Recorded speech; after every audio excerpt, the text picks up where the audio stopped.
The session will be moderated by CA Umesh Sharma sir, the man behind AI CA batches throughout, and who better than Umesh Sharma sir can deal us and take us to the journey of AI in this session. I would like to request the Central Council member and the Deputy Convener of the group, C. Abhay Chajar sir, and the Central Council member, Umesh Sharma sir, C. Central Council member, Preeti Savla ma'am, to please escort and welcome our speakers for the say, Gyan Pipara sir, Prakash Anand Changit sir, and Prakash Gandhi sir to the dais, please.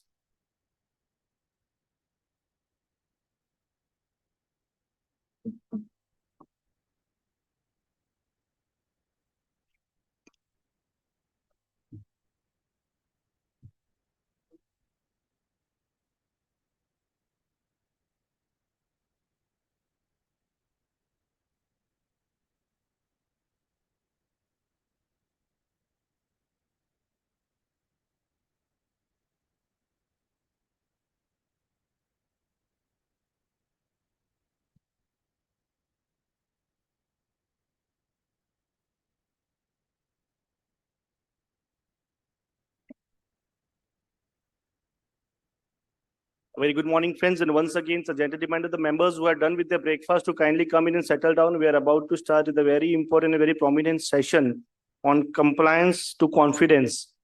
And to have the opening remarks, I would like to request the deputy convener of the group and the man behind this entire event who have curated very well, along with the convener, Sandeep Sanghi sir, Abhay Chajar sir, for his opening remarks for this day 2 session. Abhay sir, please. Thank you. Thank you very much, Nirav, the chairman of Ahmedabad branch.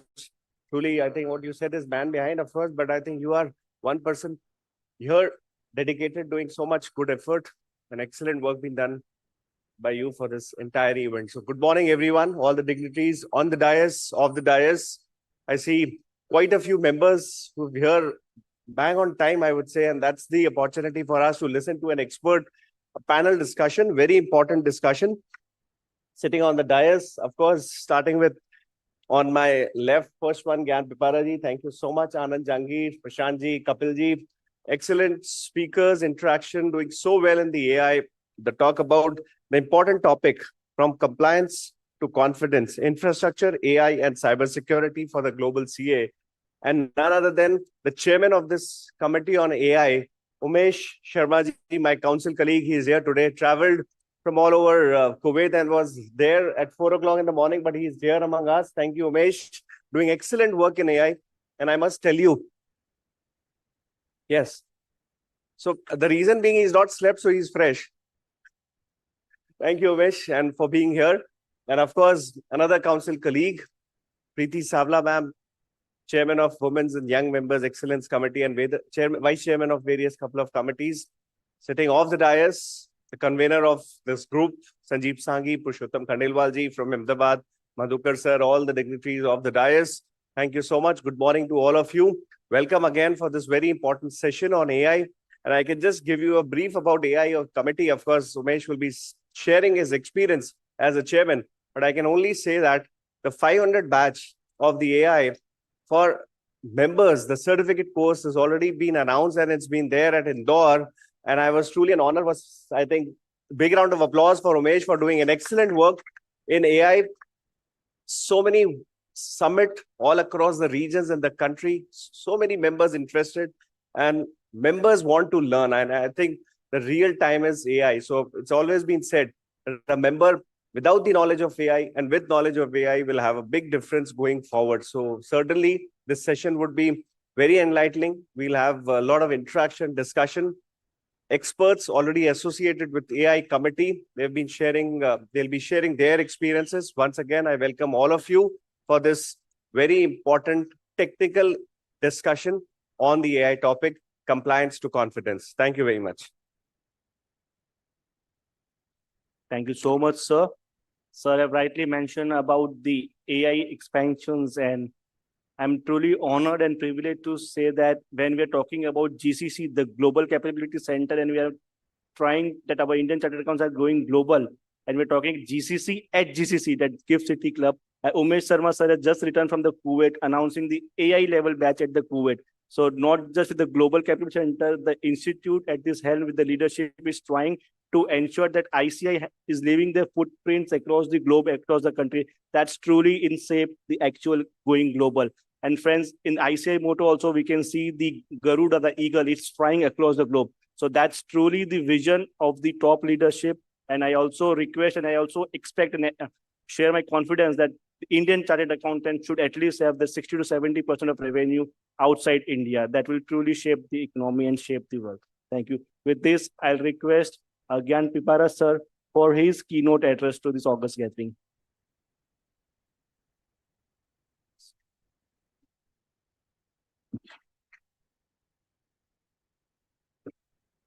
Good morning, friends. At the outset, I welcome you on the second day of the second GCC summit, second in the series. As you all know that GCC is a new initiative by the Institute and we have eminent speakers today. Since my role is very limited to have a keynote address, the topic, friends, which we are going to discuss today is CA profession from compliance to confidence. Does it mean that we are moving from compliance to confidence, or does it mean that we need to comply and so as to gain the confidence also? In my view, friends, it is just not the confidence. આપણે એવું નથી કે આપણા ક્લાયન્ટનો confidence મળી ગયો, આપને report સારી છે, ક્લાયન્ટ બહુ ખુશ છે, ક્લાયન્ટનો કોન્ફિડન્સ મળી ગયો એટલે આપણો કામ પતી ગયો. That is not the fact, friends. I put it this way, confidence is the top of the pyramid, which is based on compliance. We will not get the confidence unless you comply with. So therefore, in my view, compliance and confidence are the two sides of the same coin. And what we need to do is, I have designed, there are 7 pillars. If every chartered accountant follow those 7 pillars in his practice, be it his own office, be it his desk wherein working, be it a small office, be it a large office, no assignment in our today profession, friends, is possible to get the confidence without complying.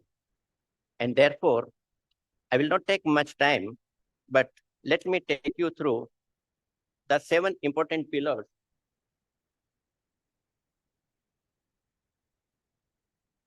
The first, friends, is about the integrity and independence. We need to be independent, unbiased in giving our opinion. Our report has to be free from unbiased, and you should stand always independent of your assignment. Friends, you may be aware in the recent various order passed by the NAFRA, wherein the independence of the auditors has been challenged. So that always hinder, that always play a crucial role while gaining confidence in our profession. So in my view, the first pillar from our journey of compliance till confidence is complying with complete independence and integrity. Second, friends, is we should have the proper knowledge, learning throughout your period. Whatever is your journey of CA profession, you need to keep yourself updated about the standards, about the laws, about the national laws, about the international laws. It is not possible that we ignore the professional competence and due care and try to achieve the compliance as well as confidence. And third is, friends, confidentiality. The report which you give should be very confidential. Whatever information given to us by the client, you need to maintain the complete confidentiality. I know a number of chartered accountants where even there was a family partition dispute in the brothers, but the brothers staying with the same chartered accountant, knowing that here my informations are very confidential, I will not be betrayed. Even there may be both the brothers may not be in the speaking terms, but still I have seen number of chartered accountants doing wonderful job. So my third pillar is that whatever work you do has to be confidential. unless you are required by the law to disclose the information, whatever assignment you do, then only we chartered accountants, you chartered accountants are supposed to disclose. Otherwise, your entire journey, professional journey, if you want to reach to the top of the pyramid, we cannot reach without complying with the confidentiality. And next pillar, friends, is compliance with the laws and standards. Comply with the utmost care, all the regulations of the institute, Companies Act, accounting standards, auditing standards in performing your duties. So that is the fourth pillar, friends, compliance with laws and standards. I'm not taking in the much details, just summarizing, friends. Transparency and communication. Friends, I have seen number of large reports given by the chartered accountants where the opinion expressed or the forensic audit report given does not convey what the work has been done by a chartered accountant. So your report should speak, your communication should be clear, you should able to speak, even if you had given a negative opinion or your report is negative on certain investigation or a forensic audit or the internal audit or the management audit, your report should speak themselves. With clarity of thought, clarity of documentary evidences, your report should be there. Next, friends, is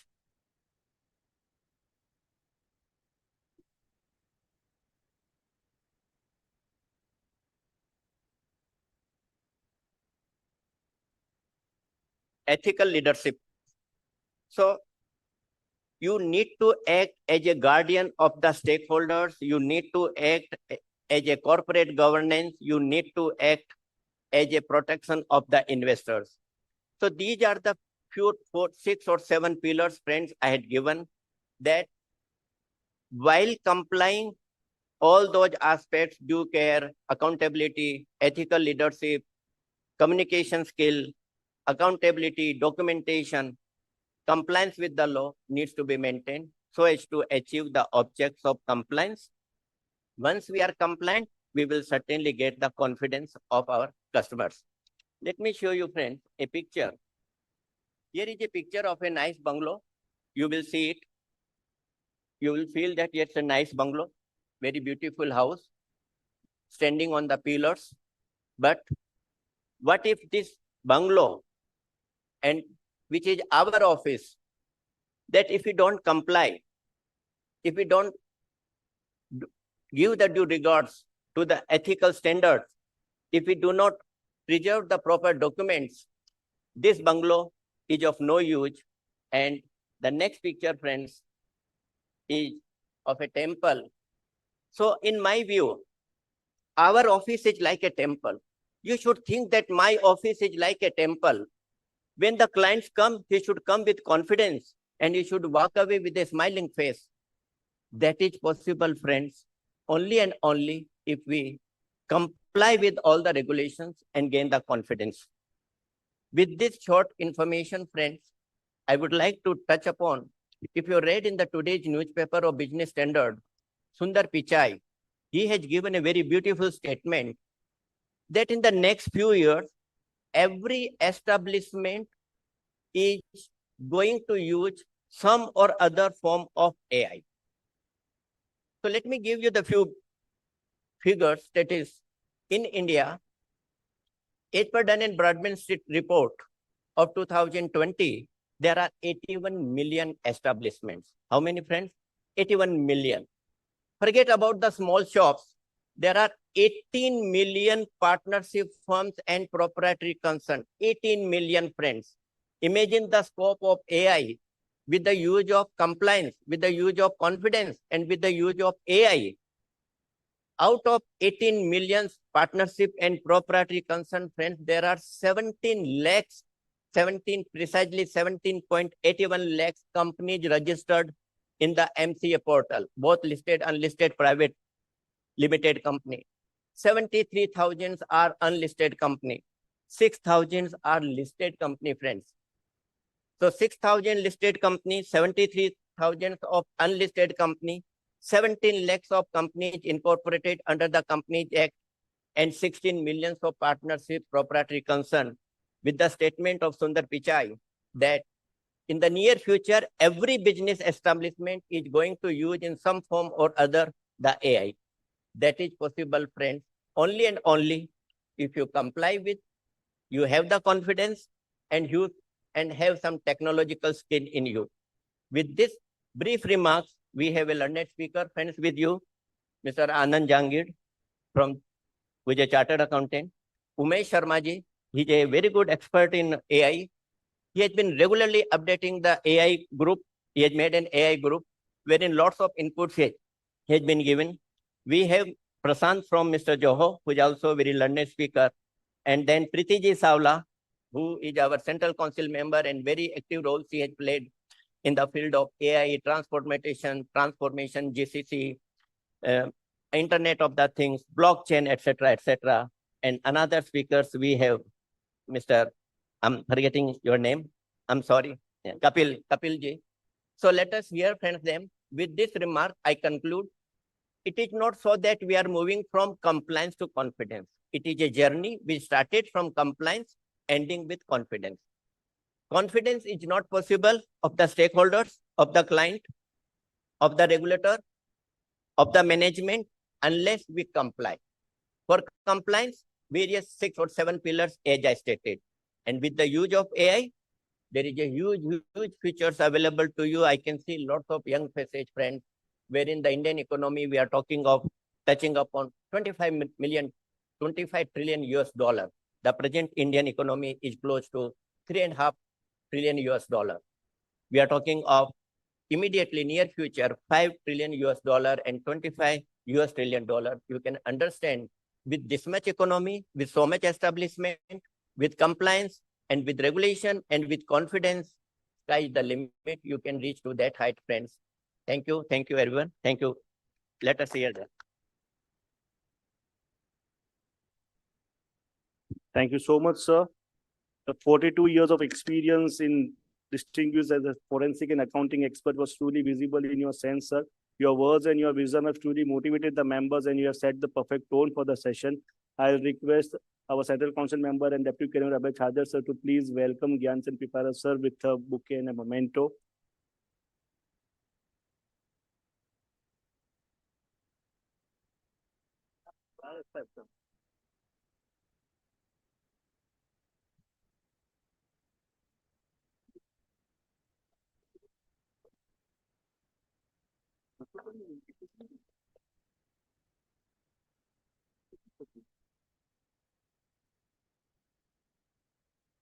As a panelist, we have with us our first panelist, CA Anand Jangid, sir. Sir, Anand Jangid, sir, is the Chief Chain Agent. He is a chartered accountant and CISA, recognized for the pioneering use of AI, machine learning, and data science in finance, audit, and risk management. As a managing partner as AJ and a Chief Chain Agent at EdgeLabs AI, he drives innovation across India, North America, and Japan. So welcome to this conference. For the second, we have with us as a speaker. Now we have with us Kapil Bagadia, sir, who is the country managing partner of PP Advisory, a pioneering technology and business consulting firm with an impressive career spanning of 25 years at EY, including 8 years at the HAM as CFO. Kapil's and passion for entrepreneurship led him to establish a PV Advisory where innovation thrives. Kapil, sir, welcome to the GCC Summit 2nd edition.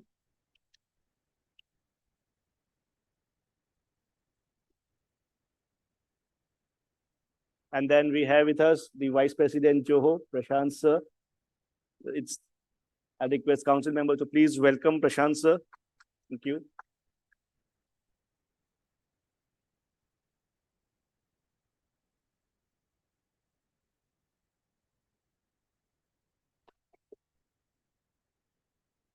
I'll request the moderator for the session, Umesh Sharma, sir, to please take it forward from here.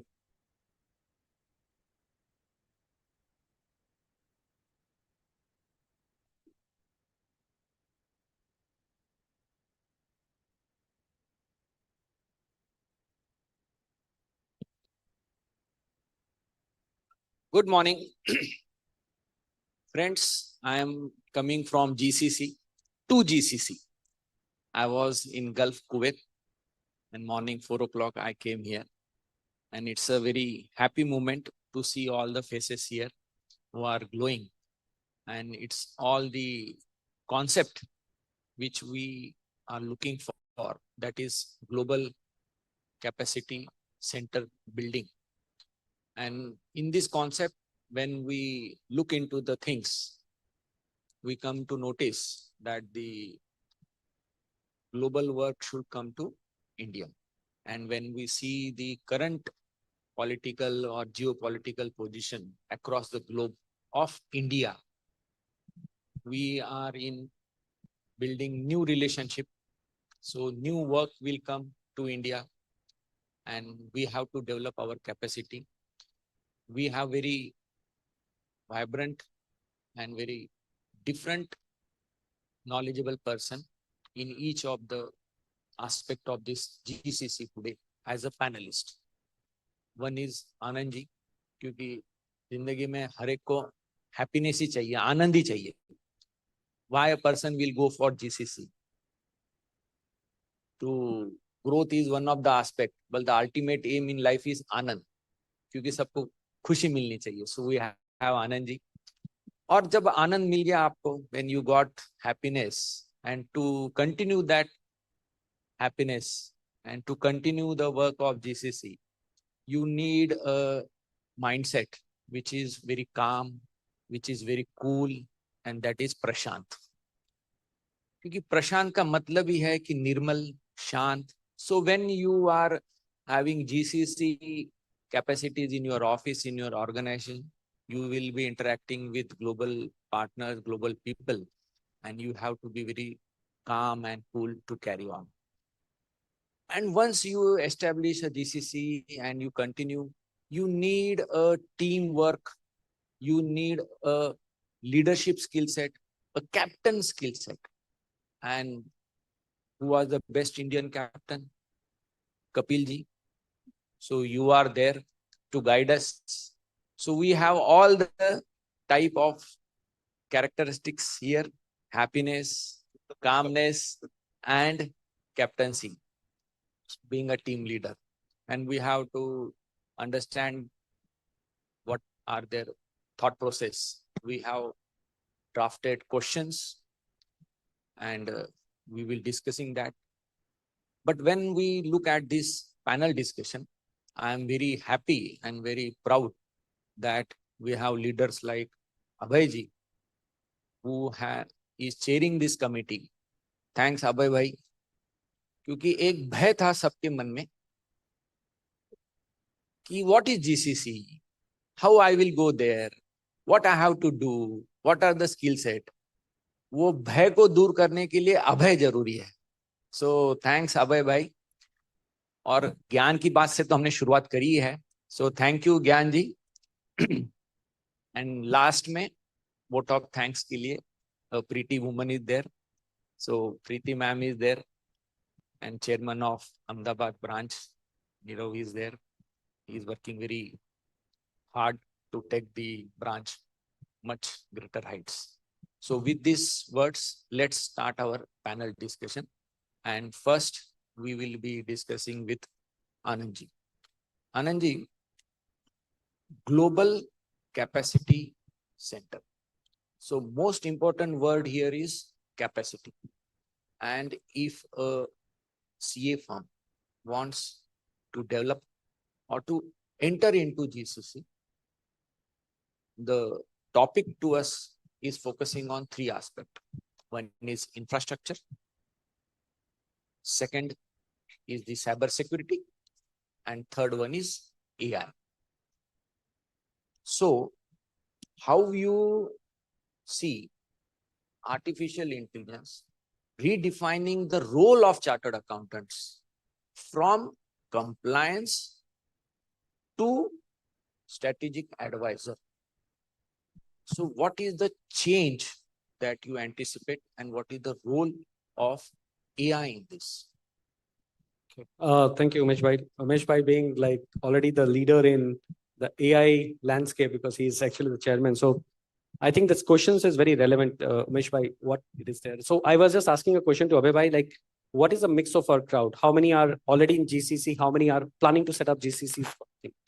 Ahmedabad being Ahmedabad, I have come here and I have seen some of the GCCs being set up out here.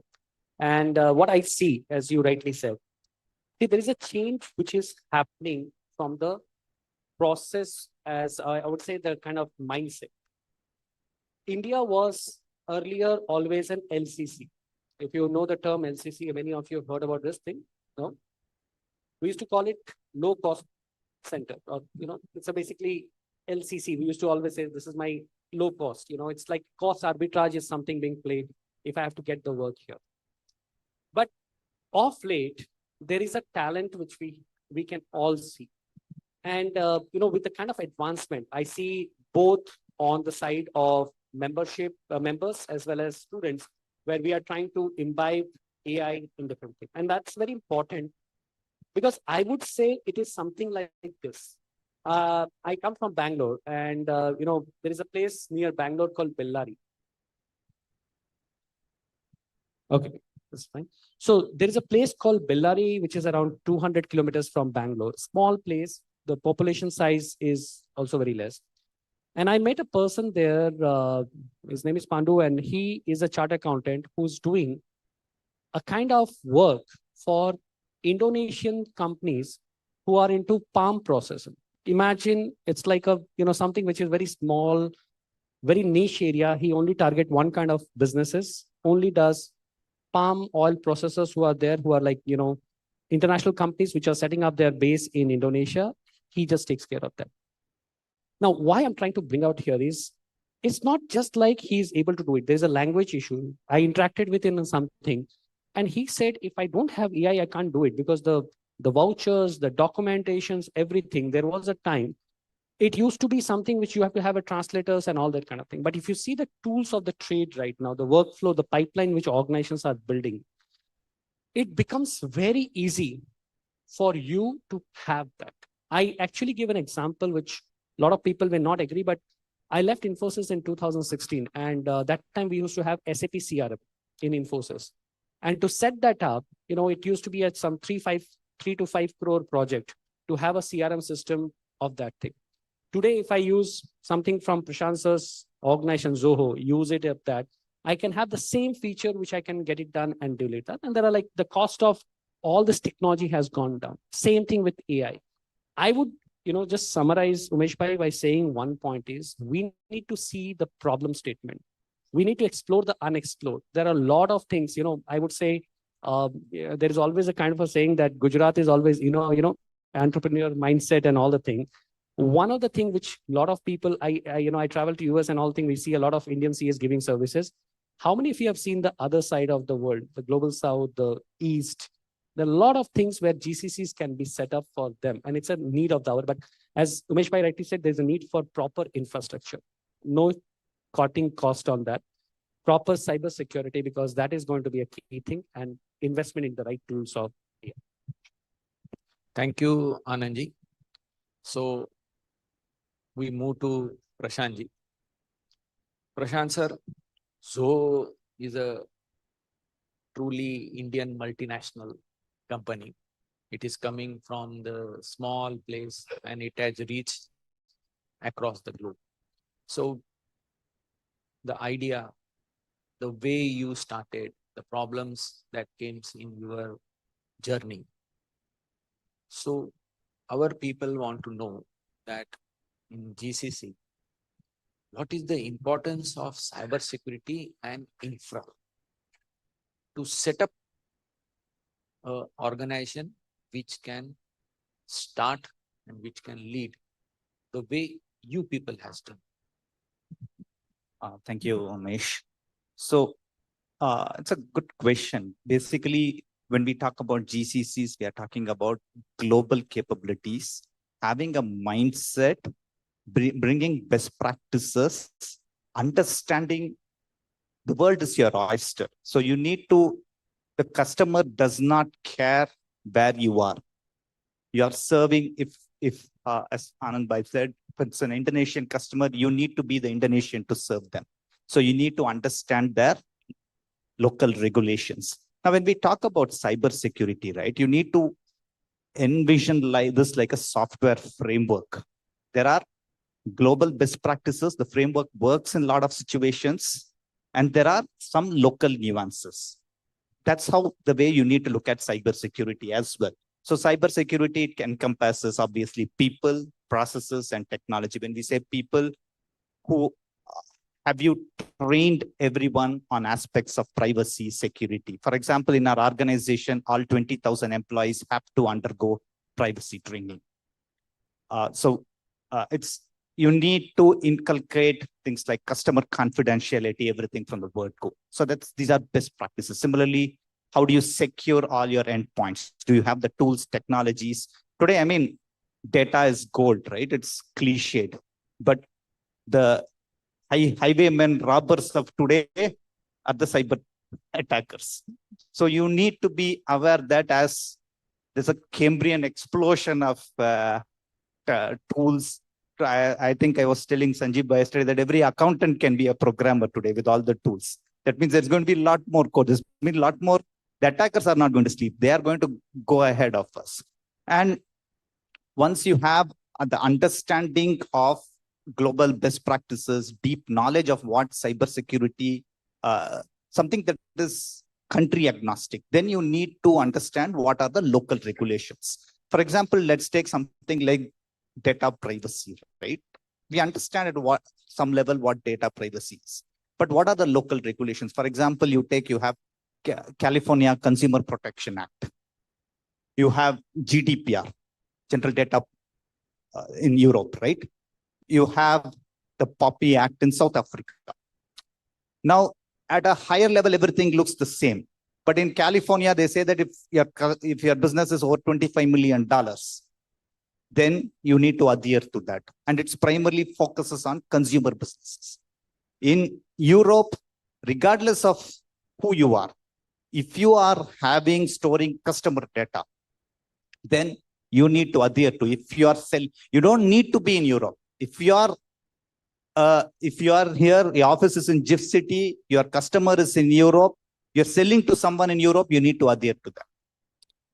The POPI Act also is something similar, but the definition of a person in POPI Act is different. POPI Act is not just an individual. It's about company and the data also, right? For example, your trade union membership number is also, for example, that's also included in the POPI Act. So these are local nuances. You need to get deep into this if you're going to serve. The quicker we get an understanding of all these, more business for us also. And then with the onrush of AI, right? We all want to, so again, let's be clear, right? We want to grow fast. We don't have the luxury of making startup mistakes here. So we have to be very careful about what we give to LLMs. If you're prompting for anything, LLM may not use the data for training. But if somehow you push a data to LLM, there is no way today for the LLM to forget that data. People miss that point. So this is very critical. So you need to get deeper into the technology layers for that. Quickly understand all the local regulations because customers want to expand in every market. There are geopolitical challenges. The regulations are biting, regulations changing every day. Correct? Security is a national interest. They are not building security policies for our benefit. They are building for the national interest. So we need to be aware of those aspects. Yeah. Thank you. Thank you, Prashantji. And you have very nicely shown the picture that from which country the work is coming, what are the laws that need to be taken care of, as well as the laws of land. And this is a very important question for we all chartered accountants. And when we look into this GCC thing, we have our central council member, Sanjeev Bhai. He also talks such things, but now we are understanding because he is already there. Thanks, Sanjeev Bhai, for this beautiful GCC setup. And Purushottam Bhai is also there. If we want to have a best of best in human beings, so Purusho mein Uttam. So in GCC, we have to work in that fashion. Now we come down to Kapil Bhai, Captain. Team building is one of the thing because that leads to capacity building. But the one question for small and medium scale practitioners, or we can say firms, in those who want to come into GCC, the basic issue is infra as well as investments. So how to balance it? Because investments, the way we have to put up all the infra. So how you guide our small and medium practitioners? First of all, good morning to all of you, and thanks the whole council and the Gandhinagar and Ahmedabad team for inviting me here. To answer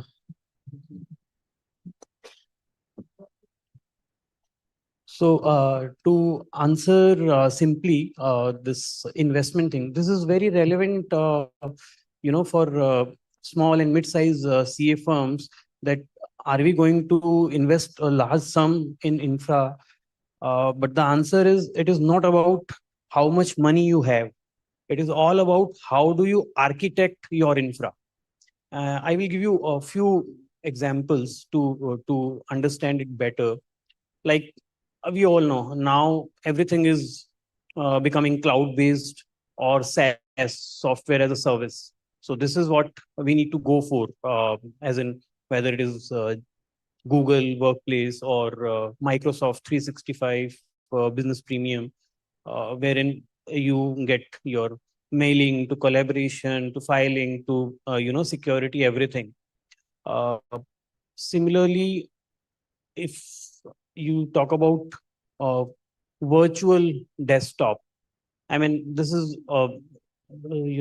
fairly a new concept, but yes, it is very much there. As in, you don't need to now spend 50,000 bucks for every laptop. You just spend 10-12,000 for your screen, and the whole CPU and the whole system is sitting in one server with some service provider, and you are paying again like SaaS. So a very the very less cost for the whole setup you create. Uh, if you talk about cyber security and all those aspects, uh, again, you can actually outsource those things rather than having a full IT team within your organization. And again, it works like says, whether it is endpoint detection or incident response, everything you can outsource. Your backups and this thing, I mean, you really need to prioritize backups, but again, those are available now of the location, whether you go to Azure, you go to Amazon, wherever you go, it is not that costly. And the as and when you need that backup, you can actually retrieve that. Over all of these things, the most important piece is governance discipline. Uh, we can have all these systems and whether it is SaaS or some endpoint detection or whatever, but it will not help until unless there is a governance within your organization, and it does not take any cost. As in, the access rights are given to the right person. So, are you really reviewing it? Who is given what access? Backups. There is a backup, whether with whatever server, whatever cloud. But have you ever tried, to retrieve it? Because you should not wait for something wrong happening, and then only figuring out, oh, how to retrieve that. So all these things, if we can take care of, honestly, I really don't see any large investment going into this. Thank you, Kapilji. Friends, we have set the tone. If you want to enter in the GCC arena, you need AI, you need cyber security, you need infra. And when an external person will be outsourcing that work, there is a due diligence process कि वो आके check करेगा काम देने के पहले कि आपके पास ये सारी चीजें है क्या. And when we look it out, the first and foremost thing that is the, Anandji, for you, that is the ethical and regulatory consideration. जैसे हम काउंसिल के अंदर भी देखते हैं, when we are in council, there need to be a one person or a set of seniors who control all the council and promote the idea of ethical discussion. We have Madhukar sir, who always promote that idea in the council. And in GCC setup also, there need to be some person like that. So what is your take on the ethical considerations? And in relation to the AI, because it is discussed that AI may be ethical or may not be ethical. So how to look into that? Yeah, Umesh bhai, so this is a very interesting thing because I would like to answer it in two parts. The first part is some of you would be already working in GCCs. Like if you're working already in GCC. How many of us are working in GCC? Can So a few hands, okay. Arre wah, good. Good. So these are the persons Yes. who will be showing you path. Please get connected with them. And they would understand one thing is, it's how important it is to meet the regulatory requirement as well as the ethical consideration. See, many times what happens is we always think of having shortcut. I can get things done by using some stuff or tools or environment which will do the work. If I have to use a little crude analogy, it's like a jugaad. You can get it done. There are possibilities to do that, scrapping and all the thing which is possible.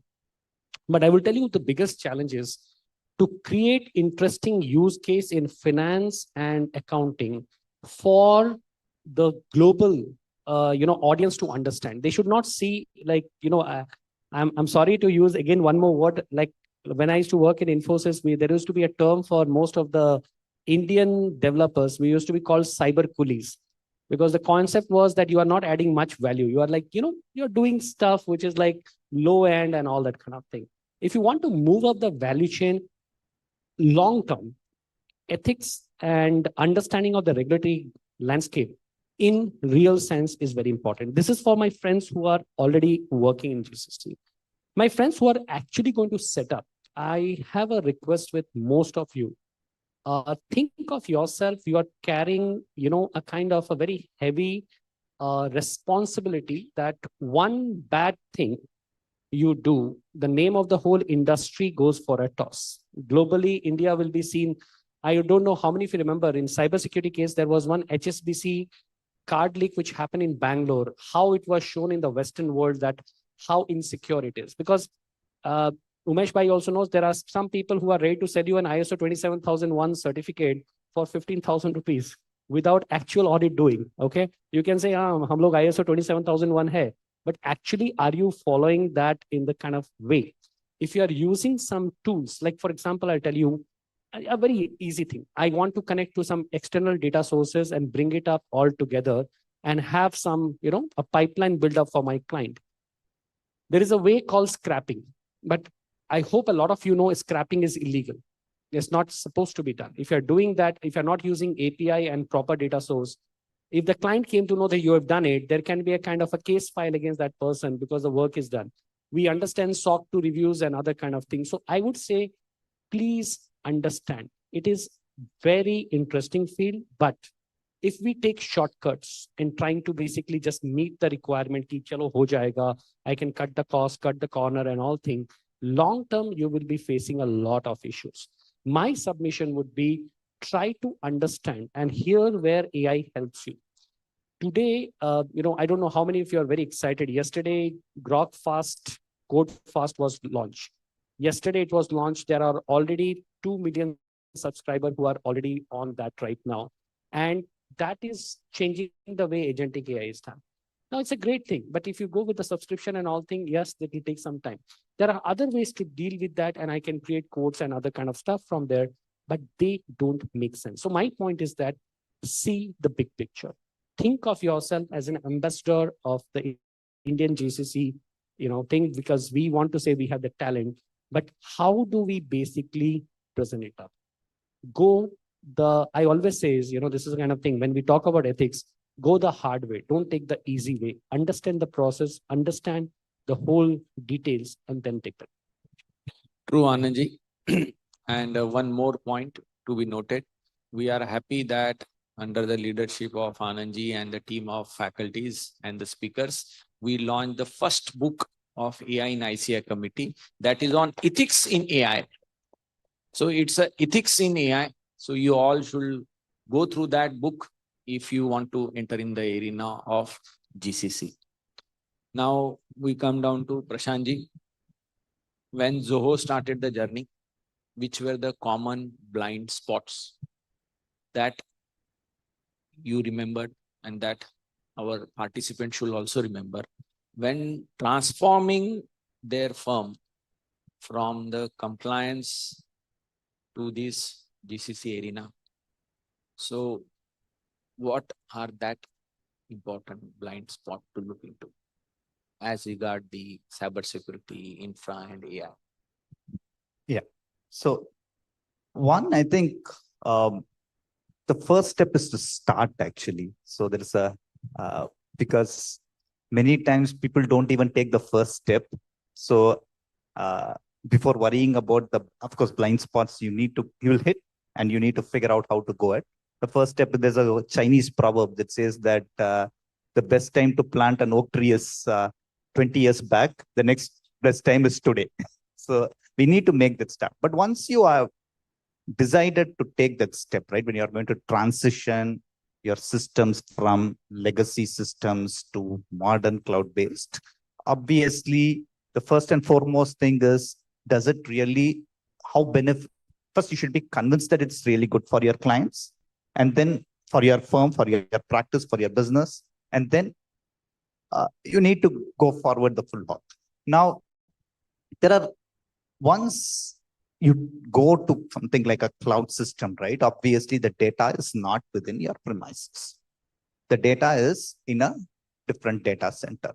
So you need to ensure that the vendor that your technology partner is equipped to handle your client's data as per the latest regulations, understands all the nitty-gritties with data center operations, has enough safeguards. These are the questions. Ultimately, you're responsible for the customer's data. You're the custodian of the data. So all these tough questions, typically there are standards that you need to know. Then it's one thing. For example, today, a lot of data sovereignty laws. There are countries that do not allow data to move beyond their borders. So when you buy into a cloud solution, where is the data hosted? And now, what is your rights over the data? So these are questions. Things have evolved, right? 2014, I was at an accounting conference in the US. I thought US was at the time ahead in the cloud. I was talking about, cloud is kind of par for the course. I'll talk about integrated cloud. Then the audience were asking, is there one cloud in the globe, or questions like that? That kind of flummoxed me, and I went back to the basics. But today, today cloud is really par for the course. Our biggest competitor in the US does not sell a desktop solution. This is only cloud-based solutions today. So that has changed.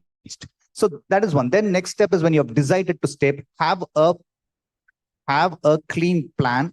What are the first systems that you are going to migrate? What part? Depends on the complexity. If it's not possible to do everything in one go, take the atomic pieces, move one by one, see the benefits for yourself, have a clear reconciliation between the new versus the old. So the first step is the most important. So coming back to my original point, the first step is the most important. ensure you are ultimately responsible for your client's data. You are the custodian of data.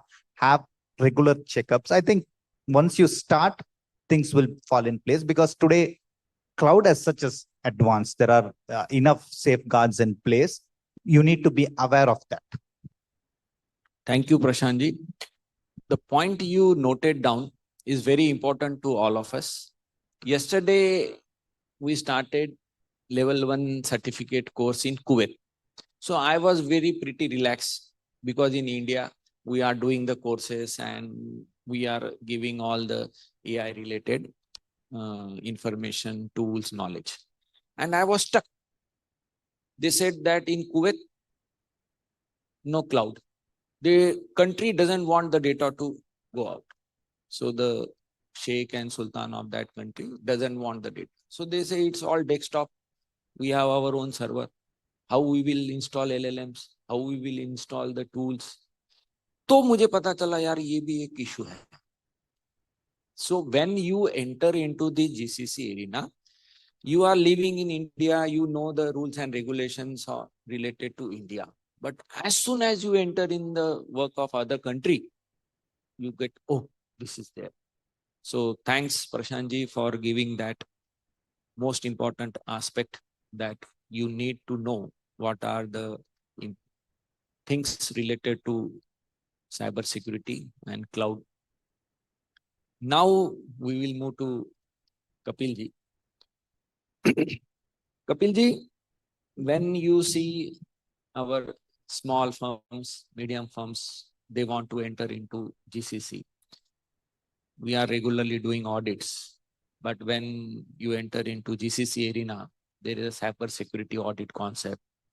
The financial important data is there. So you have to be very choosy what things you want to do, what not to do. जैसे हम एक इसको अगर हिंदी में बात कहें तो कौवा दाना खाएगा और हंस मोती चुगेगा. तो Hansraj sir, you are there. So we have to be like you in GCC. हमको मोती चुनने हैं. So what are the things in cyber security audit we have to consider? Again, quite a relevant question in context of GCC. Gyan sir mentioned that until unless we comply, we cannot create confidence. I am adding one more dimension to it. Compliance in GCC context. So we all know, as a chartered member, we all know how to comply or for various compliances. But in GCC, compliance, the aspect of compliance, that gives us a license to operate. But when we create confidence among GCC clients, it gives us a license to grow. So that's the basic difference. And the cyber security, I mean, earlier I mentioned about the right infra, and the cyber security is equally relevant. I will again try to give a few examples. Like data protection, sir mentioned about that. Very, very important. Whether your data is in transit or at rest, every time it has to be protected. The right protection tools you need to adopt. DLP as in data loss prevention rules you need to have. I mean, just to give you one example of DLP is like the kind of encryption that suppose a PAN is there in some data, so that you cannot shoot any mail with that data. Those kind of things are very easily available now these days. So those kind of things you need to have. Access and identity, as in who is getting what access.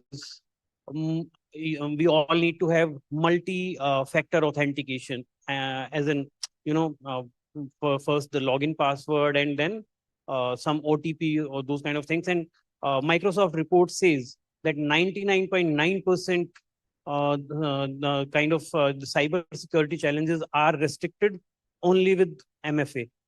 So that is good to have. Then the privileged roles in case of GCC, if we can really have a eye on those roles, why those roles are being given, as in are they really needed? If at all needed, can we give it for an hour or a couple of hours? Those kind of, again, the discipline issue, if we can inculcate, that will really help.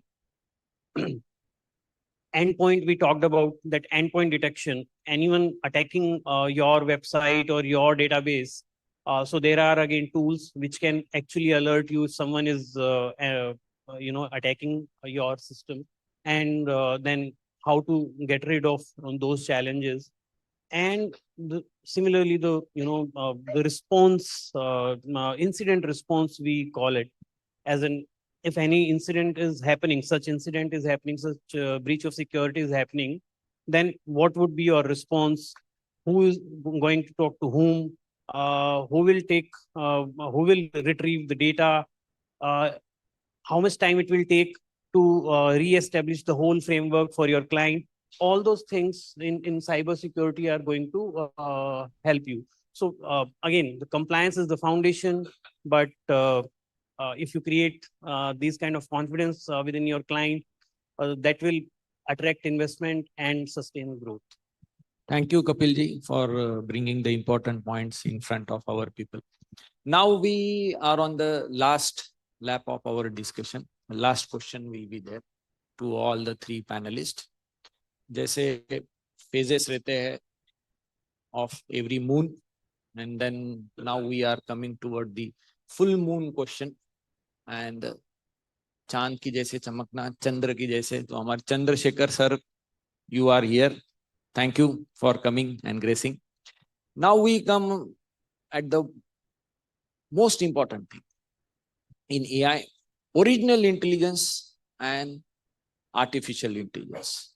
So in coming 5 years, what do you see the impact of AI on this GCC?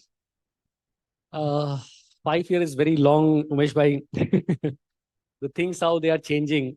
We call it as like, the sprint is going to be 3 months and maximum thing. But I'll like to take one example to explain my point of view. How many of you here thinks that AI is going to transform the GCC landscape? Very big. Okay, good number. I'll give you one example. How many of you heard about a company called ABN Bev? Only 2 people. If I tell you all of you have heard about, but you don't know about that company. How many of you know Budweiser? Oh, it's a dry state. I should not be. Okay.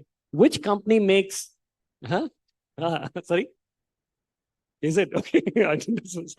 No, we are a city of pubs, so we can pull up this, for people from it. So ABN Bev is the holding company. All these brands like, Budweiser, Corona, all of this belongs to them. ABN Bev has a big GCC in Bangalore, close to around 3,000 people. But they also did a redundancy recently, around 1 year back. They let go close to around 200 people. But these 200 people are not at our level. They are actually BCom guys, basic people who used to do reconciliations.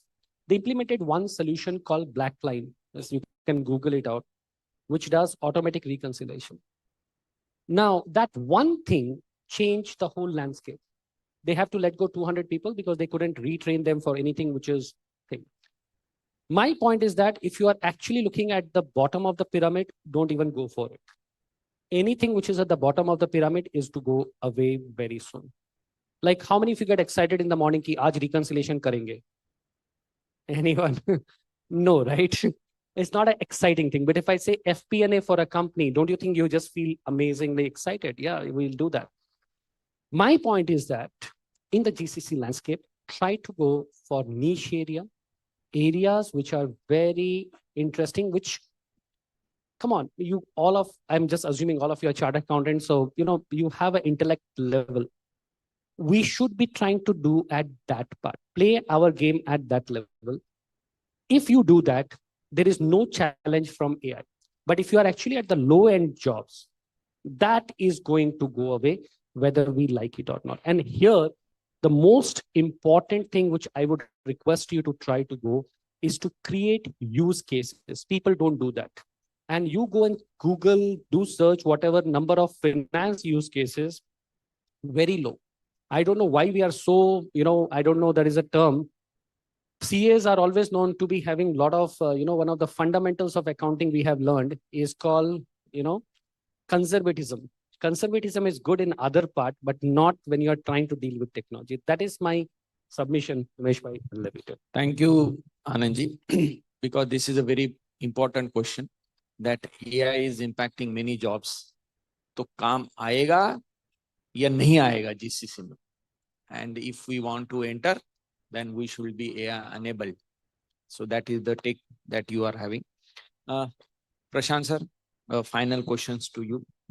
That a chartered accountant having his core competencies in different field, and now he want to enter in tech solution provider.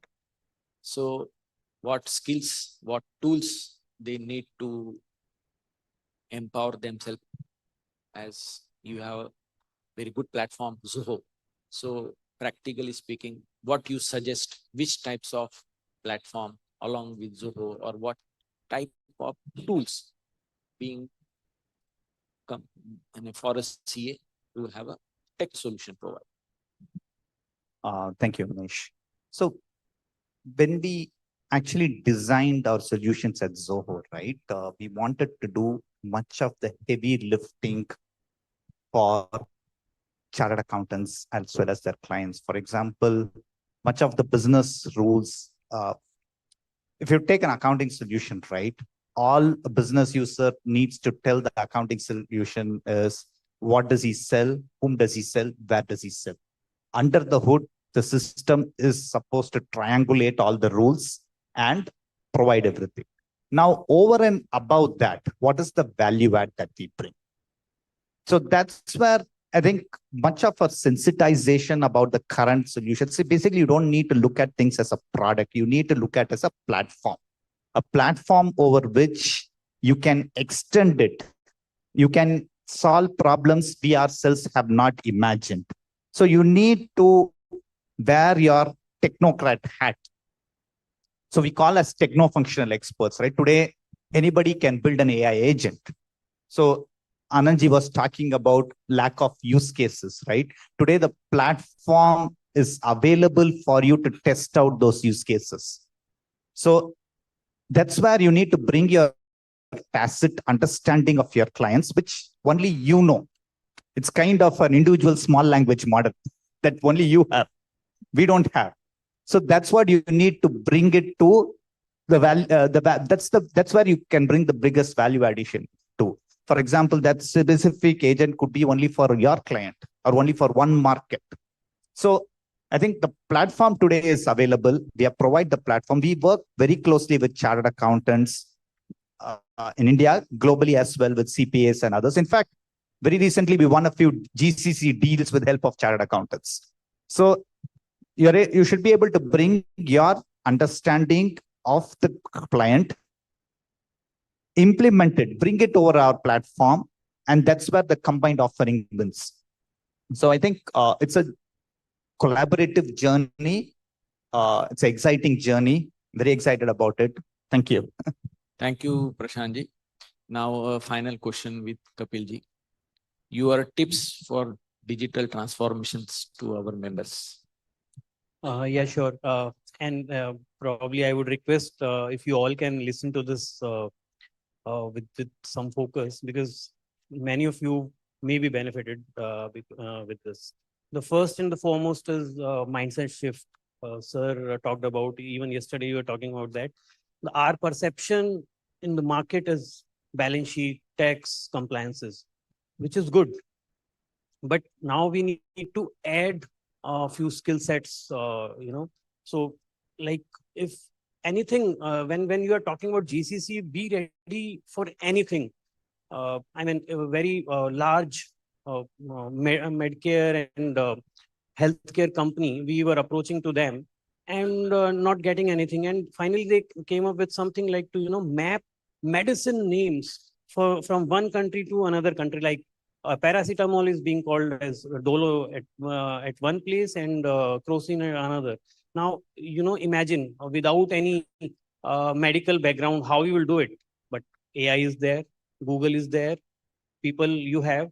So be ready for that. And, that was a journey one after another we kept getting, and finally we are doing what we wanted to do. Similarly, process re-engineering, process transformation, finance transformation, these are terms we keep listening, and we generally think these are the things which are baby of big organizations. But why? This is all about common sense. I mean, we do process transformation not only for finance, but even the production without any experience, because we strongly believe it is all about common sense. We all can do that, and so much of opportunities which are available globally in this particular field. Infra and all those IT things we talked about, that you really need to have those kind of knowledge. You can't say यार देख लेंगे ना, वो अब इतना अपना दिमाग नहीं चलता. No, हम सब जानते हैं, and we should be doing all that. AI we talked about. I will give you just one small example. हम chat GPT use करते हैं for what? Drafting email or some opinions. But you know, it can be used for many more things. Chat GPT is one. There are various GPT models available there, starting from astrology to analytics. Go and evaluate all those things. Use those for your clients. Even if some client is not asking for that, go and do that. They will see your value addition. Communication and the knowledge of various global accounting ERPs like QuickBooks, FreshBooks, Zero, NetSuite. All those we need to have a basic knowledge so that we can present ourselves to our prospects that we know all. Ultimately, everything is debit and credit, and we know very well. Last but not the least, and please listen carefully, the automation. Generally, I have seen, again, I'm not pointing out anyone specifically, but I have seen practicing chartered accountant, they talk about automation. यार वो अपना तो tax ही ठीक है, अपनी तो audit ही ठीक है, ऑटोमेशन अपने को समझ में नहीं आता है. But why? You don't need to have an IT team. You don't need to know the coding. You don't need that experience. Now you have something like Joe, for example. You just need to go and learn for few hours, and you can create ample value addition for your clients. Excel. I mean, someone in Middle East asked me, "Yeah, I have to pay a lot of money every month for my 30 transaction in a month, so can you do something for me?" We created a simple tool in Excel wherein he has to put only 3 or 4 pointers or description, amount of the invoices they want to raise. Invoice will be raised, will be mailed to their clients from Excel. Outstanding is there, collection is mapped, accounting is happening, balance sheet is being prepared in Excel itself with no experience, no training of Excel. Power, you do work on Microsoft tools like Power Automate, Power BI, and all that. So you will get a lot of clients and the value addition. Thank you, Kapil ji, for this beautiful summing up the all discussion. Now we are at the end of panel discussion. दोस्तों, आप सबने देखा कि कैसे GCC के अंदर हमको empower होना पड़ेगा through AI, through infra, through cyber security, and there is a paucity of time, but if the organizers feel, then we will take the questions. So let me sum up the things. When we discuss all the relevant panelists, and when we see, so we have to blossom in GCC. There are different types of flowers, but we have to blossom like lotus. Pankaj ki tarah humko khilna hai. Pankaj ji, thank you. And at the last, in GCC, when you enter in GCC, you should be a leader, you should be king, you should be like Rajesh sir. Raja rehna hai apne ko GCC mein. Thanks for coming here. Thanks all panelists for joining. We had a very good discussion. Our panelists are there. You can discuss them in the tea break. In the next session, we have to start. Everybody is there. So thanks for joining. ज्ञान की बात भी हो गई sir. Thanks. All people will connect with you. Anand ji, Prashant ji, and Kapil ji. Thanks, Abhay bhai. Thanks, Priti. Over to you, Priti ma'am.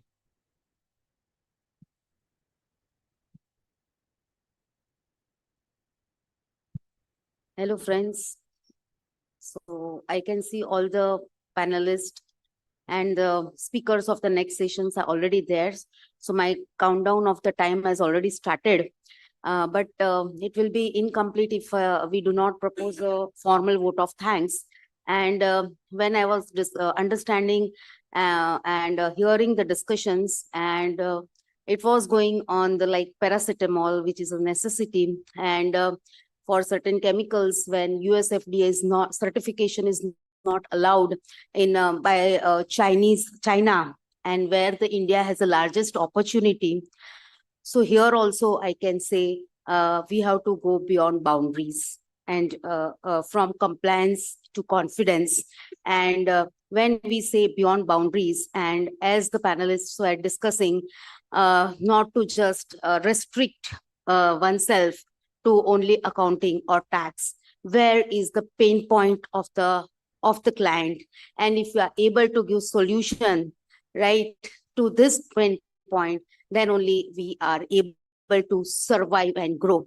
I can see the audience are like going to the next level of their journey. They are already settled at certain level, and their growth is now parallel to the axis. And to go to the next level, this requires whether it's a GCC, it's a big question mark. And when we understand all the discussions, how the infrastructure or artificial intelligence or the cyber security is very, very important to make the growth for becoming a GCC. That is the basic requirements. When we are going beyond our boundaries, we should be able to have such an infrastructure, what we have understood from the panelists. And I really thank all the panelists, starting from Gyan Piparaji for his excellent setting the tone in a way that why and how it is important to be the ethical and requirements for this entire infrastructure and artificial intelligence. And Anandji, Prashant Ghantiji representing Zoho, Kapilji, and excellent moderation by Umeshji.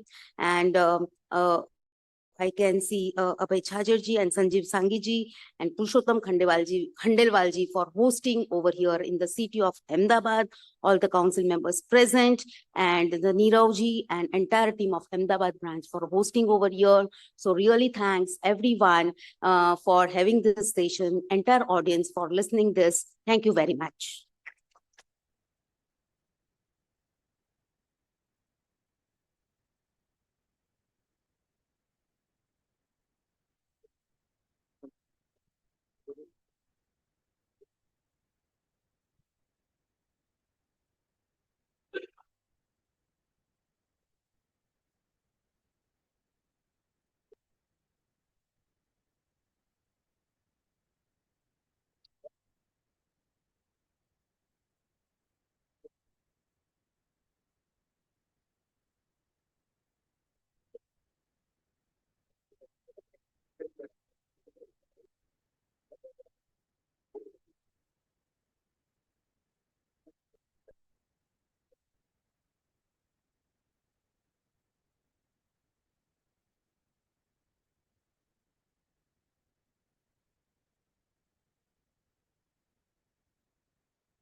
Good morning once again to everyone.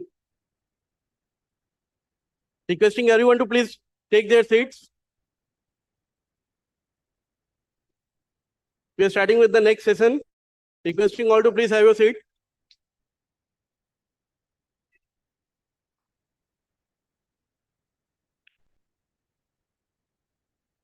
After starting the day with from compliance to confidence, infrastructure, AI, and cybersecurity for the global CA, now it's time to know about the opportunity in GIFT City. And हम कुछ समझ लेते हैं कि taxation and regulatory aspects कैसे होंगे cross border में जब हम जीसीसी डिलीवरी की बात करें तो for this thing I request eminent dignitaries for the day for second session to please come on a dais. I request C. Purushottam Khandelwal sir, CCM from Ahmedabad, Mr. Sandeep Shah sir, Head IFC and Strategy Department, GIFT City, C.A. Chandrasekhar Chitle sir, CCM from Pune, C.A. Avinash Gupta sir, C.A. Nikhil Bhansali sir, C.A. Gautam Pai, Mr. C.A. Jai Shah, and C.A. Pankaj Shah sir, CCM. Requesting all to have a big round of applause for all the faculties.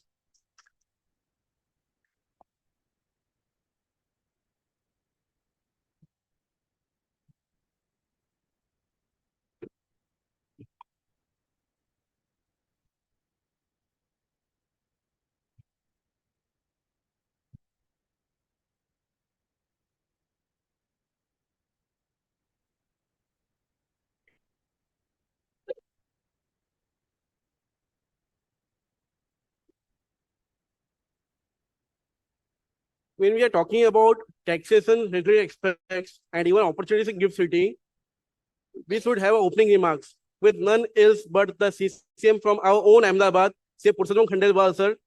Respected Purushottam sir is a council member and also having 18 years of experience in a committee as a branch chairman, regional council member, as a secretary of WRC, and also a CCM. He's holding various committees and also peer review committee. And since we know there are more than people who are from 17 different states of India, you may not have visited Ahmedabad branch, which is called the State of Art from ICAI. And he is the person with Aniket Talati sir, who have built the building in less than 12 months. So have a big round of applause for Purushottam Khandelwal sir.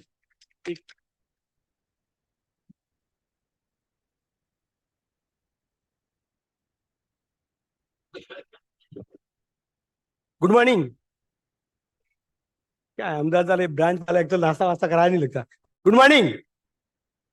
पूरे देश से लोग इधर आए हैं सीखने के लिए और हमारे अंदर ही एनर्जी नहीं है। बोले एनर्जी नहीं है तो सीखेंगे कैसे? respected Center Council member C.V. Chitle sir from Pune, who came today morning to address all of you, my dear friends, and a man of taxation, young and dynamic guys, Pankaj Visha, who came from Trivandrum to Ahmedabad. कोई Kuwait से आ रहा है, कोई पुणे से आ रहा है, कोई त्रिवेंद्रम से आ रहा है, कोई दिल्ली से आ रहा है. All the panelists, Sandeep Isa, who is from the GIFT itself, Jay Bhai, Gautam Pai, Avinash Bhai, Samir Chaudhary ji, Akhil Bhai, off the dais, my council colleague, eminent panelist, friends.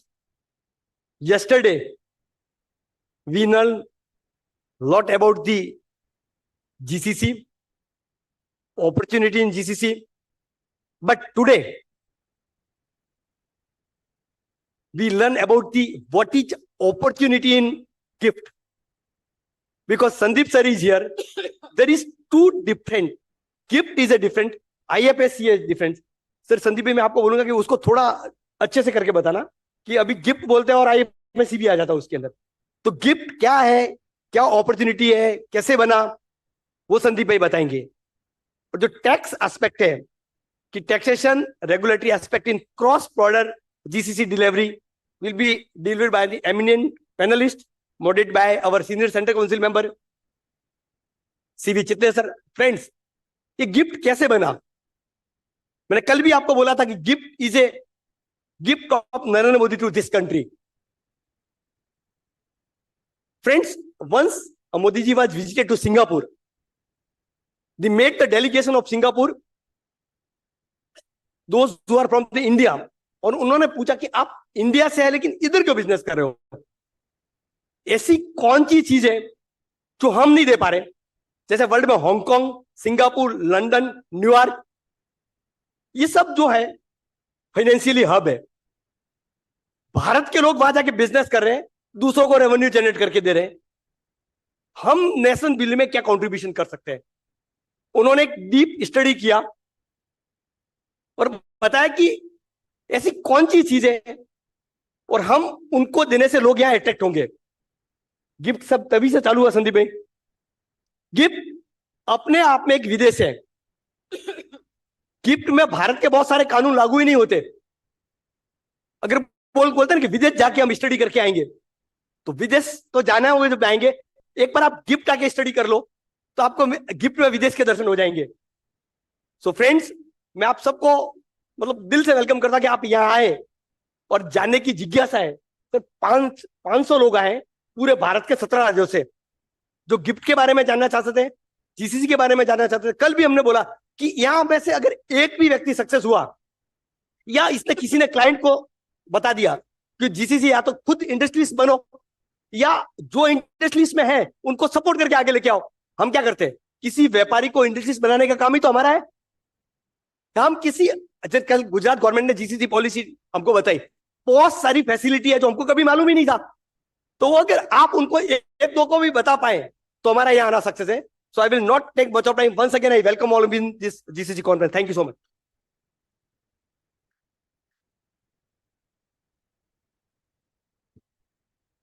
Thank you, CCM sir. Now it's time to hear from the authority of GIFT City. Mr. Sandeep Sa is the head of IFC department and Gujarat International Finance Tech City, driving the development of India's International Financial Services Center. With over 15 years of experience in financial service, regulation and policy, he has worked closely with IFC Authority, Ministry of Finance, RBI, SEBI, and IRDI. Author of GIFT IFC, a comprehensive guide recognized in the 40 under 40 investment professionals in the year 2022. He has pioneered initiatives in aircraft leasing, bullion trading, fintech, offshore funds, and higher education. With this intro, I request Sandeep sir to please have a dice.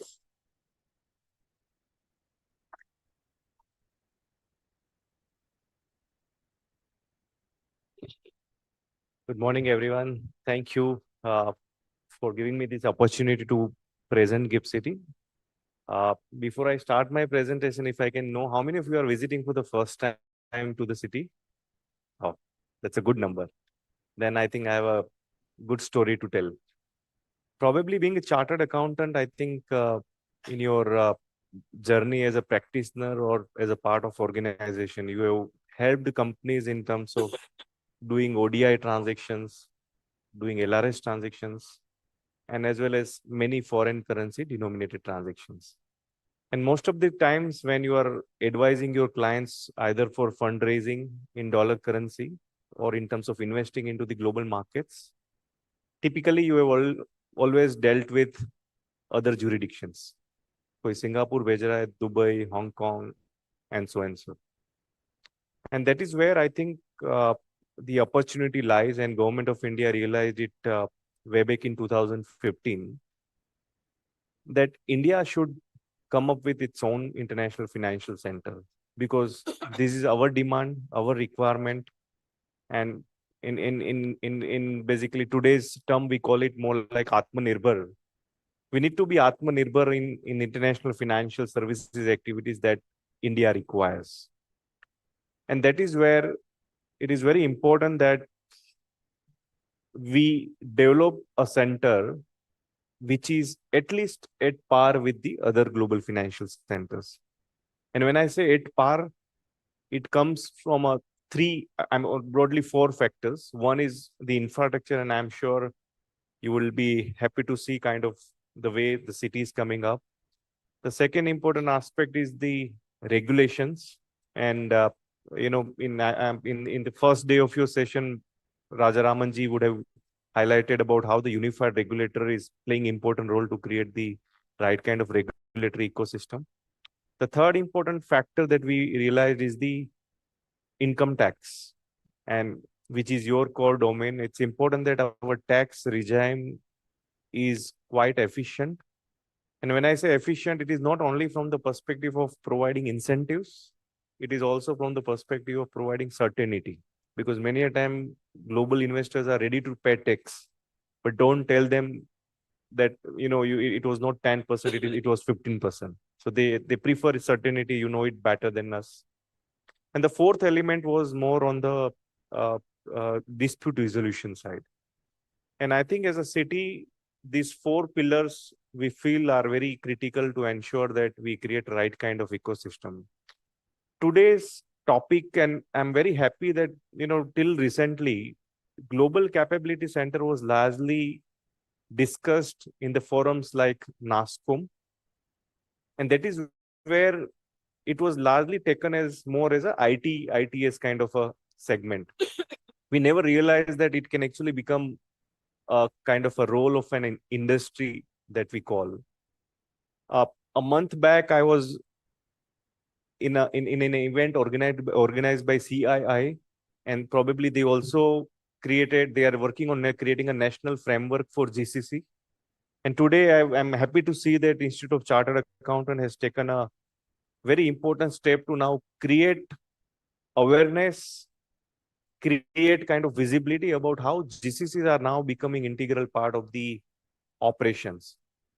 And in the previous panel, it was very rightly mentioned that the way technology is now taking place, probably the businesses will also kind of, create their own place in terms of whether it is finance, whether it is capability center, whether it is any operations that we are talking, even including fundraising. I think technology is becoming very integral part of it. But probably because I come from a GIFT city, I'm part of this journey for last more than 10 years. At least after this session, I would expect that the practitioners sitting here would definitely start their own practice on the IFSC area. That is my objective and aim. Second, the one who are part of some organizations, I would expect that whenever you are talking to your management regarding any foreign currency denominated transaction, GIFT City should be in your evaluation list, whether the fundraising or investment, whether GIFT City route makes sense. So I think these are the two objectives under which I would like to drive my presentation today. While I have few slides, maybe we'll quickly run, but I'll keep it more interactive so that I'm able to kind of give you a broader picture of how the city is coming up. I think GCC story, I'll not go into the details because the experts would have highlighted the importance of GCC in the country, more than 1,700, and probably India is already a global leader. And if we remain kind of, satisfied with where we are, probably we may not be able to sustain the leadership that we have created.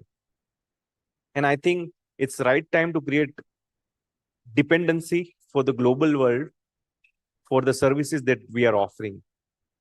And as we all know that earlier, some of these services were known as back office operations or the BPOs and the KPOs kind of it. But probably when we are interacting with the GCCs, these operations have actually become a very high-end value chain of their operations. And when we interact with some of the leading financial institutions, strategic decisions are taken based on the GCC operations that they are handling in India. Business, they do the business analytics, they do the value chain analysis, and probably many of their global decisions are based on the activities which are being carried out in some of these, financial centers. I'll directly come to the city part, and again, as rightly mentioned, it's very important to understand what is GIFT City, because you are reading and hearing different stories. One day some foreign university setting up, second day some IT company setting up. So I think it's important to get a clarity how GIFT City is designed today.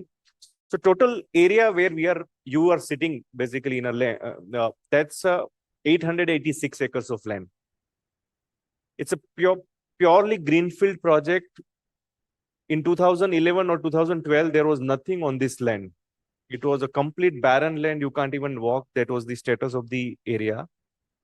Within that 886 acres of land, there is a 261 acre carved out area, which is known as special economic zone.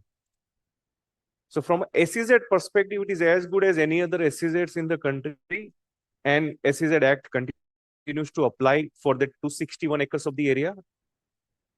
And the 261 acre of special economic zone is notified as the International Financial Services Center by Ministry of Finance, Government of India.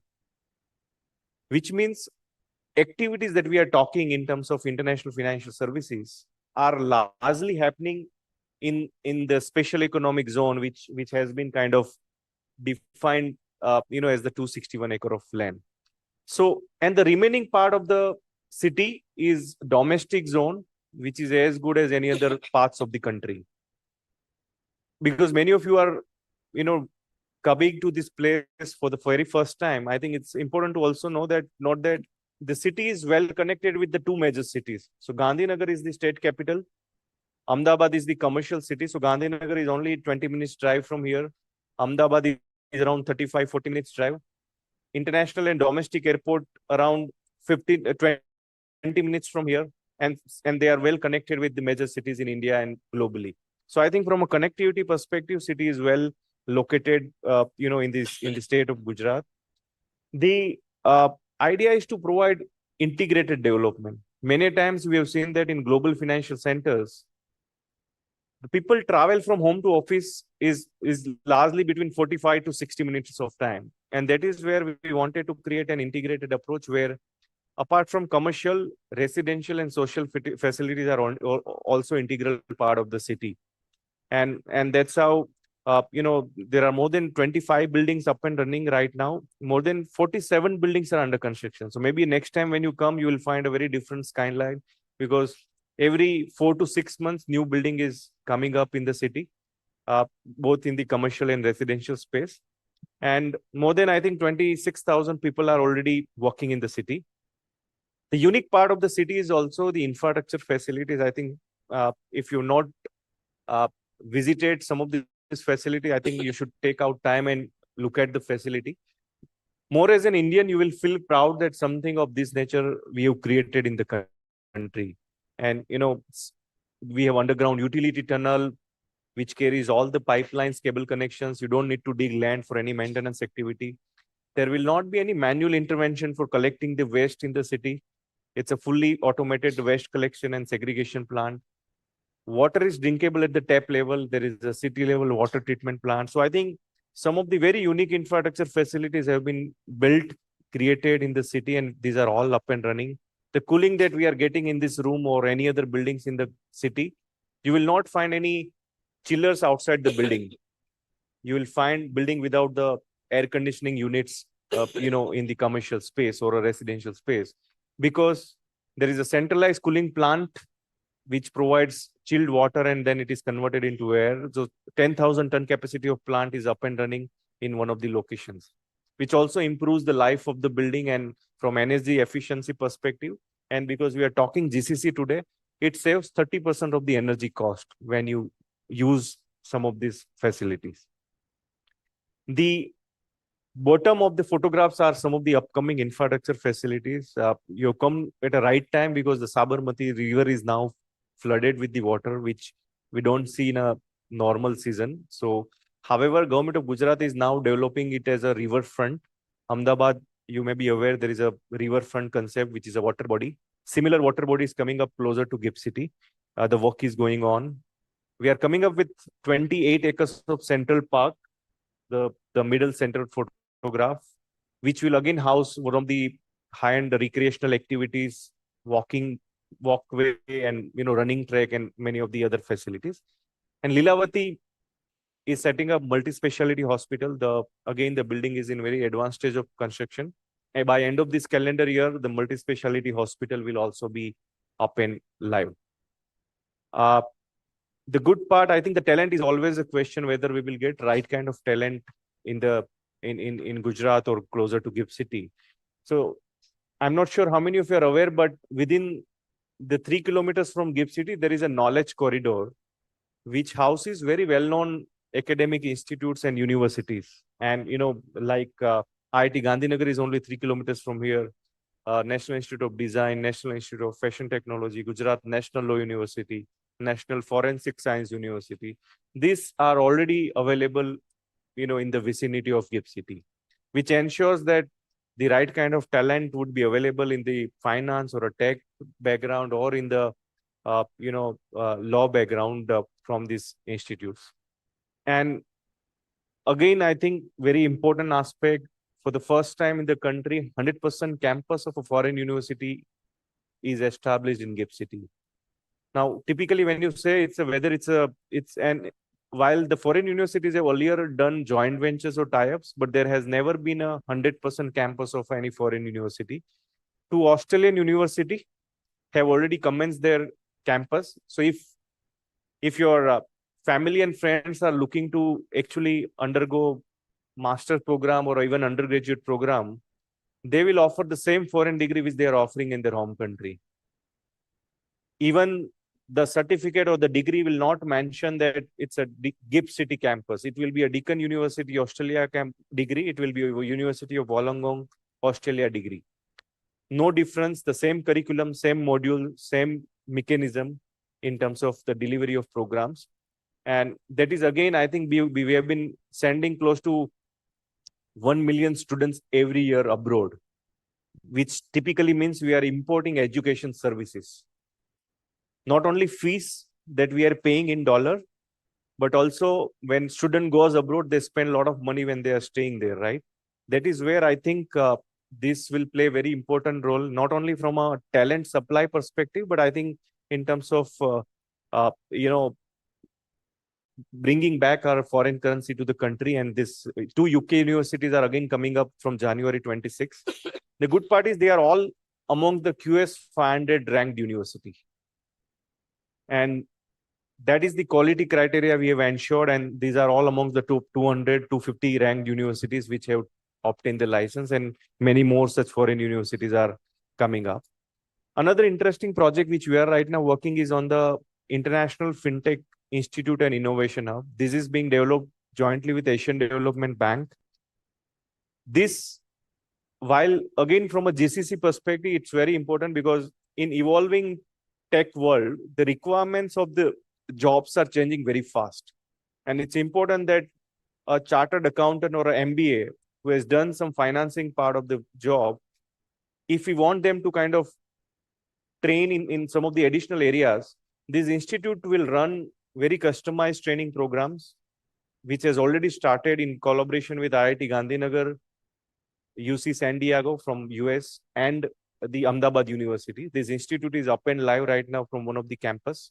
So if any entity or institutions is looking to kind of, hire candidates, say, from a blockchain technology, then this institute can actually curate the programs and start providing the training as per the requirement of the industry. It's a non-profit initiative by GIFT City, and we have invested into the infrastructure. Eventually, this is the photograph of the building which will come up. The work is going on. So 30-story tower will come up, which will house all the fintech related activities, from training to research to house the startups as well. More than the plug and play from US, they are running the fintech accelerator basically already in GIFT City. So fintechs will also be kind of encouraged to become part of this ecosystem going forward. I think more from a space perspective, there are, as I told you, multiple commercial buildings are coming up. More than 1,000 residential apartments are already available today as we speak. So families and people have already started living in the city. And eventually more than 7,000 apartments will come up.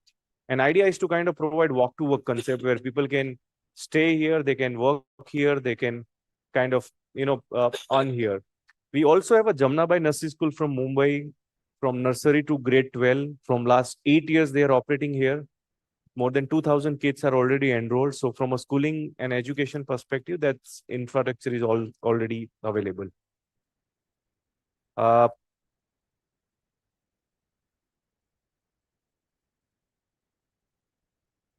If you can just look at the slides here.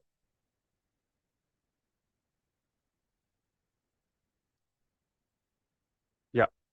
So GCCs is very important segment that we are actually targeting from GIFT City.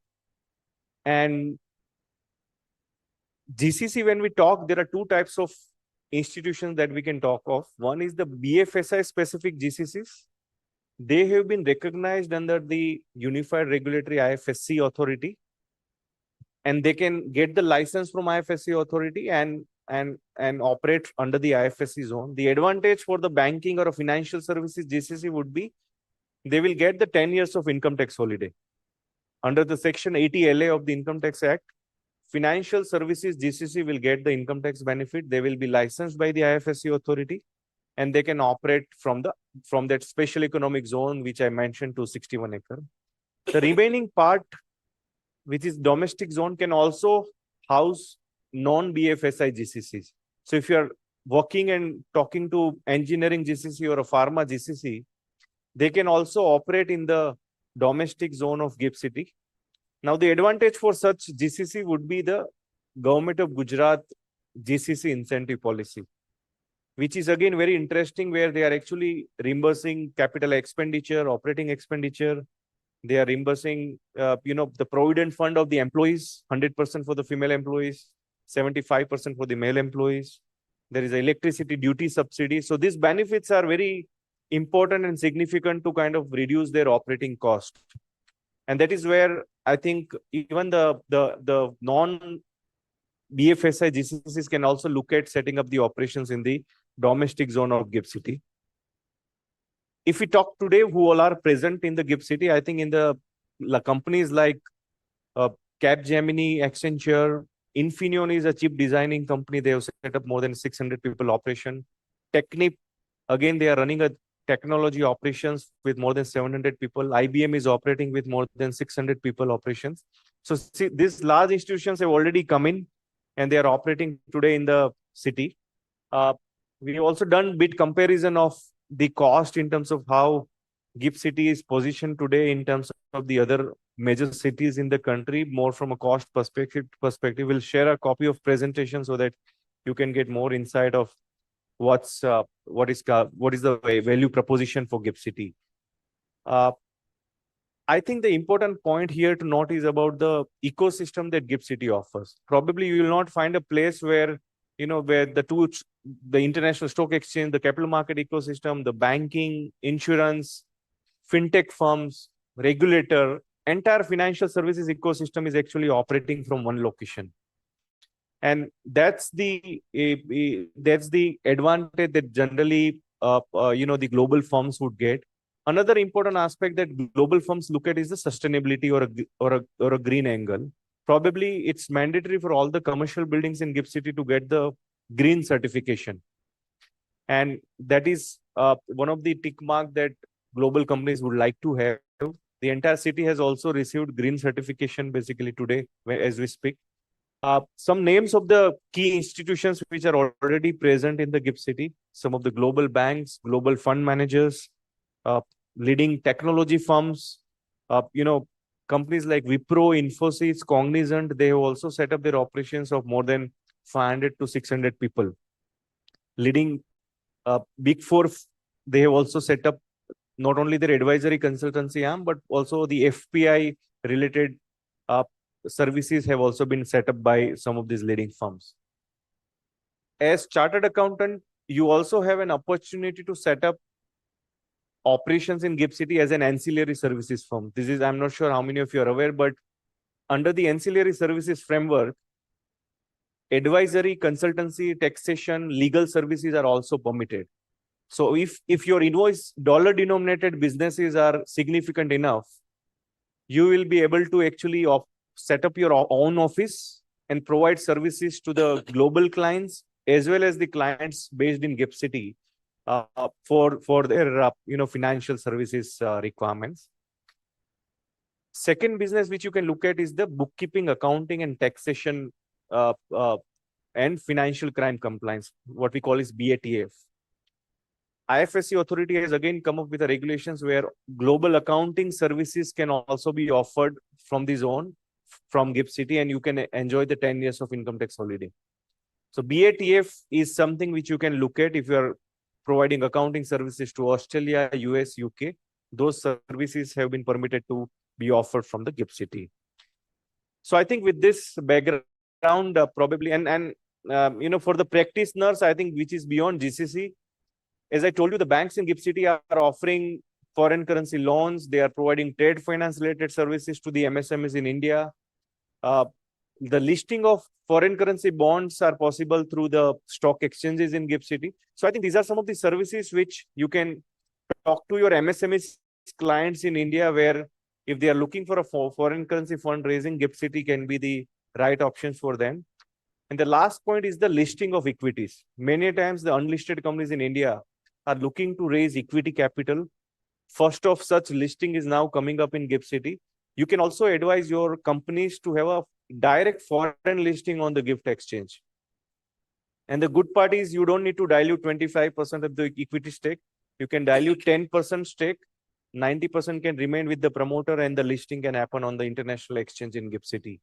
So such listing can also be encouraged to the Indian unlisted companies. Yeah.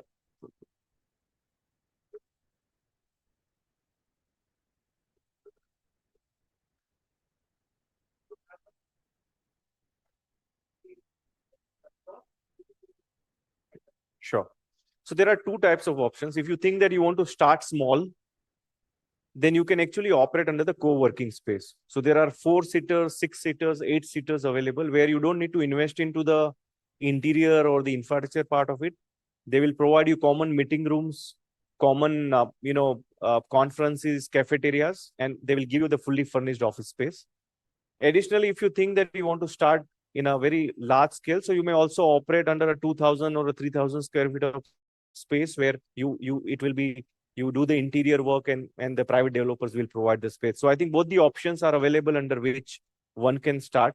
Largely, smaller CA firms may like to start with a co-working space so that eventually they can understand the business and expand, within the zone.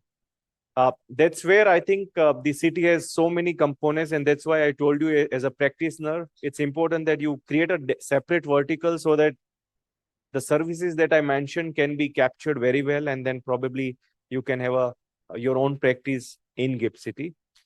Thank you very much. Thanks for coming here, and I'm sure you will be able to now kind of give a better perspective about how the city is coming up.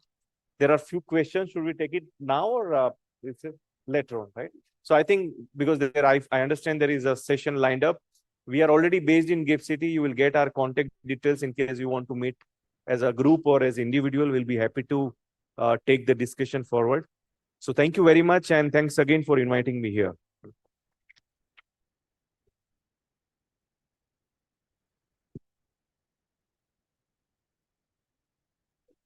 Thank you, Sandeep sir, for setting a tone and even describe that gift is real gift for India. Now it's time to felicitate our eminent speakers. I request CCM sir to please felicitate Sandeep Shah sir. A big round of applause for Sandeep sir.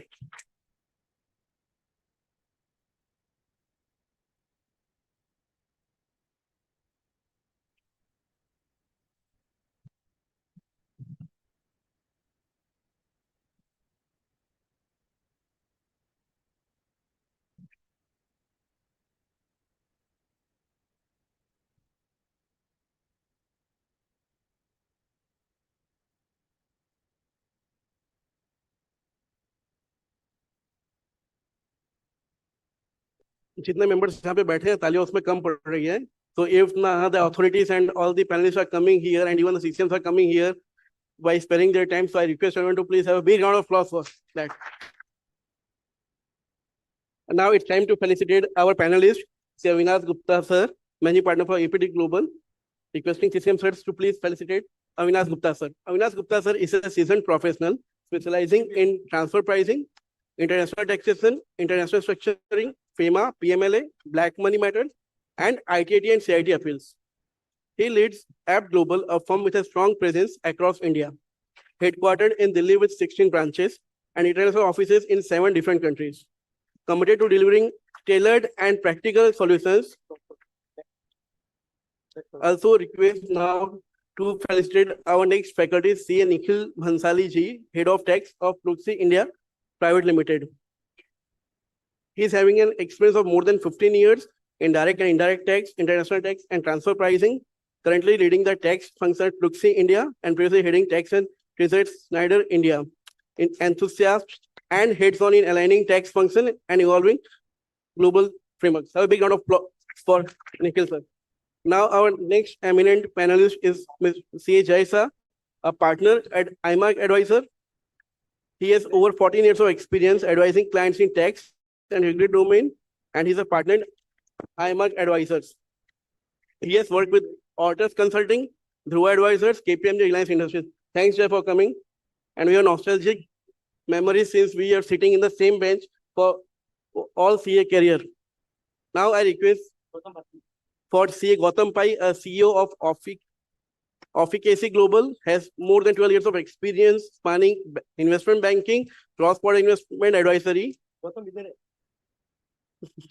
and also work with a cross-section of Indian and global companies across consumer brands, manufacturing, automotive, pharmaceuticals, textiles, among others. Extensively dealing with overseas corridors, including Australia, USA, Korea, and other countries. A big round of applause for all the panelists and our CCMs.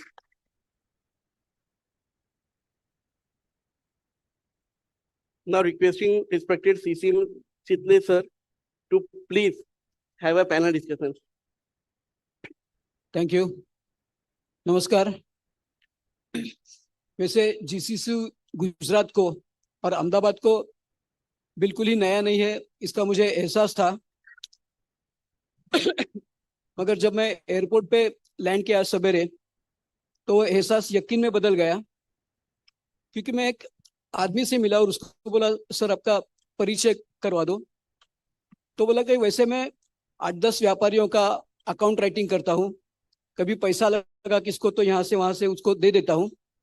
मेरा लड़का CA है तो मैं बताता हूँ कि मैं account writing करने वाला आदमी हूँ, मगर मेरा लड़का सीए है. उसको अगर कोई पूछता है आपके पिताजी कौन है तो बोलते हैं कि वो अकाउंट्स और फाइनेंस जीसीसी के प्रमोटर और डायरेक्टर है.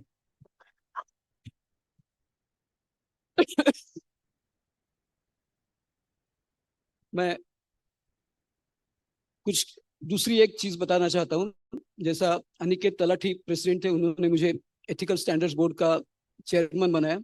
तब तक मैंने ऐसा कोड ऑफ एथिक्स वगैरह पढ़ा नहीं था, क्योंकि हम समझते थे कि एथिकल प्रैक्टिस करें तो ऐसा पढ़ने की कोई जरूरत नहीं है. पर जब चेयरमैन बनाया तो पढ़ना जरूरी था. और हमें ऐसा बताया गया था कि हम एडवर्टाइजमेंट नहीं कर सकते, सॉलिसिटेशन नहीं कर सकते हैं। तो जीसीसी के बारे में मैं बताना चाहता हूँ। जब मैं चेयरमैन बन गया तो A to Z act, rules, regulations, code सब पढ़ लिया। और उसमें पार्ट 1 फर्स्ट शेड्यूल में clause 6 and 7 है, you cannot solicit, you cannot advertise. So that embargo is there in the act itself. But जबकि मैं पहले से पढ़ा तो I also read section 1 subsection 2 of the Chartered Accountants Act 1949, and that reads that this act extends to the whole of India. So if you advertise, solicit in India, the act is applicable. If you advertise and solicit outside India, to my mind the act is not applicable. जैसा supposing किसी Indian citizen ने Dubai में चोरी किया तो का IPC के under नहीं आएगा, वो वहां के लॉ के अंडर आएगा। और अपने को वहां एडवर्टाइजमेंट के सिवा कोई जीसीसी का वर्क मिलना मुश्किल रहता है। तो just I interpreted, I thought that I will share with you, you also may interpret, risk is yours. Risk के सिवा बिजनेस। या और दूसरा, पहले सेशन में उन्होंने बोला कि आप अकाउंटिंग, टैक्सेशन इसमें सीमित नहीं रही है, आप अपना दायरा बढ़ा के, बोलते बोलते उन्होंने बोला एस्ट्रोलॉजी, पैरासिटामोल, ऐसे भी आप कंसल्टेंसी कर सकते हो।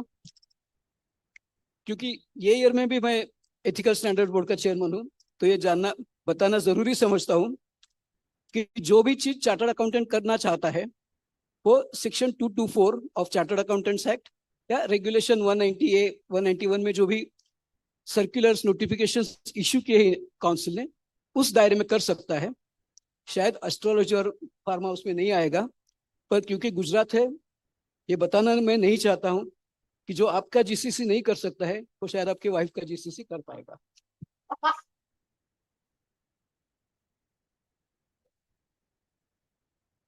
अभी अपने साथ moving to this taxation more seriously which is the session, और अपने साथ अविनाश गुप्ता जी है। He has constituted a successful GCC, और जब भी ये गल्फ कंट्रीज में नहीं रहते तब इंडिया में भी रहते हैं।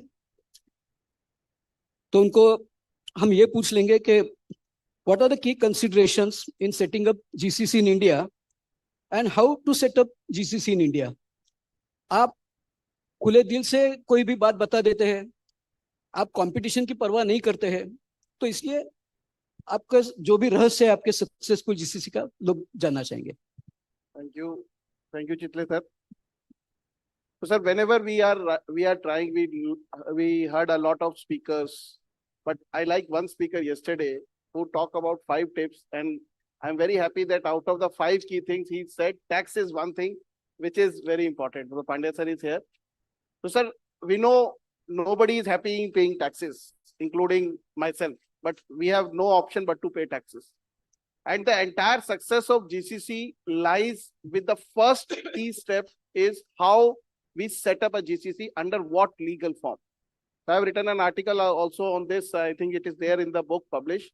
So the GCC can be set up by 3 ways. So either I set up a full-fledged private limited company in India, and that is holding of that private limited company is with the foreign entity or for Indian entity, whatever way it is.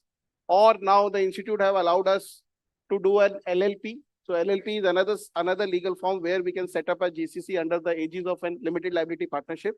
And the third, which is a very common for many foreign companies, is to set up a GCC under a branch office.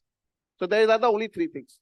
Now the first question which comes to me whenever a foreign company or any Indian company or Indian chartered accountant comes to me, that which form to adopt and why. So which form to adopt depends on from which country the person is coming. So if it is me, let's say me and Chitle sir want to set up a GCC in Gift City or outside Gift City, whatever way it is. So what is more important for us? Our main objective of creating that Gift City is to earn profit. When we earn profit, I know that in case of a company, I may be liable to pay tax 25%, or I will take a tax holiday if I set up in a free zone like FSC, etc. Then I'll get a tax holiday only for a limited period of 10 years out of 15. And in that tax holiday also, I'm liable to pay AMT if I do it in LLP, or if I do it in in a company, then I am liable to pay a dividend tax whenever the profit is being distributed. So in case of a private limited company, I am liable to pay a 25% plus a dividend tax, which may go up to 39% if my income is more than 5 crores and all. At the same time, if it is a foreign company, then they are liable to pay a 20% withholding tax on a dividend plus the corporate tax. So that is a consideration. But if the foreign company opens a branch office here, then they are liable to pay only small amount of tax as a foreign company, and there is no branch distribution tax, which is another a good thing in our tax law, that we don't have a branch tax. Then there are whole lot of DTAs. So if it is a French company coming and setting up here, we have a DTA where the dividend tax is 2%. But if a Mauritius company comes and open it here, then there is only 5% tax. So another considerations for setting up these things is whether they want an unlimited liability. So some medical, let's say a company who's a pharma company or a medical company, they want to set up, but there are associated risks which are there. They need fire NOC, they're in medical council NOC, etc., etc. Whether it is good in case of a foreign branch office or a LLP or a firm, then whether they want somebody as a designated partners who have unlimited liabilities. So these are the key consideration. But tax, from a tax perspective, when we talk, is mainly the tax rate. And then another consideration which we'll take later on is the transfer pricing, which is also whenever we are doing a cross country, which is also a big consideration to set up whether what kind of GCC we are, whether we are a low risk distributor, whether we are a low risk R&D center, whether we are back office operations, etc., etc. I think my colleagues will discuss about this very, very important issue for transfer pricing, because India is a jurisdiction. Indian tax departments are very aggressive in transfer pricing compliance. And the last but not the least is the GST. We have a lot of rules and regulation with respect to export of services. There are certain services which we are providing outside India, but still it may not qualify as export, and we are liable to pay GST. So we need to structure those tax consideration with respect to indirect taxes also, which is a great thing. Everybody is talking go beyond tax, go beyond accounting, but I say I born with the knowledge of tax and accounting when I qualify. So we can do a lot of things, but let us try our head in this area also, because this is one of the key consulting area for all of us, where a lot of people can come. Thank you. Avinash भाई, हमने ऐसा सुना है कि कोई लोग हर country के लिए अलग व्हीकल बनाते हैं, या कोई हर बड़े क्लाइंट के लिए अलग व्हीकल बनाते हैं, तो इसके बारे में कोई आप बोल सकते हैं? Yes, sir. SPVs are very important part, because when a foreign company comes, they don't care about small cost of incorporation, small cost of running, etc. But SPVs, so for example, somebody want to disinvest in a future manner. So let's say I open 10 GCCs and then after 5 years, I want to sell 51% of the stake to another bigger GCC. Or that we are talking about Capgemini, we are talking about ICOP, we are talking about Big Fours, etc. So my objective is to set up a GCC, and then subsequently I want to sell that GCC stake to somebody, or I want to, now US have started investing, US PE fund have started invested in a audit firms. They started investing in the GCC. So if my perspective is that tomorrow I may consider to sell my 10%, 20%, 50%, or even 100% stake in GCC, then I should look for different SPVs for different GCCs, and tax consideration, what I have told you is there. So this is important part as well. Well, thank you. Friends, in the arena of taxation, wherever it goes to subjectivity, there is a challenge. And transfer pricing is no exception. There are subjective rules, comparables, which to select, which to omit, getting information in public domain, facing transfer pricing assessments. Fortunately, we have expert in the field in the form of Nikhil. Again, in transfer pricing, various regulations are there. There is OECD model, there is UN model, there is maybe India has certain rules. And then when actual assessment takes place, maybe the person who is taking that assessment, his own dictionary vocabulary comes into play. So let us try to understand from Nikhil, what is the gap in global or maybe OECD standards relating to TP and in India? And generally, what people are wary of facing the assessments. So what challenges do you see, and what suggestions you will give to the professionals to address this particular facet effectively? Good morning, everyone. It's really been pleasure today to be a part of this discussion. Hello. Yeah, good morning, everyone. It's really pleasure being a part of this discussion today. From the OECD so OECD is more of the global rule on the transfer pricing, whereas we have Indian TP regulation. So when it comes for the OECD TP guidelines, they have given detailed guideline on multiple factors on the benchmarking comparability analysis for each transaction level. From GCC standpoint of view, the two key differences is that one is they have defined a guideline on the low value added services. So typically GCC is being referred as in the OECD guideline as a low value added services. They have defined low value added services that which is non-core activity can be considered as a low value added services. And in such kind of category, even 5% markup is okay. And the M&E group need not to perform any benchmarking study. So this kind of discussion I always have with my counterpart, because OECD prescribes something. Whereas when it comes for the Indian TP regulations, Indian TP regulation doesn't adopt the OECD guideline, although it has a lot of persuasive value, which can be seen in a lot of judicial pronouncement, but it doesn't have the binding value. That is point number one.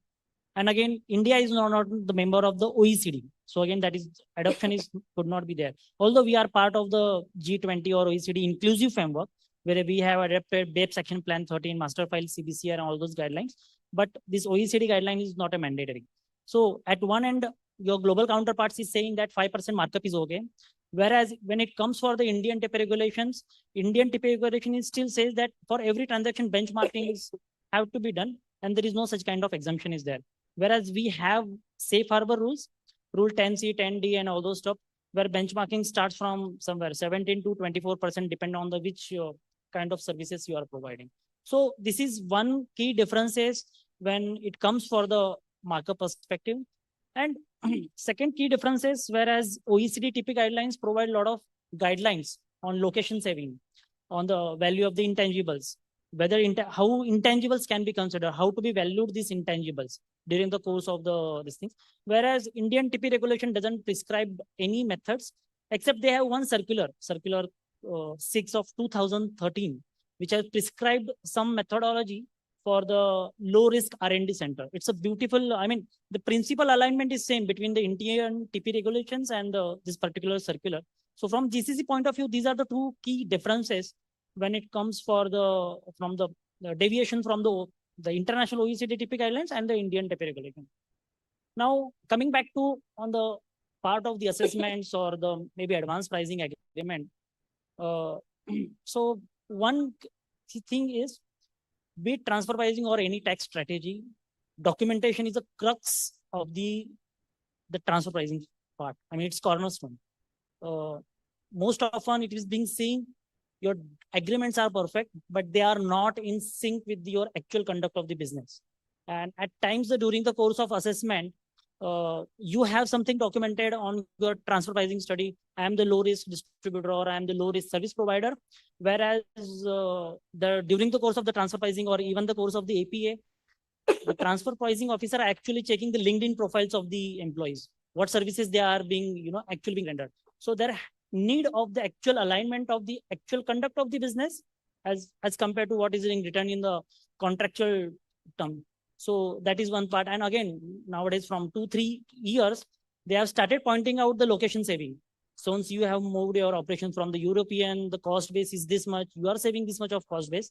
And again, we don't particularly have any inputs from the Indian TP regulation that what is the guideline. But yes, from the TP guideline says that location saving has to attributable to the service recipient. Whereas this is a bit tricky question when it comes for the location saving kind of thing. So these are the main challenges from the assessment point of view. Thank you. Jay Shah. नाम ही काफी है. Now for MNCs to set up GCC, various jurisdictions are available, and maybe in low cost also, maybe countries like Indonesia, Vietnam, they are also now opening up.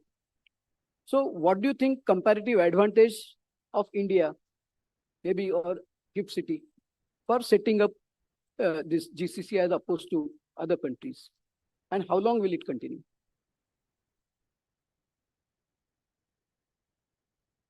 Good afternoon, everyone. So India definitely has a competitive advantage over other jurisdictions as far as setting up of GCC is concerned. In fact, just as per the numbers released yesterday, the GDP growth was reported at 7.8%. The gross value added, the GVA for financial services, real estate services, and professional services saw a spike from 7.5% to 9.8% for the first quarter. So the numbers speak for themselves and it reinforces our belief in the India story. Also, we have seen news reports of organizations like Google and IBM shifting GCCs from Eastern Europe to India. SAP is downsizing its teams in Europe and shifting them to India. So the prime reason for India being a preferred destination for GCC is availability of low-cost, skilled human capital. So as Sir rightly mentioned, that there are other jurisdictions also like Philippines, where there is availability of low human capital in abundance. But what distinguishes India from other jurisdictions is not just the cost factor, but it's also the skill set. Indians are known to be adaptable to innovations. And as we see, there are a lot of changes taking place in tech space, in AI, data security. We have seen Indians really catching up fast to these areas. And that is why many organizations, MNCs, are preferring to set up their base in India. In fact, it's not just about the cost arbitrage, it is also now about capability arbitrage, where MNCs are viewing Indians as having definitely good skill sets in areas beyond routine accounting and taxation. Just if we even talk of accounting now, we are seeing GCCs also integrating specialized services like IFRS, audit support services with the routine accounting work, routine bookkeeping work, because of the capabilities or the skill sets that we possess. There's a huge untapped human capital in tier 2 cities also, which GCCs are now looking to exploit. Another reason for choosing India for GCCs is, of course, the infrastructure. There is good infrastructure now. If we see cities like Bangalore, Pune, Hyderabad, and now GIFT City, we have state-of-the-art buildings. There are real estate players which are now offering GCC as a service. And it's not just limited to a normal official or a commercial space. It's more of a tech park which is being developed. So MNCs are really keen to have such amenities integrated with the real estate space. This growth in GCCs is also now being catalyzed by IFSC, because IFSC has now a dedicated framework for GCCs. If we divide that into 3 buckets, one of the foremost regulations which IFSC has framed for GCCs is global in-house centers, where foreign banks, foreign insurance companies, financial institutions, they can set up global capability centers in GIFT City, which can provide support services to their parent entities, to their group entities and affiliates outside India. There is also another area available for professionals to set up such service centers in form of TechFin and ancillary services, which is the new framework that has been introduced by IFSCA, where there are multiple opportunities and services that can be provided from IFSC. It could be legal support services, actuarial services, KPO, BPO. All these services is provided to financial service entities outside India that can be set up in IFSC. The third most important thing, which even Sandeep Bhai mentioned, was on the BATF, which is the bookkeeping, accounting, taxation, and financial crime compliance services. These services can be provided to financial as well as non-financial service sectors. So with this regulation, I think there is a great opportunity for professionals to set up GCCs here in GIFT City and provide bookkeeping, accounting, taxation services to corporates outside India, whether they are into financial space or non-financial space. I think the advantages of GIFT City are now known to all. There are fiscal benefits in form of income tax and GST exemptions. At the same time, there is a very conducive regulatory environment for entities in GIFT City, which is further going to propel growth for GCCs, because an entity which is set up in GIFT City is regarded as a non-resident entity, the applicability of FEMA regulations becomes very simple because any transaction between an entity in GIFT City and its parent entity is outside the purview of FEMA, since both are deemed to be non-residents for the purpose of IFSC regulations. So I think because of these factors, India is poised to be the next growth engine for GCCs. Thank you, Jai. With your convincing reasoning, maybe MNCs, foreigners would set up their GCCs in India. But here there is a large cobweb of various rules, regulations. And over and above that, the government bureaucracy implementing them. एक MNC वाला मुझे पूछ रहा था कि मैं बताया कि आप कंप्लाई कीजिए, हम देख लेंगे क्या है। तो बोला नहीं सर, आपका यहाँ मंदिर हो और मंदिर के बाहर अगर आपने रूल किया कि यहाँ जूते निकाल के अंदर जाइए, तो ठीक है, लोग जूते निकाल के जाएंगे। बट आप सरकारी ऑफिसर को अपॉइंट करेंगे और कोई बेयर फुटेड आएगा तो बोलेगा घर जाओ, जूते पहनो, यहाँ निकालो और फिर अंदर जाओ। So this bureaucratic attitude also needs to be addressed. So what would you advise for these stakeholders of this GCC ecosystems about the regulatory compliances, trends, what they should look at? So you're right. So there is, of course, much that needs to be done on the implementation front and the groundwork. So there are certain compliances which need to be adhered to so that there is no litigation or the litigation is minimized. At the same time, as far as the regulatory trends are concerned, for GCCs, there are a wide number of regulations that are now coming up and which they need to catch up with. Moving beyond tax and FEMA, Companies Act, routine provisions, one also needs to now be cognizant of the fact that there are certain provisions which are coming up with respect to data protection and data security. So there is Digital Personal Data Protection Act, which has been notified. Of course, the rules for the same are still under consultation phase and that are yet to be notified. However, with these rules being notified, data protection will become a reality in India, and that needs to be taken care by GCCs because they are handling data all the time, the data of the customers of their foreign parent entities, data of the employees. So which is very much sensitive data, especially if the organizations are banks, insurance companies, that's quite critical data to handle. So data consent, data protection, data security, these are going to be the norms of the future, and they'll have to ensure that these regulations are also adhered to in spirit.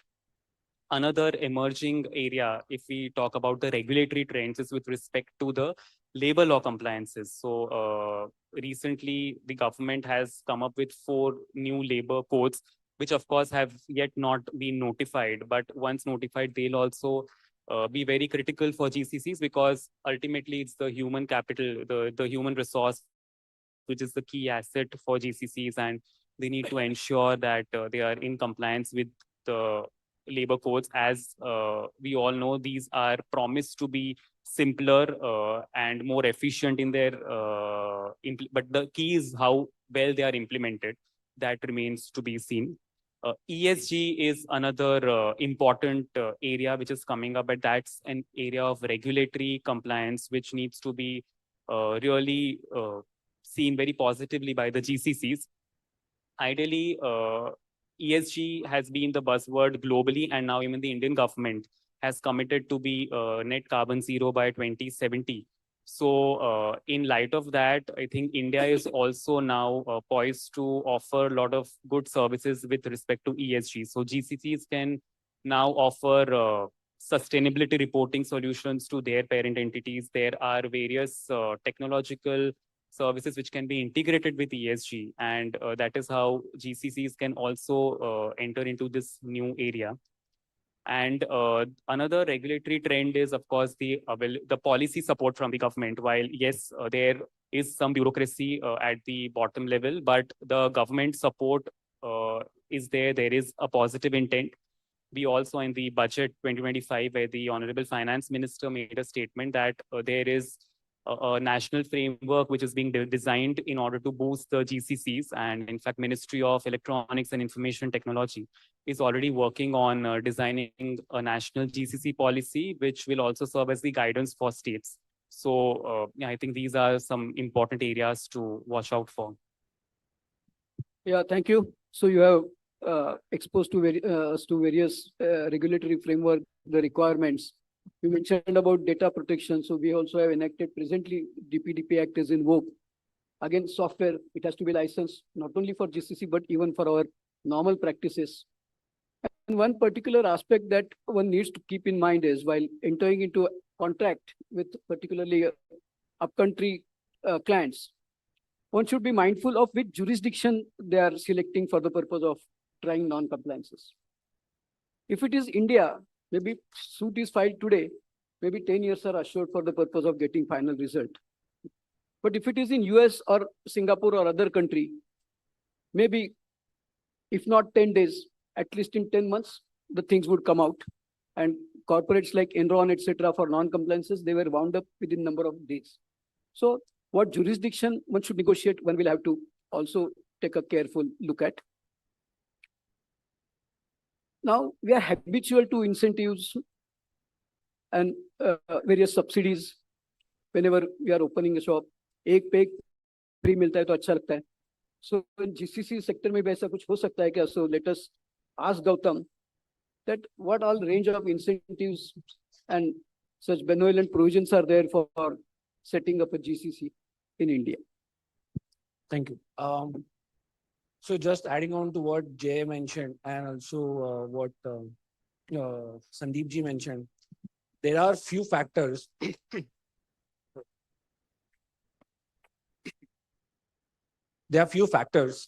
which any corporates, CXOs of an organizations look at for deciding which jurisdiction to invest into, which country to invest into. And in fact, if you are in India, which state to get into, right? So for having said that, tax and regulatory aspects are quite important, but the main thing that is a decision-making factor for them is the talent, where the skill sets are. And since there are multiple departments or capability centers that could be set up in India, right, which either includes IT or F&A or data analytics, right, or probably cybersecurity, you have to look at where the skill sets would resolve, right? So, so that is the deciding factor. However, in this time, Karnataka has been leading the show, right? And a lot of incentives have been provided by the government in terms of the infrastructure, for various reimbursement of expenses. In the recent past, like last 4 to 5 years, there has been push from various states to pull the new GCCs into their own states, which is a good thing for India, which includes Madhya Pradesh, Uttar Pradesh, Maharashtra, and lately Tamil Nadu and Gujarat for that matter as well. However, no state is providing capex linked subsidy, which Gujarat is providing right now. So when a GCC or probably one of your clients who are looking to set up a base in India, this could be one of the factors while making their feasibility report. So the incentives which the states provide are either of capital subsidy or interest linked subsidy. There are training incentives which are being provided by different states, the policy of which I mentioned. But lately it is the talent which is important. So for example, if you look at Gujarat, right, it is a myth that the talent is not available out here, and there's a lack of awareness in the southern part of the India that when we go to north or when we go to west, we won't fetch the talent, or probably we would not be able to attract talent out here. But if you come out here, right, if you look at Ahmedabad, or probably it's surrounded by states like Rajasthan, Madhya Pradesh, and Maharashtra, from where we pull a lot of talent with respect to F&A.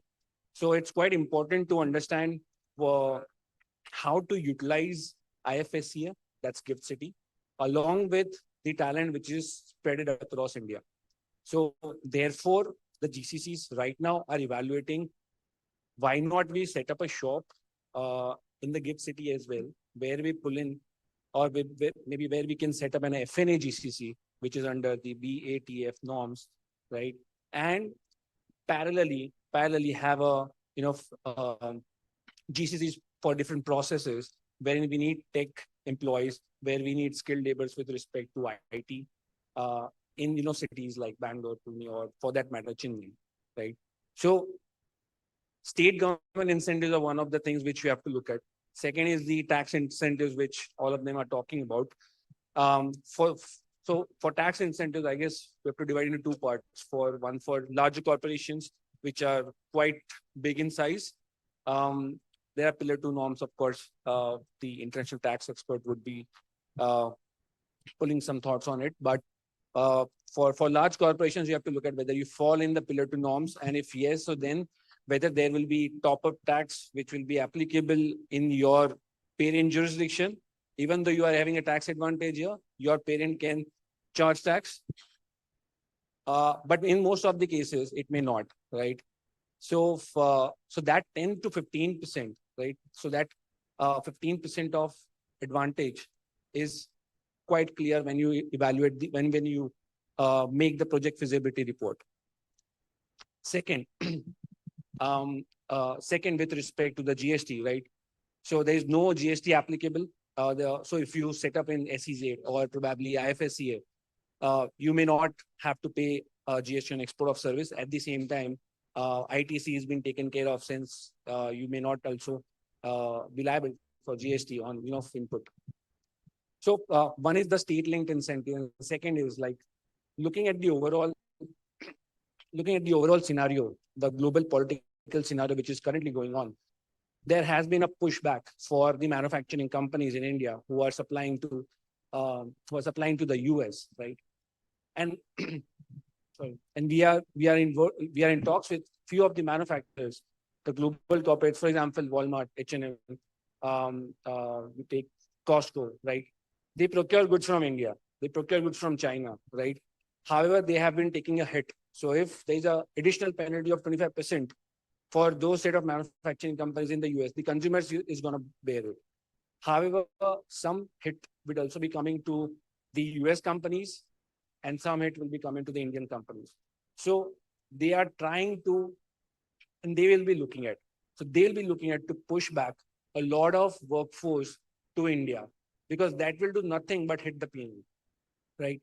So there are a lot of opportunities also with respect to incentivizing the GCCs, which the state government is definitely pushing, but the central government is also thinking on those lines. And maybe in some few months, you may also hear India GCC policy, which may be in place.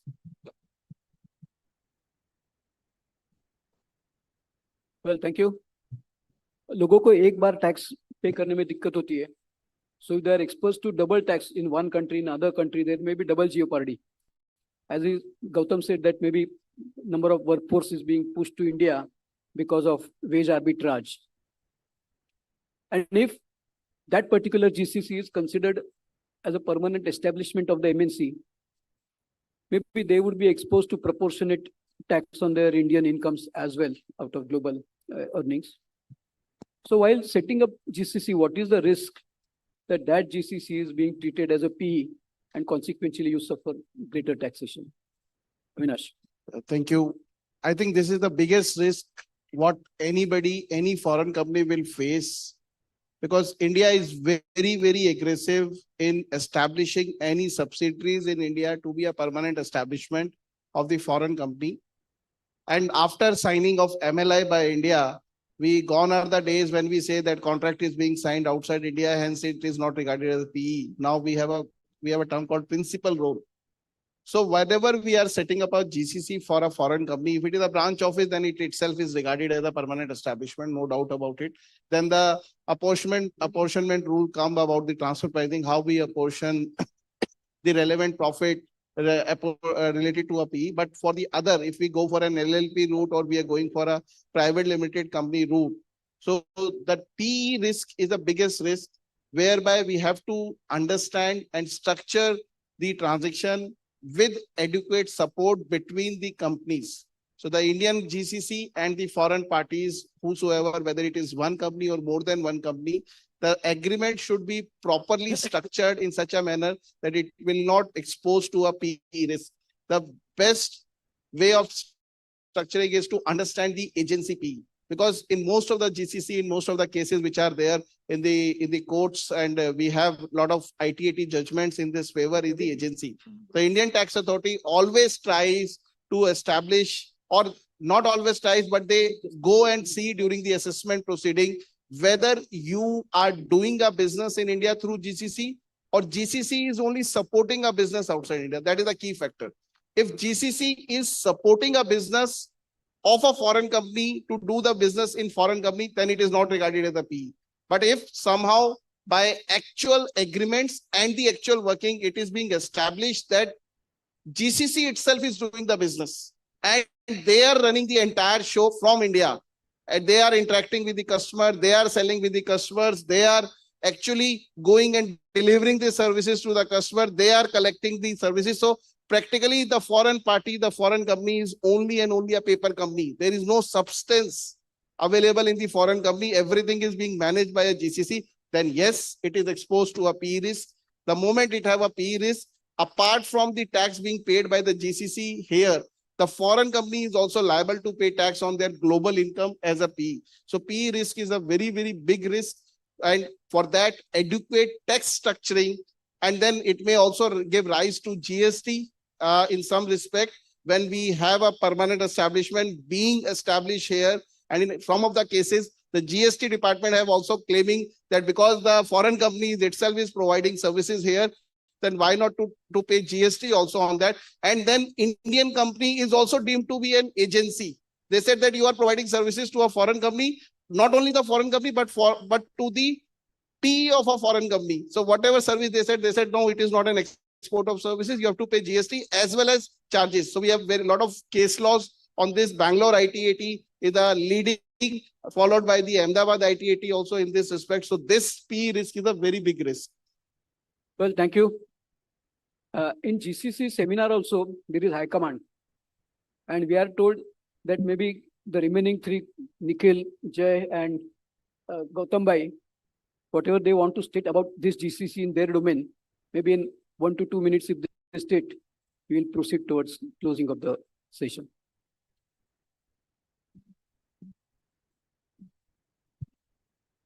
So one from the markup point of view, dealing with your counterparts, if it's a low risk service provider, the 12 to 18% markup is quite reasonable. Assuming there are no intangibles are created, and intangible is not the definition of your accounting or any accounting standards.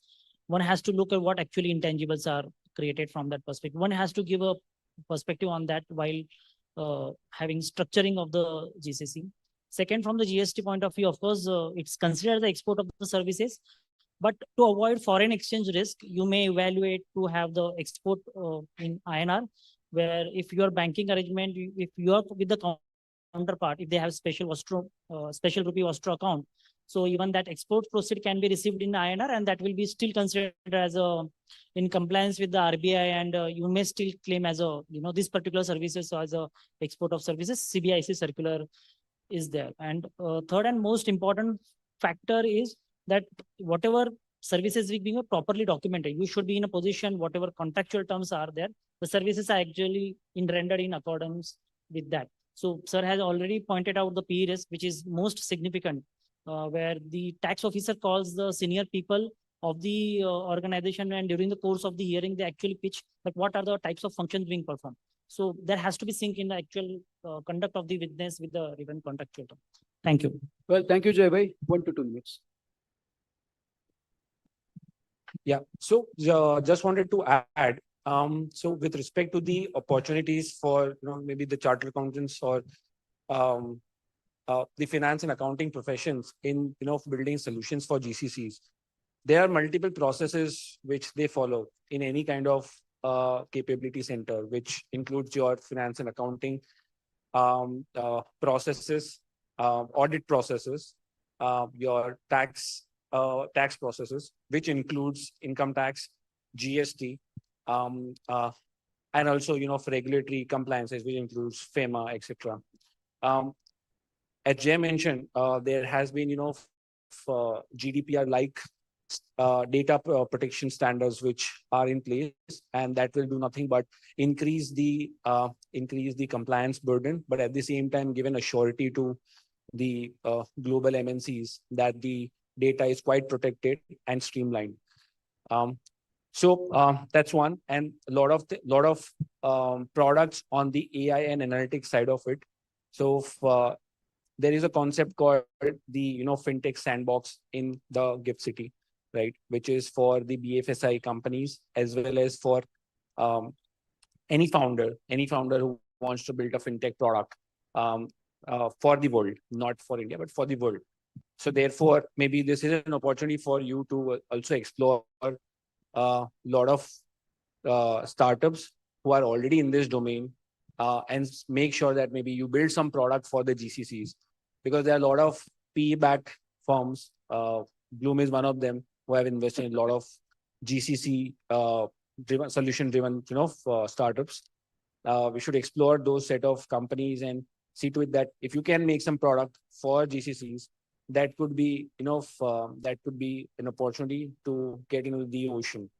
So while definitely GCCs generally appoint Big Fours and top tier 2 firms, for a chartered accountants who are in practice, a young chartered accountant who is looking out for new opportunities and how to make maybe take a piece of pie. There are a lot of products which you can build to automate the process for audit, tax, regulatory. But for that, I guess a lot of research needs to be done. Thank you. Well, thank you.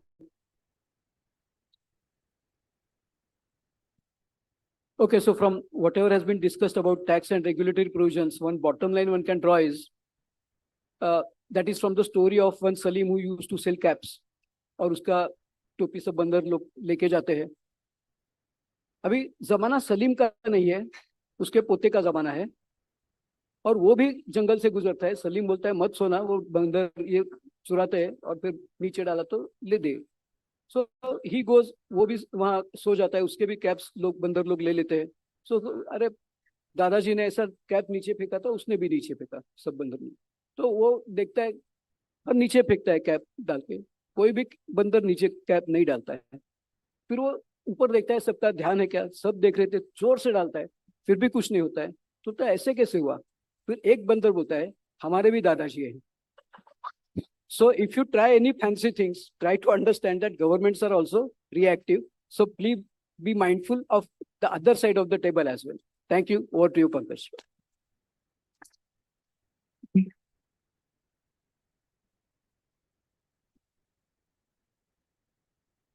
Good afternoon. તમારા બધાનું ગુજરાતમાં સ્વાગત છે. Welcome to this gift city. I am here today to express my vote of thanks to such an esteemed galaxy of speakers. But before that, what I can see here, people have come here from different parts of country, different cities, different places, with a dream in their eyes to make something new, to create something new, to create a new professional opportunity, to encash, unleash it. सबकी आंखों में एक सपना है, और ये सपना वो नहीं है जो सोने के बाद आता है, ये वो सपना है जो सोने नहीं देता है. फ्रेंड्स, किसी भी चीज को शिद्दत से चाहो तो सारी कायनात उसको आपसे मिलाने के लिए लग जाती है. कौन कहता है आसमानों में छेद नहीं होते, एक पत्थर तो तबीयत से उछालो यार. और हम सब भी वो पत्थर उछालने आए हैं. अदरवाइज इतनी दूर से इतने पेन लेके फ्राइडे सैटरडे वीकेंड छोड़ के, इतने बढ़िया बारिश का मौसम है, but we all are here to learn something new, to do something new. And this GCC will be a game changer. It is always said that the 21st century will belong to India, and it is because of the talent pool in India. The way we are doing things with perfection, that is our USP. GCCs, what is the structure? See, as a chartered accountant, I believe maximum of us will be a chartered accountant here. GCC our role is also in the structuring. What is the best and optimum structure? You know, there is COCO and COPO. Company owned, company operated, company owned, partner operated. If it is a company setting up a subsidiary company, then there will be more transfer pricing implications. If it is a company giving a franchise in India, then there would be less transfer pricing implications. Right, Avinash bhai? Tax regime. We all know nothing comes for free. Tax is the cost of civilization and we have to bear with it. And frankly speaking, India right now enjoys one of the lowest tax regime. Even Chanakya in the Arthashastra had said that the optimal tax structure is 1/6. And we are very near, we are having 22% tax rate. With surcharge, it becomes 25.17. If you go, some old GCCs definitely enjoy 10A because of being in SEZs, but then there is MAT, minimum alternative tax. So it is better this type of structure, 20 to 25% is a optimum structure which we are having. But we all, even in this beneficial structure where no other exemptions are there, we have a benefit of 80JJAA.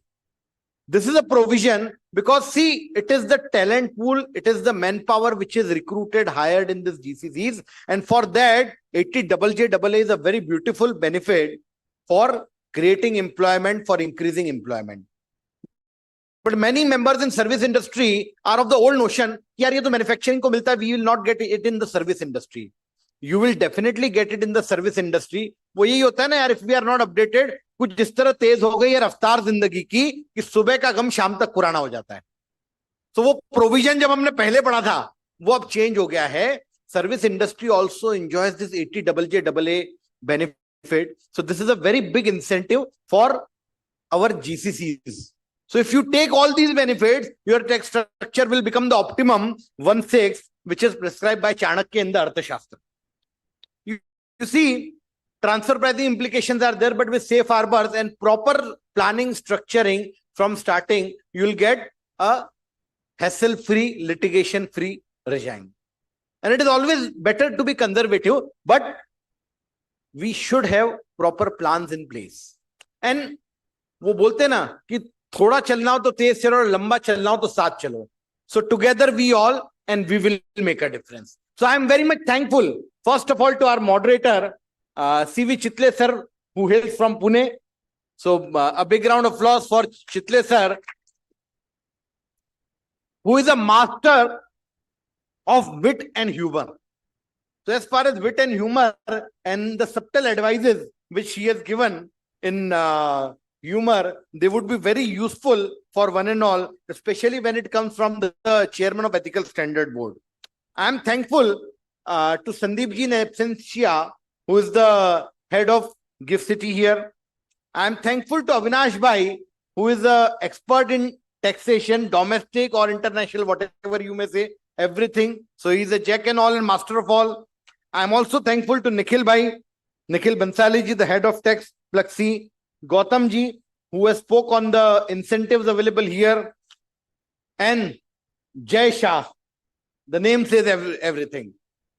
Last but not the least, the host, the Gram Devta of Ahmedabad, Purushottam Khandelwal ji, and most importantly, to all of you who are here and who are patiently listening and absorbing this like nectar is taken by a bee from flowers, you are getting the knowledge. So definitely, sky is the limit for us all. Thank you very much. Thank you for the patient listening.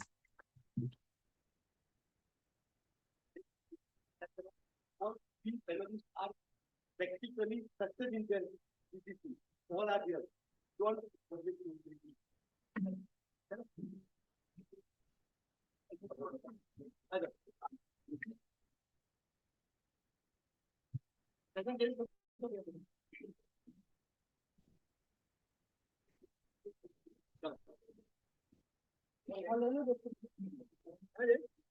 We are starting with our next session.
Good afternoon, ladies and gentlemen.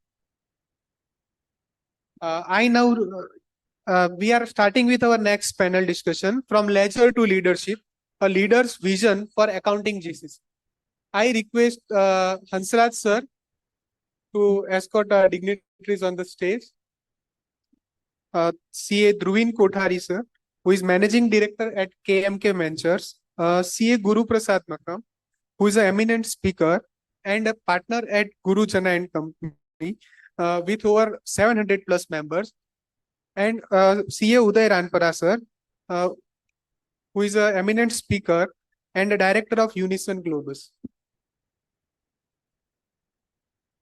CA Preeti Savla ma'am, who is the moderator for the panel, who is a current council member. Thank you. Now we'll felicitate our faculties for today. Felicitate. CA Dhruvin Kothari sir,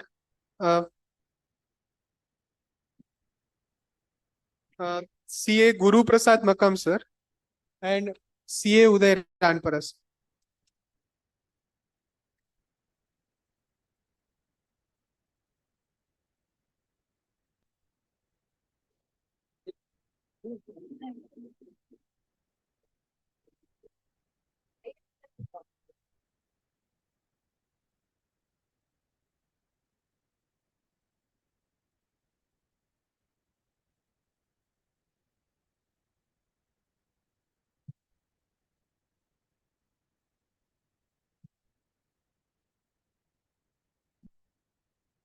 To set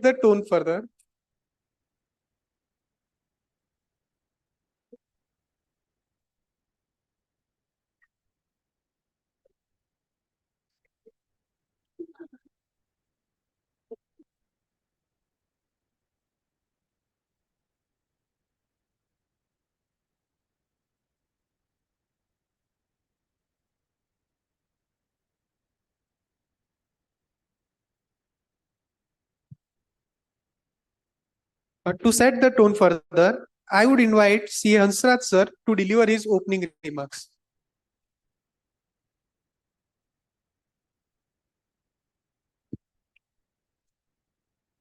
Thank you very much. You see, like it is for the 2 days. We are just on a subject which is really been need of for the country only. Today also it was in the news how the GDP will be taking shape of. Some challenges are there in the production side or the manufacturing segments, but how the service sector can be leveraged off. And fortunately, the place which is being known for the talent, the India as a strategic hub has a many advantageous position. And whatsoever the mode of the services to be rendered, we all are capable of, whether through the technology mode or through the mechanism of bringing out many other modes which are being allowed under the WTO scheme of the country. And many state governments are giving attraction to the GCCs. Today also I heard of some UP and MP, they have an advantageous position. The Karnataka and the Gujarat has already established and proven their skills. And fortunately, the speakers around us are the the panelists today with us in this particular session, which is giving us how the leadership skill or bringing out the from a leisure to leadership, from that perspective of the small primary services to the services which are of secondary in nature, which are value added in nature, that has been advantageous, that kind of skill has been taken care in our country.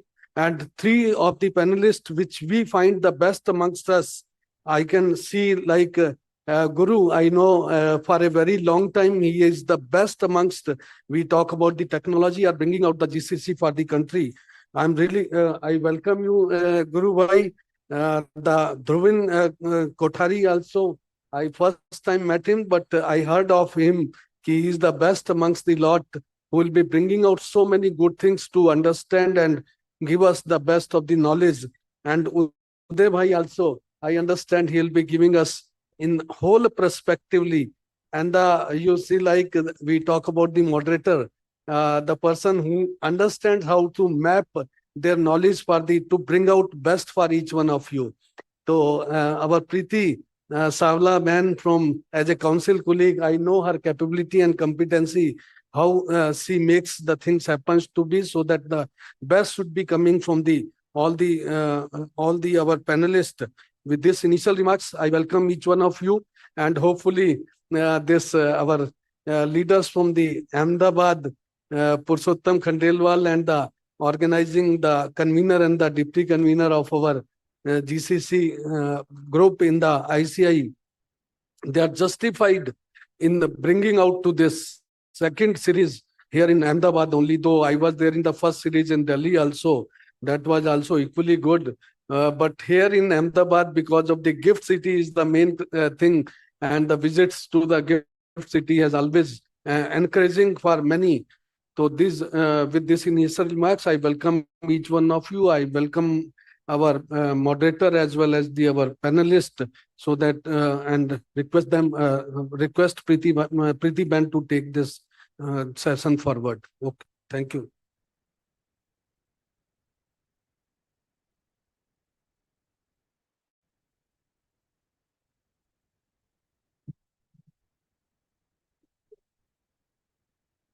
Thank you very much, Hansraj Bhai, for your setting the tone of the session. And it's all about ledger to leadership and what it is all about. So it's like a kind of professional development trajectory of financial and accounting professionals who progress from managing detailed financial records to taking a strategic and executive leadership roles within the organization. So everyone is busy. Earlier we have seen in the session the compliances. So how to move ahead? And friends, let me tell all of you, this session is a more engaging session. So I was actually missing yesterday. There was a session on sustainability and wanted to be there part of that session. But today's, I was so happy that today I got this session to moderate, because this is one of the best engaging session. And we were just sitting before the session, how to actually take more takeaway out of this session, so that the dreams, what Pankaj Bhai said in the earlier, his vote of thanks, can come into reality, and that we'll be doing this in engaging everyone. How from managing the numbers to shaping the strategy, from technical to visionary, developing the key leadership qualities and leveraging tools and technology, everything what we are going to cover it. And we are very fortunate to have this distinguished panelist today with us. And as and when we start the panel discussions, we'll be introducing them. And friends, everyone understands that qualifying a chartered accountancy itself is a big question mark and challenging. And once we qualify, we start the practice or in industry, and going to the next level is more challenging. So let us understand from our eminent speakers and the panelists, how they have reached to this position in GCC. Everyone has a question in this audience, how to take first step ahead and build our competencies in GCC, how to get work from USA or UK or Australia. Let us understand from our panelists how they have reached to this position, starting with CA Guru Prasad ji. We have like when we visit over there in his office, we have seen his office. It's a paperless office, and that is not today. It's long back, about a decade back, who no one has thought. Now we are talking about sustainability and the paperless office. But at that time, he had thought about all those things.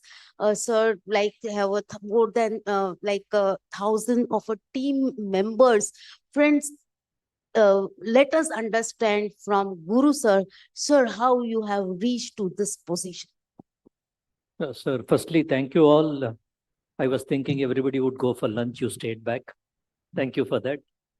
I'll only concentrate on GCC aspect, not on the growth of the profession. We didn't hear the word GCC ever before. Just a couple of years ago, somebody was started telling India will become the office of the world.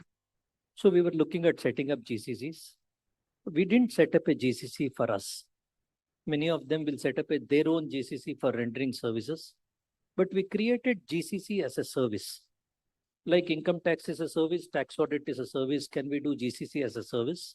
So we just started it a couple of years ago with a hub and spoke model, where the main cities like Bangalore, Ahmedabad, Delhi, these are the main cities where the face of the office sits down. And the spoke will be in a Gadag, Surat, or a sub-city in Rajasthan or West Bengal. The talent comes from the sub-city. The spoke city will face the US people. So we started doing that. We have not done tons of GCC work. Maybe all put together in the 2 years, we have just done 7 cases. But the 7 cases have been extremely nice for me to understand and grow. One simplest thing I could share with you is let's keep time. Keeping up time is everything in profession, and more so in GCC, because their entire business arm is outsourced to you. You are taking up a part of their business. And in case we don't keep time, we can't do anything. So we started doing small. During most of my answers, I'll concentrate on the fact that as a chartered accountancy firm working on taxation, GST, we may be a 20 people firm, 40 people firm, 1,000 people firm, but all of us are doing the same work. It is the only volume which changes. As an accounting firm, how can I do GCC as a service? Even you may be a 30 people firm, but how will I do service is what I would like to concentrate on. We hear very wonderful things that Goldman Sachs is setting up a 20,000 people facility. Accenture has become 5 lakh people facility. That is not in my reach. I can only do what is in my reach. I'll concentrate on aspects telling that how do I set up a GCC? What is in my reach? I am practicing in Vadodara. We are 3 partners with 4 chartered accountants, 30 articles. मैं क्या कर सकता हूँ? Let's look at that focus. Very practically, you have said, sir, let us be on the ground reality and focus how we can grow, and that will lead to the next question. Coming to you, Dhruvin bhai, you are the founding partner, like you are qualified much before, like about 10 years back and 20 years back, somewhere in 2006 or so, as a chartered accountancy. But now you are a founding partner of KMK Ventures. Like when I was given this session, I was going through the website and their profiles, what they are doing. So I have seen everything of US on your website. So how you have actually grown to this level? Thank you. Good afternoon, everyone. So I'm Chartered Accountant Dhruvin Kothari. I'm the founding partner of KMK Ventures Private Limited.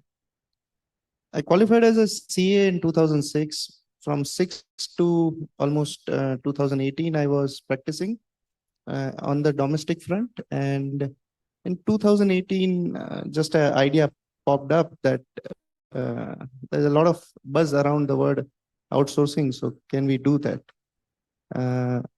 My brother and a friend of mine joined me, Dev Kothari and Asad Murlidhar. And we started out KMK Ventures with 0 people, 0 capital, no office, no infrastructure. And the journey has been good. Over the last 7 years, we have grown from 0 to 900. And we focused on US as a geography where we sought for clients. And today we are employing around 300 chartered accountants in the company and 600 CPAs, EAs, MBAs, MCOMs.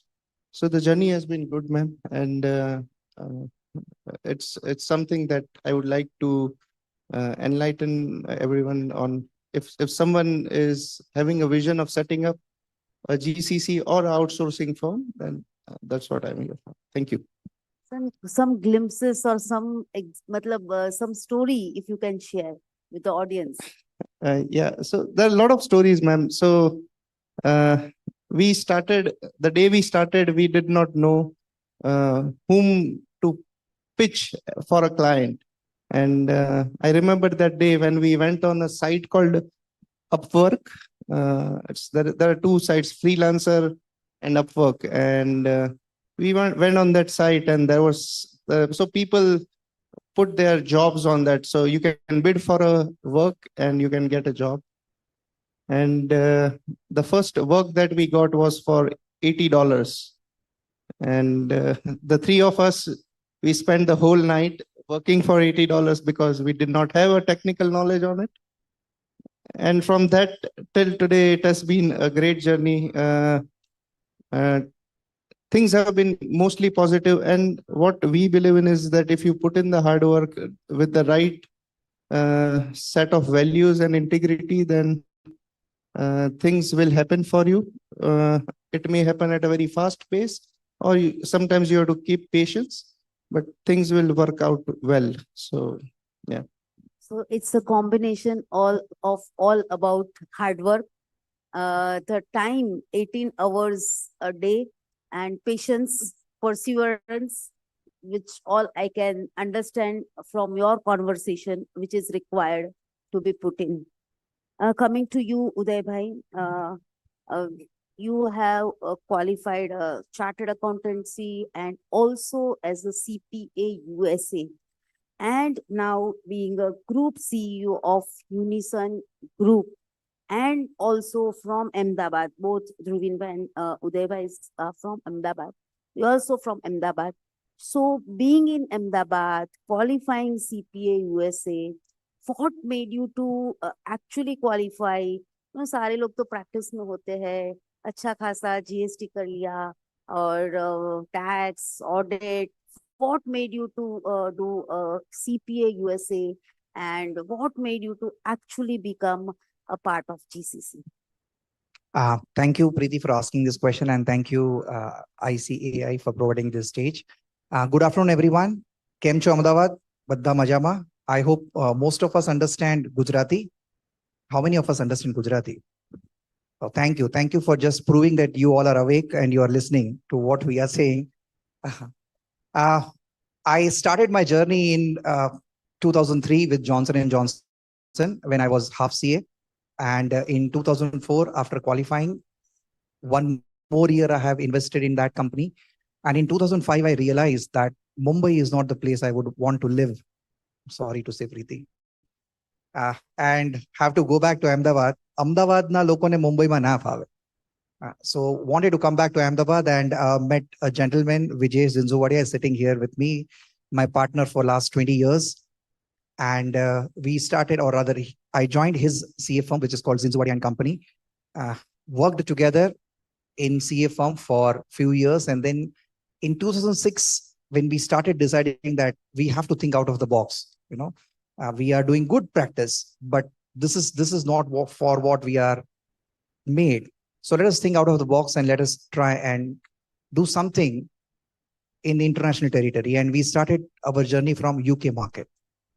So in 2006, we got our first UK client and we started serving in the outsourcing space. Friends, we were not even understanding that that's called outsourcing space. We were just thinking that we are service providers and we are providing service.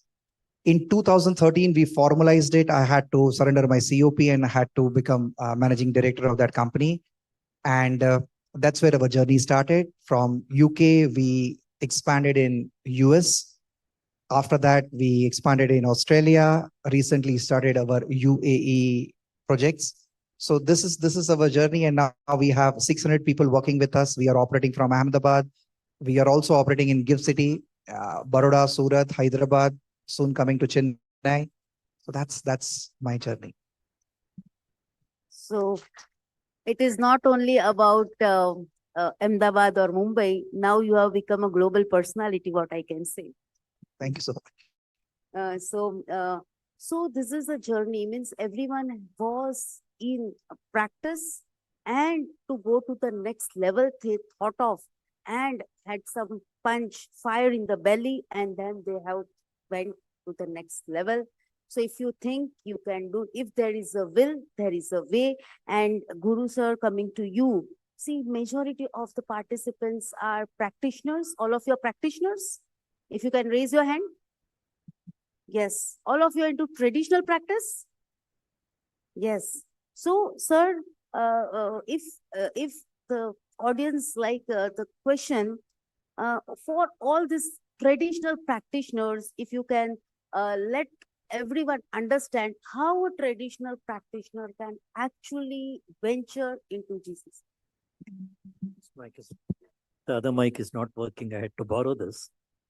So we had to take a call between setting up a GCC for ourselves or setting up a GCC as a service. So that was a call which we had to take. And somehow we had a great love for our accounting standards, Ind AS, the compliances of GST. I like fighting in the NCLT. So somehow my mind personally as an individual didn't go and get attracted towards selling. I'll go and approach a CPA and I'll do his work here. Because I was very tuned to the Indian system, and that is where my heart was blooming. So we told, let us set up a facility where we can render services for a GCC. So what is it each of us can do is, one, definitely keep up our originality. We cannot lose the originality just because we are serving somebody in UK, US, or Germany. We should look like what we are. And I'm sure that genuinity has to be demonstrated. That is the single fact which we have to understand. Second, we have to pick up certain clients which can be turned around faster. Now, if I take up a client which is going to be a 500 people company or a 1,000 people company, he may not come to me. I'm a chartered accountancy practice. I may have 1,000 people in the organization, but having said that, he will not see me as a GCC specialist. So when I'm rendering services there, I need to see what is my market. Where is it I'll get my customer? That is very vital for me. So we boiled down on the fact that let us not go into an area for setting up a GCC, which is in the CPA space.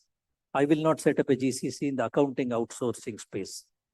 As it is a service as a GCC, we told let us give it as a service deliverable and create a product out of the service. So we identified hundreds of places. Then we zeroed down on a couple of things. That time we had a team of only 3 people. Even now, my entire GCC team is only 11 people. Not that we have tons of people to do it. Audit may be much larger. We do a large number of audits. But the background of this large team will also present credibility. So there has to be some sense of consolidation when you do it. When you go to a customer in Germany and tell, look, I'm 1,000 people, I'm in Gurujana, we have set up a GCC, they'll listen to you. That becomes a lot more easier. So consolidation makes sense. Second, you need to bucket exactly what is your pitch. So one example I could give you for the pitch is, we told, let us look at GCC in biotechnology industry. Let us look at GCC only in structural engineering. So we went to cities like Los Angeles, we went to cities like Hamburg, we went to cities like London, Stuttgart in Germany, where things are going heavily on infrastructure. When infrastructure is growing in those countries, architects are the only target where they need business. Architects are approached from these people for setting up infrastructure, but they don't have engineers to do that work. In Stuttgart, an engineer could cost anything between 120,000 euros to 140,000 euros. But a structural engineer in India is much lower and he doesn't have the job. So you position yourself to that specific target telling, look, I'll only set up a GCC facility for a structural engineering team. So you have two ends to tie up. One end to tie up is how do I get a customer? Second end to tie up is how do I serve the customer? So these are the only two ends you need to tie up. You need to tie up how do I get a customer? If I'm coming here to and speaking about GCC here, none of you sitting here will give me a job. I'm coming here for the love of my alma mater. But if I have to go and get a GCC on structural engineering, I need to be present in the road shows of engineering companies, construction companies. I need to be present in the road shows in Europe or anywhere. कुछ नहीं मिला तो एक travel मिला ना, इसमें क्या बात है? Go there, have a cup of wine and come back. At least कम से कम वो मिल गया. And you also get a business expenses out of it, a holiday out of business expense. So be present. Excuse me, can you please reduce your volume there in the deck, please? So we go there and present ourselves in these forums to look at people. Second thing you need to see is what is your pain point. You need to be focused in seeing the pain point. If you write a mail to some architect telling that, I believe you have won 7 contracts, you don't have engineers, you have 20 engineers, I can provide you 40 engineers in India at this rate. Make a specific proposal. Third, be ready with answers. Fourth, be realistic. Then come back to India and find out where do I get these engineers. Surathkal was the right place for us. Surathkal is in south of India. They're extremely good civil engineers. Civil engineers don't have engagements in India. So we told, okay, let us look at civil engineers in India, structural engineers in India. They only require some knowledge to face them. So that is how it has to be stitched. So we stitched up something called a micro GCC or a nano GCC, where the number of engineers could be 20, 30, 40 to start with. Maybe it will go to 400 tomorrow.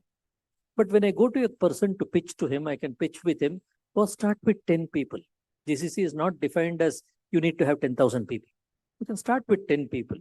I'll get you 10 engineers. There is a cost arbitrage, but I'm not going on cost arbitrage because my Surathkal engineers, my RVC engineers are 10 times better than what you find in Stuttgart.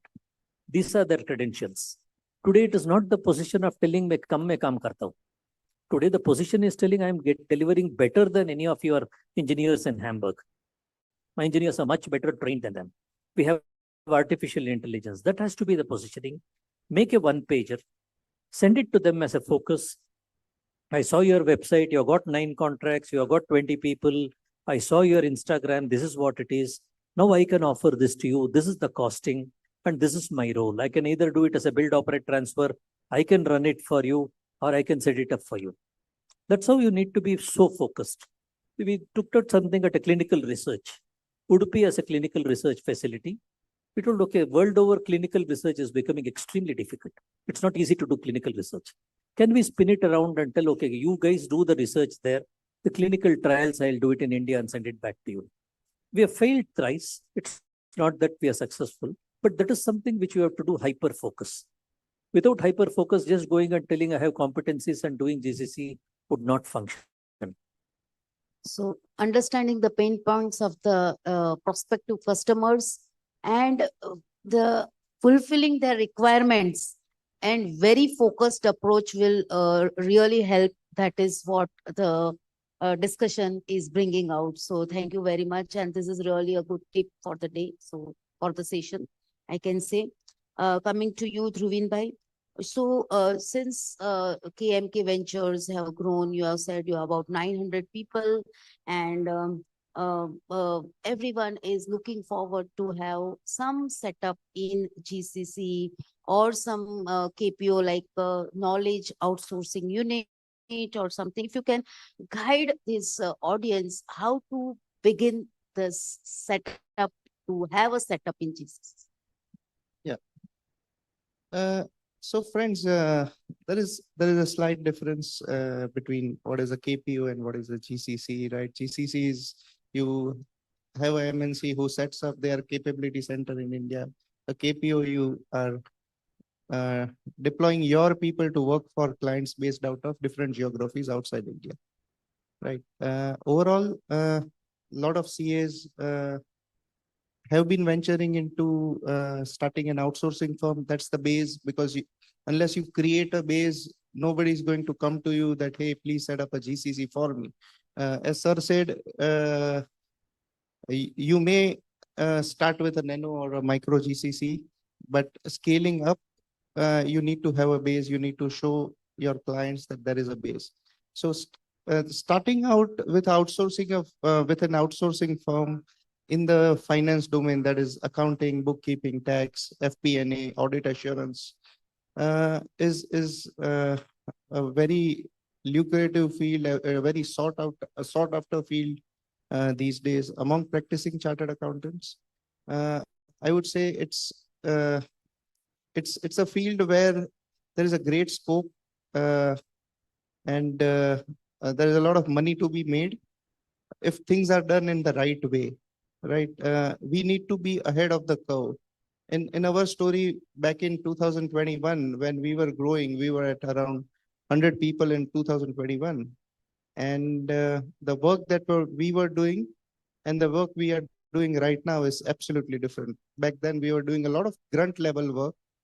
Now, all that work of preparing an income tax return or doing an ARAP job, most of that work is being automated. So we took a pivot in 2021 and we shifted to high-end works like fractional CFO services, FP&A work. So that pivot is very important, and anyone who positions himself ahead of the curve, because AI is coming after this sector at a massive level. There are a lot of technological advancements happening. At KMK, we had the fortune of onboarding an enterprise client before a year. It's a Fortune 100 company and the 6th largest software company in the world. So while we were working for them and while we are creating a GCC for them, we understood that where the ball is going to be after 3 or 4 years, and the amount of advancements that they are coming up with is going to render accountants jobless. And the grunt level work is going to go out of the ball game totally. So it's for us to understand this, absorb that, and position ourselves so that we can utilize that expertise, or we can utilize the AI to solve bigger problems. Positioning anyone who wants to start out new needs to really concentrate on these aspects and position himself ahead of the curve, and that would be a great start. Then, of course, it's a long journey. You have to create infrastructure. There will always be a problem of whether to hire people or whether to get work, right? We used to face that problem a lot because you cannot create a bench on day one. We don't have that capital to deploy. So whether we get work, then we don't have people to execute the work because we'll not get people immediately, say for the first 3 or 4 months. Once you get the work, it takes 4 or 5 months to get in the people. So it's a chicken and egg story where we have to position ourselves, and then execution and problem solving is going to be the real game changing things. That would be. So the infrastructure, the resources are huge challenges. And if Uday Bhai, you have also said you have reached to this position at Unison, if you can also guide how to actually begin and set up. Thank you. Friends, I would like to keep it very simple because most of us who are listening here, they might be interested to enter into this particular area, or they might be in this area and wanted to scale up. So the first and foremost step, according to me, when you want to enter into anything apart from your routine practices, first to take a decision. What decision is whether you want to be an entrepreneur or you want to do your journey as a professional. I'm sorry to say, friends, but these two are completely different as far as GCC space or outsourcing space is concerned. Because if I go as a professional, so as a chartered accountant, all of us have done our journeys as chartered accountants. The first step is to gather the knowledge, to become the expert of something, and then start implementing it, getting your clients for that, implementing it. When I say entrepreneurial journey, when we started our outsourcing back in 2006, I was not even a CPA. We started it as our entrepreneurial journey, as in our job is, we understand one thing, there is somebody who needs some services. There is someone who's expert to do it. We just have to bring these two together by taking the risk on us. What I mean to say is hiring people who have different capabilities, finding the client, and these hired people will serve them. That's it. That's an entrepreneurial journey. So anybody who wants to start, we have to decide first, if you want to go on the professional route, first gather the knowledge, gather the qualification, become CA, CPA, UK CA, US CPA, Australian CPA. But if you want to go on the entrepreneurial journey, just jump into it. Bring your first client. I'm sure that is the biggest challenge. How to bring the client. I'm sure so many faces I'm seeing here, they are barabar છે પણ લાવવાનું કેવી રીતના પહેલે એ તો બતાવો. So I'm just going to share my partner's story, not my story. Today he is not sitting here, so I'm taking the liberty to tell his story, how we got our first client. So Vijesh Bhai, he went to London. He just landed in London. Before going, he shot almost 400, 500 emails to different CPA firms, chartered accountant firms, that I want to come and meet you and want your appointment. उन सब में से we got one appointment.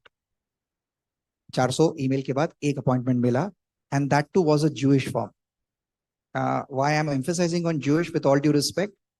Because हमारे यहाँ पे जैसे एक होता है ना कि एक समझो कि एक हम एक again with all due respect to all the Marwaris, but एक impression की बात है, एक मारवाड़ी, एक सिंधी, उनका एक particular combination. तो मतलब हम कहते हैं कि इनके साथ दंगा करना होगा तो वो निचोड़ देंगे हमको. So that's the impression of Jewish there in UK. And Vijesh Bhai went and sat in front of the gentleman, and his first question was, give me your passport. Let me first see whether you are here on a legitimate visa or not. Otherwise, we are not even talking. Right? So trust is the first thing to start any business. To build the trust, he had to show his visa that I am here on a legitimate visa. And then the talk began. And fortunately, he converted him into our first client, who's still our client as of today, after more than 20 years. So that's a simple story. You go there, you meet people, you try to convince them, you demonstrate trust. If you can win their trust, you will get your first client. Thank you for sharing your story. And going forward, Guru sir, if you can also share something, how to get the clients. So because this is a very interesting topic which has begun now, and everyone is in the dilemma कि हम पहलो client केवी रीते મળે, केवी रीते લઈ આવવાનું. And sir, if you can also share your story, how to get the clients. I just saw Kshitij Bhai here. How to get the client, a master है. Yes. Pata nahi, he has got such an easy way to get clients. But getting a client is a full-time job. When you are setting up a GCC, getting a client is a full-time job. It can't be that a client aa gaya, main service kar lunga. It won't work that way. I'll tell you a story. How did we get our first client? That could give you some perspectives of what you need to do. We realized that some of whatever Uday was telling resonates with me, Jewish. But we went to a Jewish only because of other reasons. We went to a Jewish because they have a lot of money. Well, these are the guys who have got too much of money. Let us target them. Second, India and Israel had very good relationships. Third, US market is saturated. UK is very, very saturated. Let us look at Israel as a market. So we focused only on Jewish churches. So what we did is there is something called synagogue. Synagogue is a temple where the Jews pray. Synagogues get a huge amount of donations. If you see the overall landscape of the world economy, money is there with the Jews in US. They pump in a lot of money to the temples in Ireland and across the world. So we studied first for a period of 1 month. We went to Kerala, Cochin, and studied what is the meaning of a synagogue. What are the type of donations they get? What are the type of festivals they have? And we made a document out of that telling this is what is the competency involved in synagogues. The second thing we did is there was something called the Indo-American Trade Commission of Israel. We became members of the Trade Commission. They organized many shows, go back to the show, sit there, contemplate with people, meet people, etc., etc. Once you do that, the third step is have a clear document with you telling that what you can do for synagogues. What is the service you can deliver? One could be accounting. One could be prayer services. One could be dashboarding. One could be donor management. One could be donor reminders, the whole sequence of it. Then we identified the next step stating that who are serving these people. There were 9 firms in Israel, Tel Aviv mostly, which were serving these people. So we looked at all the 9 firms, whatever little information is available in the website, we concentrated on these 9 firms. Out of these 9 firms, we realized that 4 of them were only specialized in doing this work. They don't do anything else. They were only doing this work. But to these 4 of them, we approached them telling that you already have an organization. I went and met them. It was very, very easy for me to meet them. Extremely comfortable for me to meet very hospitable people, amazing people. I just went and met them. I'm coming from India. I would like to meet you. This is a business proposal. The crux of the matter is you're not going there asking as a service provider. You are going there as a partner in progress. Telling, look, I am bringing a solution to you. I'm not going to provide service to you. I'm not a service provider to you. I'm bringing a solution to you. So we took the software. There was a software called Shul Cloud, which we studied again in the website. We took a course on Shul Cloud. 3 of my chartered accountants did the course. We knew how to operate Shul Cloud. Shul Cloud is a software for synagogues, only for synagogues. We mastered that. Then we went with a business pitch to the 4 of them. We went and told, this is what we can set it up for you. You keep control. We'll have a joint venture agreement. We want to provide directors for you. We'll provide directorship services. India is a complex country. We will take the responsibility of compliances. We'll get the people. We will get type of people to work for you. And we set it up. And it happened 9 months later. We had a build, operate, transfer agreement telling that in 9 months, you pay me a one-time fee for setting all these things for you. You pay me a month-on-month fee at a percentage of your cost in India, which could be anything between 15 to 20%. So if the Indian cost for the 40 people was running to around 80 lakhs or 1 crore of rupees, you pay me 20 lakhs. So you have a good margin for the next 8 months. You almost make a billing of 20 lakhs into 8 months is a 2 crore of rupees almost. At the end of 8 months, you tell, okay, now that this unit is ready, I can transfer it to you. Some cases it works, please transfer it. You have a BOT margin, you take it. Some cases that will continue. This case is told continue for 6 more months, we want to see. So the coffins continue. So what I'm trying to tell is the first client is a lot of hard work. You need to go back, do your research, identify the target market, identify the segment, and don't go after the same thing. If you go after the same thing, you'll see it is always told that you do the same thing, you get the same result. You will have to pitch into something else. There are fraternities in US. There are trade unions in US. There are golf clubs in US. There are chains who only do this work. And there is a huge amount of talent shortage. You need to take a business proposal to them like a business pitch. This is what I'm presenting to you. This is not a caste arbitrage game. This is a mind arbitrage game. That's how you get your first client. I would expect at least you need to invest your personal time of 2 months to get 1 client along with your infrastructure. So be prepared for the 2 months. Don't use tax audit time, so use some other time. Sir, excellent case study, sir, you have given. હવે મને લાગે છે કે હવે 6 મહિના પછી મને અહીંયાથી એટલીસ્ટ 10% લોકો સિલાગોંગમાં મળશે ઇઝરાયલમાં. Anyways, jokes apart, thank you, sir, for giving this excellent case study, and this is really opening eyes for everyone. And coming to you, Dhruvin bhai, if you can also share some business model which can really work to develop some thing of the kind which you might have developed, which Guru sir also has shared, but some different business model if you can share. Sure. Uday bhai mentioned that Vijesh bhai had the vision, capital, and convenience to travel to London, meet the client. Sir also mentioned. So when we started out, we did not have anything of that sort, right? And we took a very different route, and this may resonate a lot with someone who wants to start, who is just starting out. So we started out our outsourcing journey in the US market, And in 2018, April 18 was precisely when we started out. And the first time one of the three of us who visited US for any kind of business development was in 2022. So it was 5 years. It took us 5 years to visit. Of course, COVID played a part. We wanted to visit in 2020, but we couldn't go there. So what did we do differently? We concentrated on building up a digital presence. Our entire focus was building up a very strong digital presence, which starts with building a good website.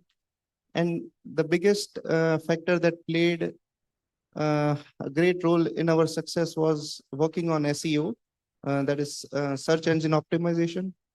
Over last 8 years, we have worked on 480 keywords, and we are among the top 3 in at least 250 of them. It is a gradual process. It will not happen overnight. But if you have a good digital presence, if you have really worked in the right manner on the SEO front, clients will come to you.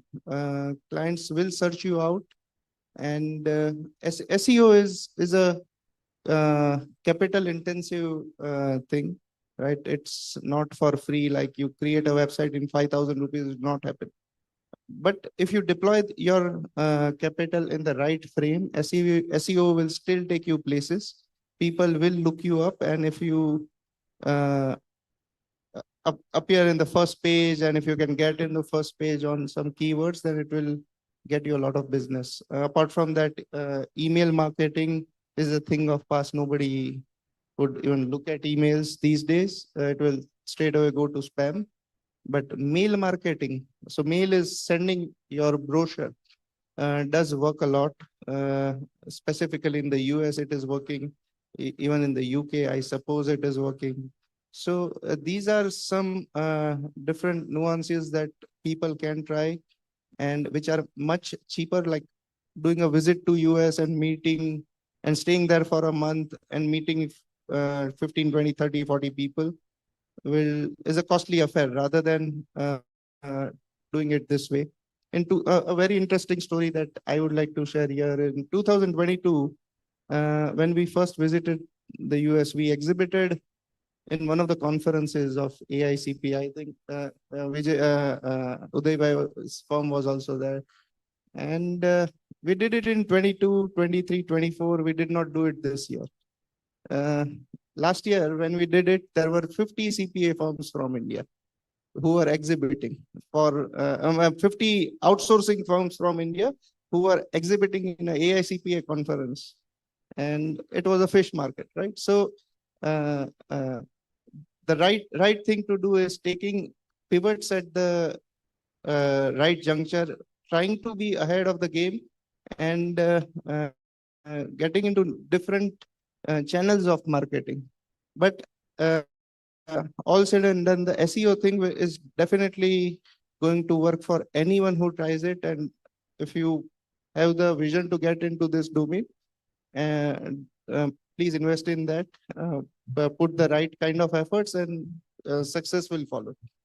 So search engine optimization and AI, you already opened the door for AI. So I would like to have very quick question to Uday Bhai. If you can also throw some light on this artificial intelligence and the technology, how it is playing a role for even in GCC perspective. Definitely. I'm sure all of us sitting here are aware about, we all know what is AI, what is automation. Friends, normally, not only AI, automation also plays a very big role in our industry. It is reducing time, increasing efficiency. So AI is very important, and mostly people think that, is it going to cut the jobs or is it going to help us? So I always say to everyone that always remember one thing, that it is not the big which eats small, right? It is the fast which eats slow. So the world is changing very fast. Technology is changing very fast. You just have to get equipped with it. Once we are equipped with it, our jobs are not going anywhere. And I have seen in my last visit to US, what I saw is there are tools, there are AI softwares which are going to take care of everything, like from your client onboarding till client management, till document management, till their accounting, till the calculation of their taxes, up till filing of the taxes. So everything is going to be automated in future. Maybe next 3 to 5 years, we are going to see drastic changes in this particular field. What my suggestion to all of us is keep yourself updated with tools, technologies that will make your life easy and that will keep you relevant for long.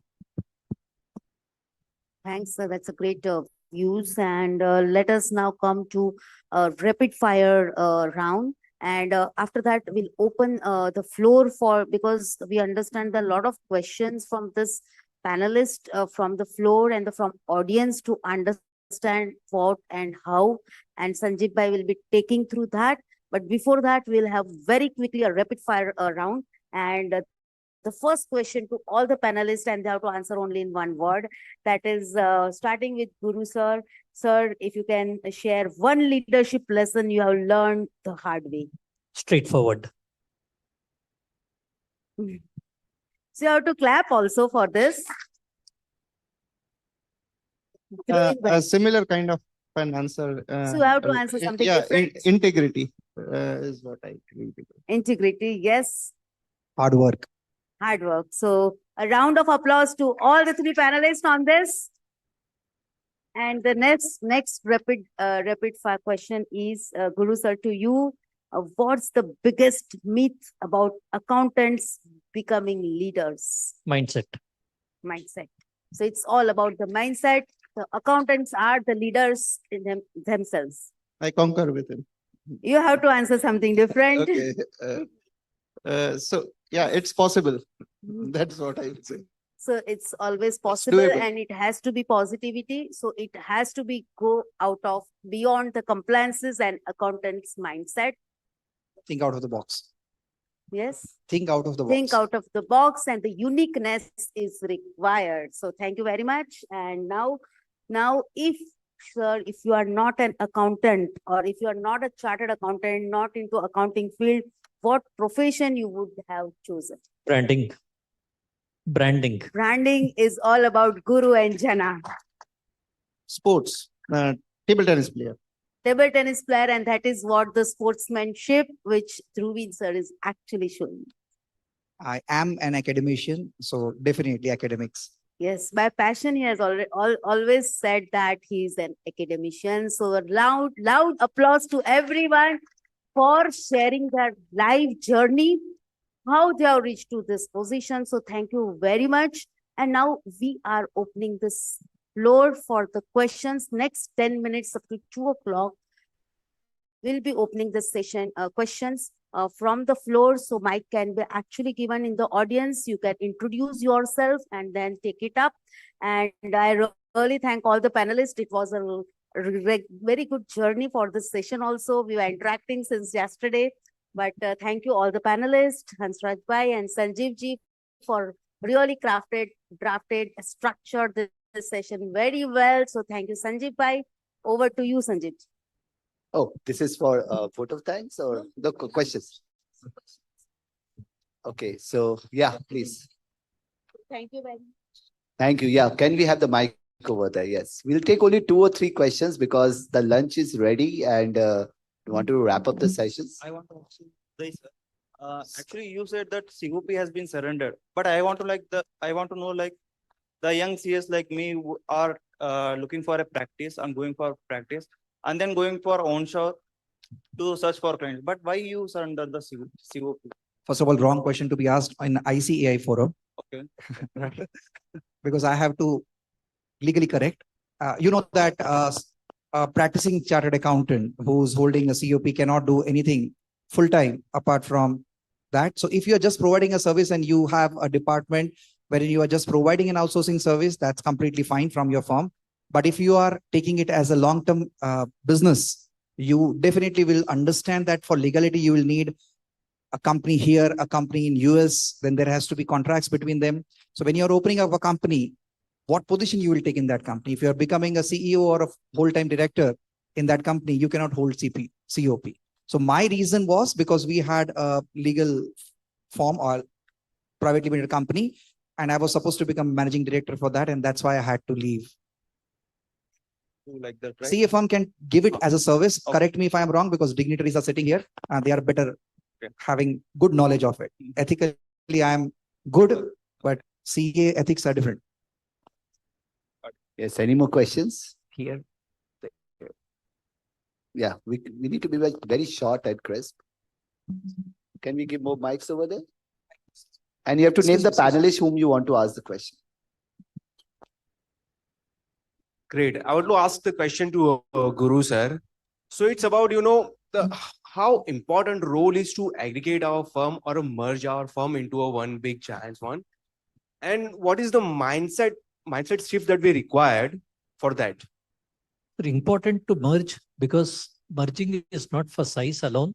You'll get time to do a lot of things. If you want to do business, if you want to do develop, research, you need to have 5 partners. One of you take care of tax audit, one of you take care of stat audit. I'll do this. So that is one reason to merge. And mindset to merge is very difficult. Everybody will answer on the grounds that culturally we have to manage and things like that. But all is okay. As long as money is on the table, everybody will merge. पैसा है तो आ जाएंगे लोग. पैसा होना है. And sir, I would like to add in this. This merger is a very good question, because what I have observed in US, and what is contradicting here in India with our chartered accountant fraternity is, in US, somebody is practicing in tax. That person knows that I'm going to practice in tax only, and this is my forte. I don't want to get into accounting.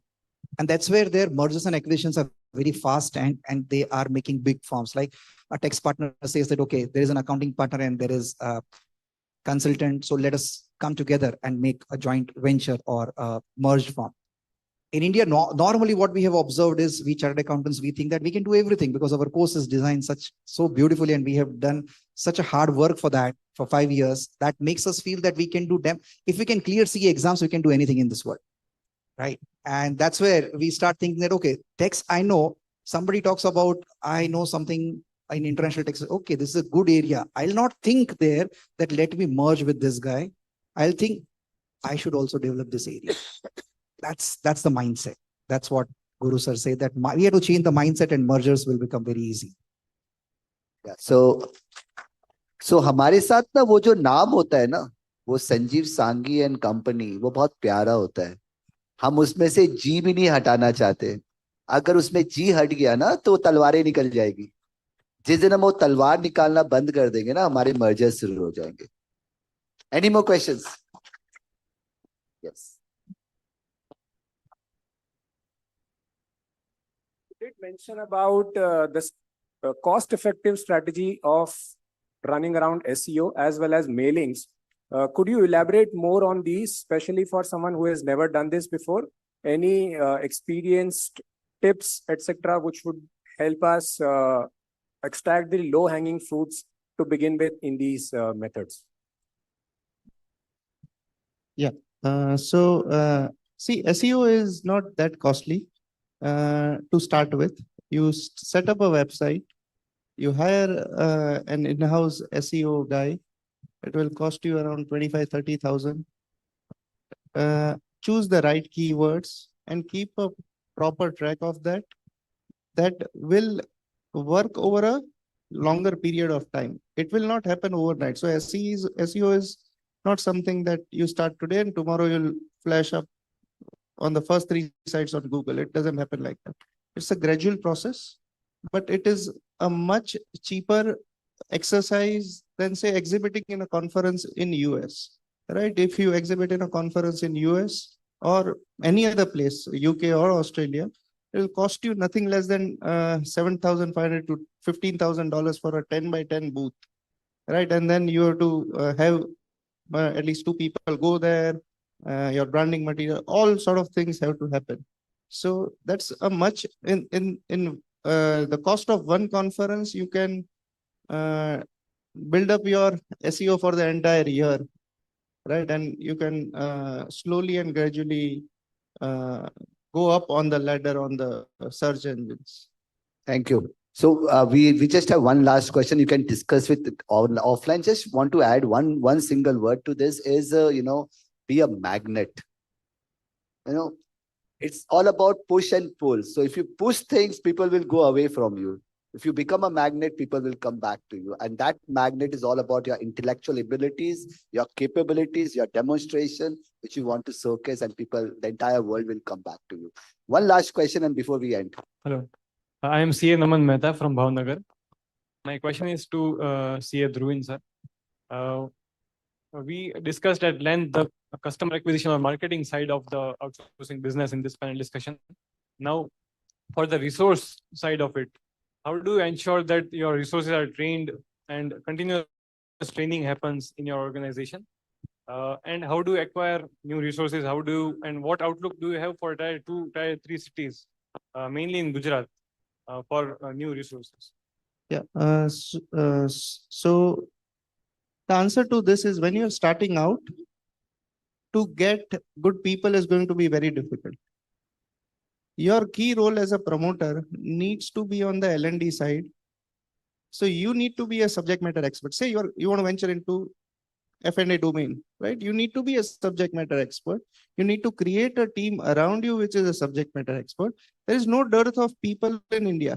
There are ample number of people in India who want a job, but there are very few people who know the US domain and who would come to you. So when you're starting out, it would be very difficult for you to get people from Big Four or say outsourcing firm like ours, because A, they would be costly. B, if they come to you, they would not stay, or they may not even come to you because they would look at your size. So start out with freshers or semi-experienced people and put all your efforts on their learning and development. They will stay with you for a longer period of time. And that is how you can build your team, right? It again, like SEO, it is a gradual process.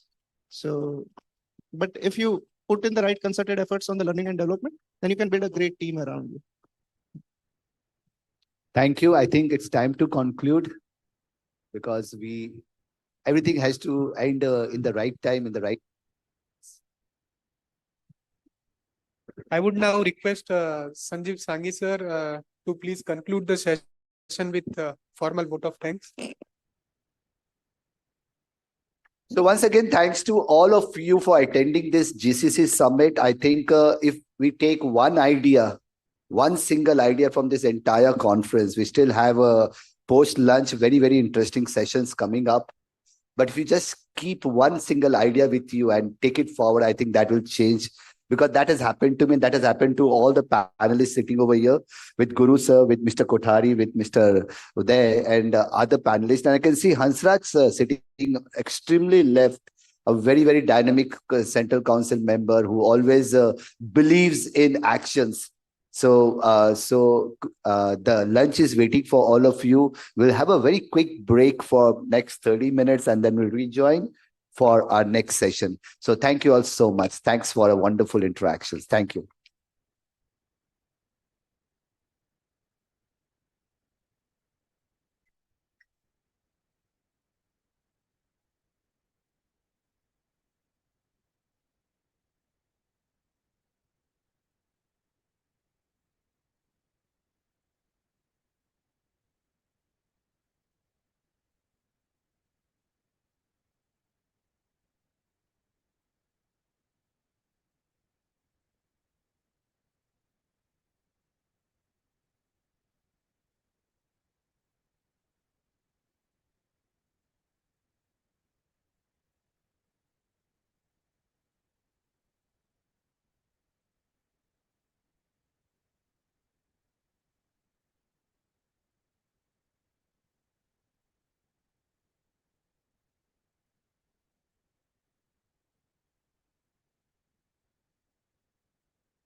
Probably high voltage. This is a unique form here.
Effectively of the future, where sustainability lies respect and the future of work and health.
This title will represent Million Mind Tech City. In the heart of Ahmedabad CBD zone at National Navy Campus, a landmark tech space is poised to redefine the sun.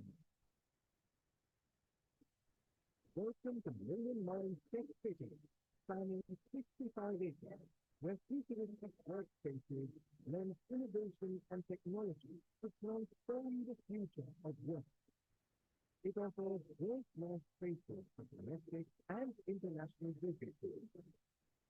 Step into a world of possibilities. This is where connections are made and ideas are blossom.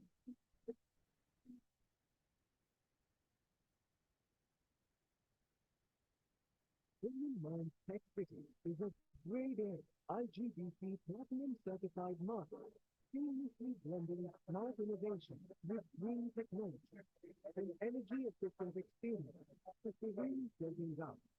Sustainability is at the core of every detail.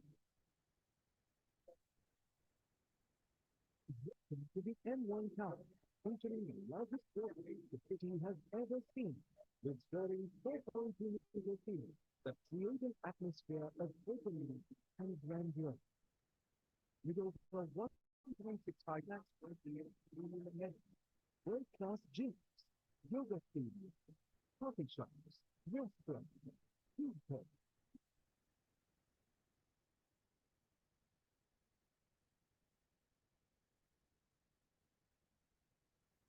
Is the tech city of the future, where sustainability drives success and the future of work on purpose.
is also what we present.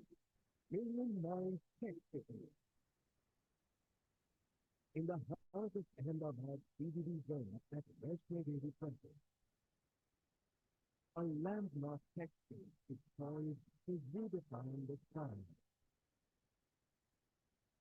Welcome to Million Mind Tech City, spanning 65 acres, where futuristic workspaces blend innovation and technology to transform the future of work.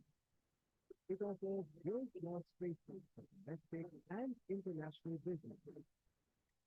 Step into a world of possibilities. This is where connections are made and ideas is flashed.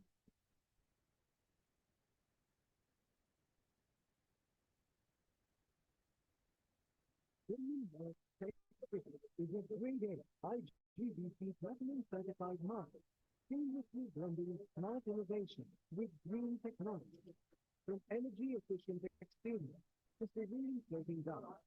Sustainability for every day.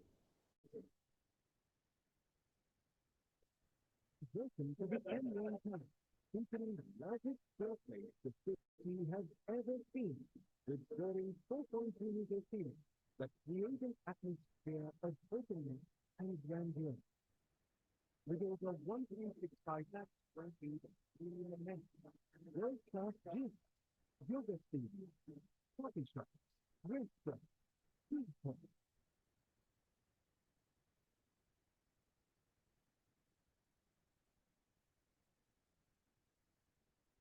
Is the tech city of the future, where sustainability drives success and the future of work unfolds.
is the tech city of the future, where sustainability drives success and the future of work unfolds.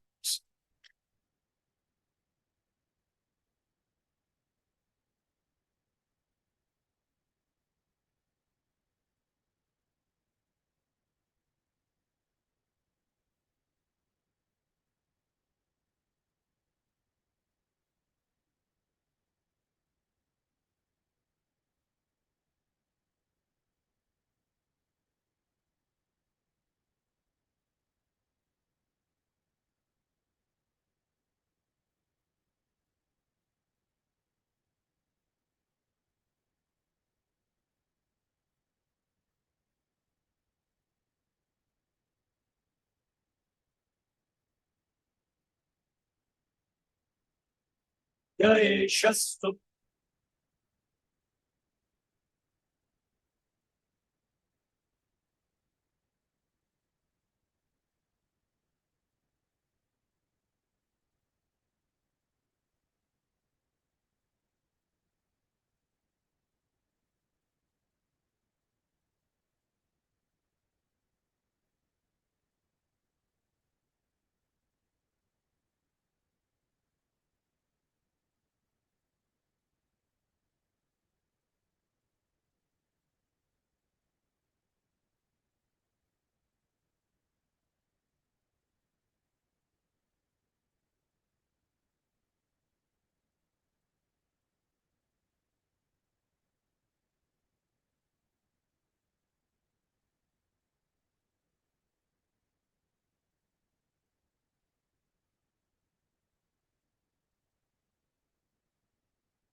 We are starting in 2 minutes. Please, lunch अगर खत्म हो गया है तो.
A very warm welcome, everyone. We are starting with our next session, Talent Transformation Upskilling India for GCC. I would now like to invite CA Rajesh Sharma sir and CA Jay Chaira sir to escort our panelist, CA Kshitij Patel sir, CA Sachin Rathi sir, founder Karma CPA Services, CA Viral Kanambar, founder and mentor Be Free, Mr. Shreyans Shah, CEO and director, Sevi Infrastructure Private Limited.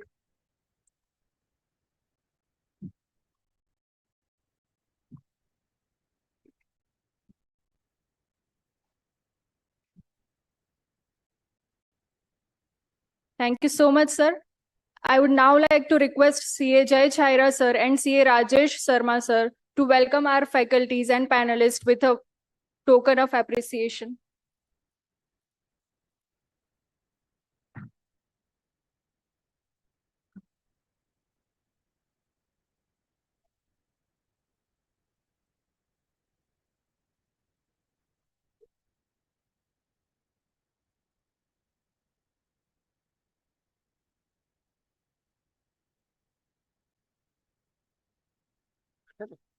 बाद में मेरे table पे Sure, sure.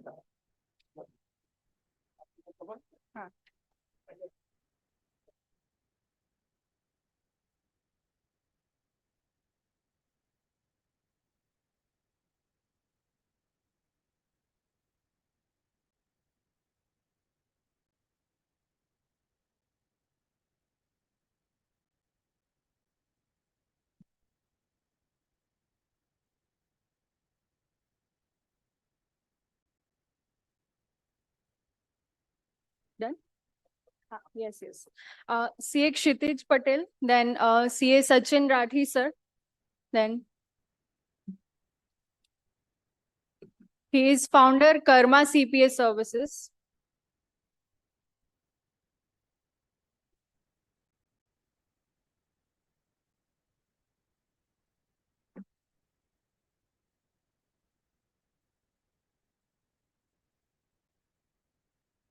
Thank you, sir. CA Viral Kanabar, founder and mentor Be Free.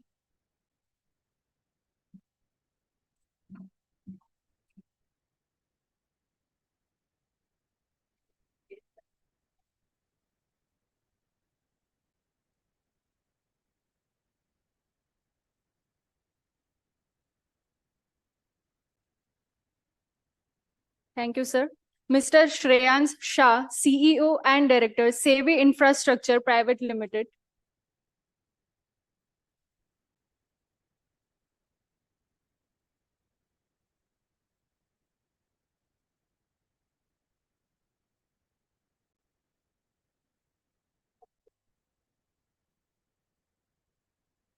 Thank you so much, sir. Now, I would request CA Rajesh Sharma, sir, Central Council member, for his opening remarks.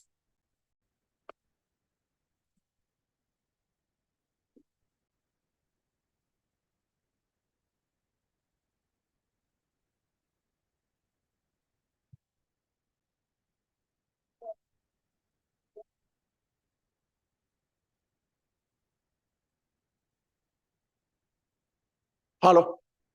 Yeah. Moderator of the program, dynamic, energetic, ever smiling, and youngest council member of ICI, Jay Chaira ji. Sir, youngest है नहीं, पर हर समय youngest, हर समय permanent है इनके पास में. He is always the youngest. And the galaxy of panelists out here, Mr. Kshitij Patel, Mr. Sachin Rathi, Chartered Accountant again, CA Viral Kanbar, and Mr. Shreyans Shah. So we welcome each and every one of you out here, so that from your deliberation, from your words of wisdom, I can say all the attendees, they will go more enlightened and will definitely ensure a further role for the GCC. And this goes to be the most important session, I can say, because previously it used to be, when we speak of GCC in India, it was about scale. But now it is not about scale. Now it is about skill. Now it is about speed. Now it is about satisfaction of the client and the world. So that's the change we have done. And upskilling India for GCC 4, I can say it is a mission. Here we need to have the policy vision, the corporate strategy, and the human ambition. When they meet together, then we upscale and upskill to the level of GCC 4. Here we stand at the cusp of this GCC 4. Previously it used to be a back office work, but now it is not. Now it is a hub of innovation, AI-driven decisions, I can say even value creations. So that is the change which we are seeing. India is home for almost 50% of the GCCs across the globe. Now I can say previously it used to be the cost centers, because it was lesser costly to have a GCC here. Now it is competence center. So that is the way we are transforming. I can say technology is advancing faster than talent. That is for sure. So when technology is advancing faster than talent, then we need to keep the pace. We need to keep the pace, and upskilling is must in that. So it is not optional. Here it is existential. If we don't upgrade, upskill, we cannot exist. So there are advantages of India's demography. We are large in numbers when we compare the number of professionals. But at the same time, Indians have a eager to learn, to adapt, and to lead. Combined with these numbers, definitely we are going to do wonders, and lot more to come for the GCC in future. I can say previously, if you check of yesteryears, the skills were of accounting, and in IT, it was for coding or for analytics. But now the things have changed. It is not so now. So friends, here in India, we create workforce that is globally competitive and locally rooted. We need to collaborate between the government, the academia, the industry, and the professional bodies like ICI. With this, over to Jai Bhai for giving you insight why this upskilling is required to go with the world, to be with the bus and catch the bus. So over to Jai Bhai. Thank you very much. This session is strategically given to CA Jai Chaira, sir, our energetic Central Council member. Over to you, sir.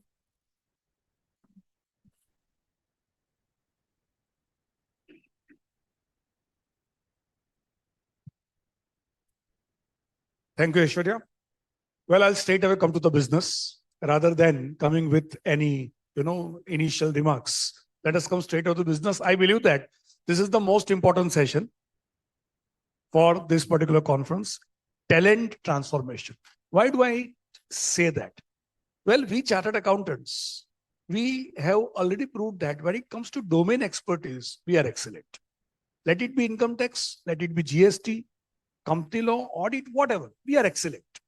But when it comes to skills, leadership skills, vision building, strategy, when it comes to communication skills, presentation skills, I think we require improving upon this. So in this particular session, we are going to talk about talent transformation. Well, all my dear panelists, of course, we have fantastic panel today, right? And we are going to ask all of them some very, very relevant questions. And I'll be very happy if you have questions. After some time, we'll keep it open for you also. We want it very interactive and very meaningful. Let there be 4 points being discussed, but they should be useful to you, right? There should be takeaway from the session that is more important rather than just any session coming up.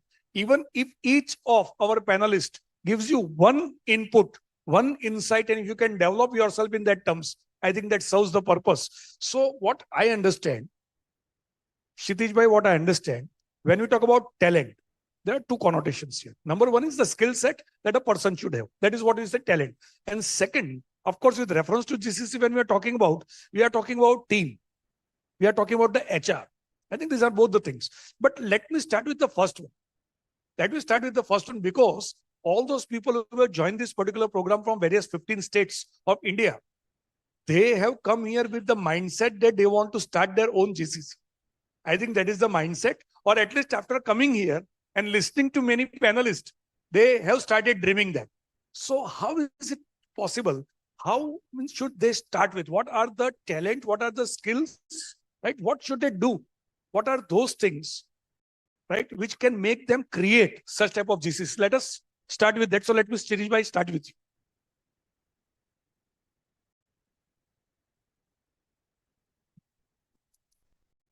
Thank you, Devi. When we talk, I'll straight away come to the answers to it. Basically, when we talk about skills, I would always, the first thing what comes to my mind is the attitude. Positive attitude, adopting to a change is very important because we cannot wait. As Jai Bhai said, we are good domain expert at our own fields, maybe tax, maybe audit, or etc., etc. But when it comes to the leadership skills or motivational skill, or how you take your team together, that becomes very more important. So your attitude matters. See, in this part of India, we have few terms like chalse, thai jase, bhul thai gayi. All this has to come through a change. When you talk about international global business, there is no concept of chalse. They are worried about the quality. They are worried about the time. If you can deliver within that particular time, you tell them that you will deliver. Otherwise, tell them that we cannot deliver and we will be able to deliver by so and so time. That is the change of perspective which should come about. Whatever may be the case when we are talking about Indian clients, but this does not work in the international client scene. You have to deliver. So consequently, the next thing would come is the communication. Communication is very important with the client. Therefore, whatever your expectation is and the client's expectation, it has to be communicated to each other and communicated in a right manner. Once you do that, you are there to grow globally. Secondly, as far as the GCC is concerned, always my observation is whether you invest in infrastructure or you invest in people or you get your clients, which comes first. So I always say that it has to be your infrastructure, your resources, your knowledge base. Then only you go on to build or market a GCC abroad so that they know your skills. They know that you are a good communicator, you have good systems in place, and that is how you can succeed. Fantastic. Should I ask the same thing to Viral Bhai also? Viral Bhai, if you can add something to this.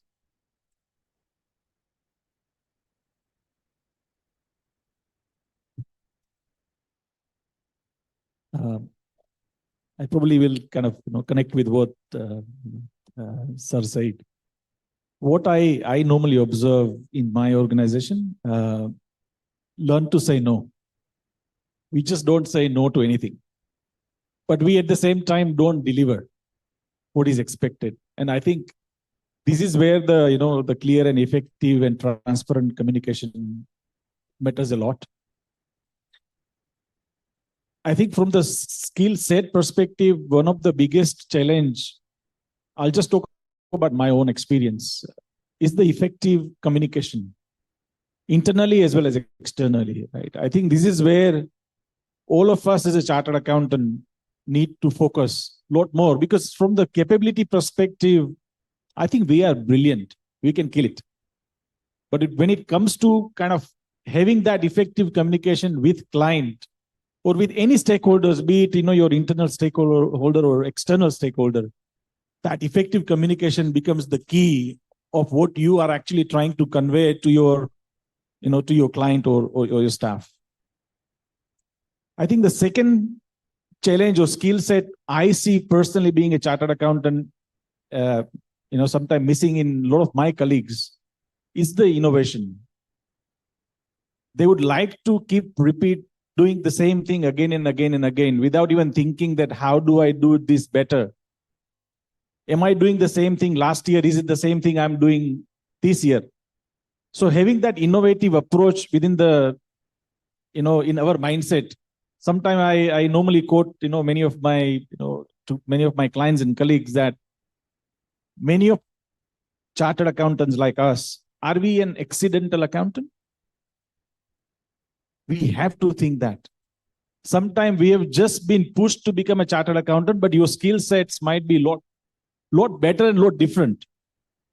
So give a try to it, right? You could innovate the product, you could innovate the system, you could innovate the new processes. It doesn't have to be debit and credit day in, day out. So I think that innovation mindset is very much required. And again, you don't need to really sit down and think that, okay, I'm going to innovate. I think innovation needs to be done in what you do on a daily basis. That how do I do it better? How do I think that laziness is required. Can I make my life easier by, not punching data into the Excel, but is there a better way of doing it? So I think, effective communication, innovation, and be an accidental accountant. That's what. Thank you. Sachin, let me come to you. Now, one very interesting thing that happens whenever we have programs and there is a session on foreign accounting, outsourcing, whatever the nomenclature is there, and now GCC. After that, Rajesh bhai, what happens? In the next week, daily we are going to get 10 calls. It will be subah phone aayega. Sir, actually, I want to start with foreign accounting. And I understand. This gentleman has done nothing. He has just attended a session. So I'll say that मैं तुझे एक भी contact नहीं दूँ. And not only that, people go out of the way. People go, a young girl will call me. Sir, मैंने अभी 2 साल पहले CA complete किया है. मुझे है ना सूरत में ही ये काम करना है. और मैं उसको बोलता हूँ मुझे भी प्रियंका चोपड़ा से ही शादी करनी. अरे वो भी तो रेडी होनी चाहिए. वैसे तो तेरा क्लाइंट भी तो होना चाहिए जो वहां आने के लिए तैयार है. मतलब just attending one session, right? एक अब आपने तो जीसीसी पूरा अटेंड कर लिया है. Only attending one session, everybody wants to have foreign accounting. हर एक जन सोचना स्टार्ट करता है. But are we actually working upon that, right? हम उसके लिए कुछ स्ट्रेटेजी बना रहे हैं, हम सोच रहे हैं. So Sachin, tell me one thing. This is a question which commonly I think many young chartered accountants have asked me. Why only young chartered accountants? Everybody has asked, sir, शुरू कैसे करें? शुरू कैसे करें? So tell what are the skills required, or maybe talent, or what is the way if they want to go to US market, they want to go to, और इनको बताना पड़ेगा यार काउंसिल मेंबर को फोन करने से नहीं होगा ये. So I would actually start with thanking out ICAI and the committee for organizing such a beautiful event with a wide variety of panelists as well as topics. Also giving opportunity to young entrepreneurial chartered accountants like us who actually represent a voice which is right in center of the generation X and the Gen Z, being the generation Y. So we are the ones who are actually, either dealing with them for the Gen Zs or directly ourselves with the Gen Zs. So I think the topic being very relevant, and the entire one pillar is talent, and the entire another pillar is all the other topics that we have in the session. So I think this is the key that is attracting GCCs or attracting outsourcing firms. And that is what is the key blockage, I would say, as well, for any entrepreneur sitting here who understands there's inflow of work. That is what we were discussing just now. There's ample inflow of work. There's lack of quality that we would like to deliver at. So it is absolutely about the talent transformation. When we see how to start, I would share brief about what we done, what we did and how we started. So being from Surat, we have a lot of Navsari, Bharuch ke hoteliers hain abroad, right? So those are easy, low-hanging connections. They understand Surat talent. They could visit whenever they are back home. They understand chartered accountancy. They understand we know the debits and credits and we can deliver at quality. So our initial business was them, and then their CPAs was something that we pitched. Okay, please introduce me to your CPAs.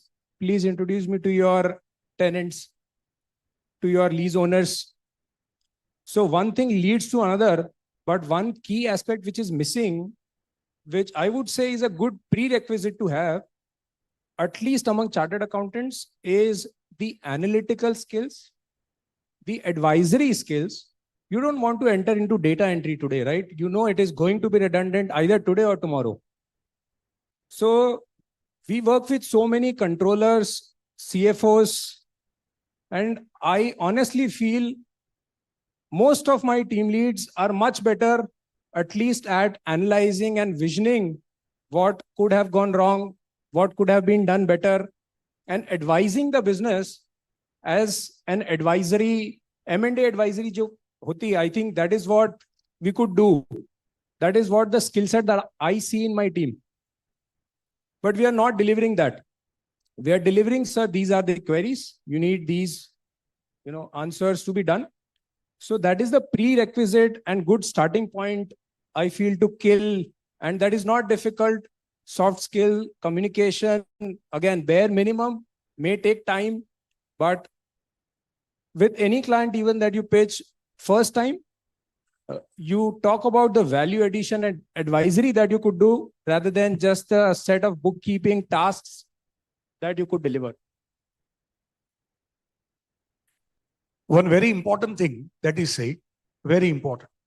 Yesterday also, up to 12 o'clock or late night, we were there and many people are asking, karna to hai, kaise kare? So look at the very good answer. The city from which he is, he could find out that in the surrounding towns, there are some people who are based at US. So they could see the source. आप पहले source तो check करिए. आपके आसपास भी source होगा. Find out the source. How would you connect with them? Find it out. Right? आपको source तक जाना पड़ेगा. See, first is you really want to come into this. Right? Sincerely you want to come into this. Otherwise, next week you will be into valuation program.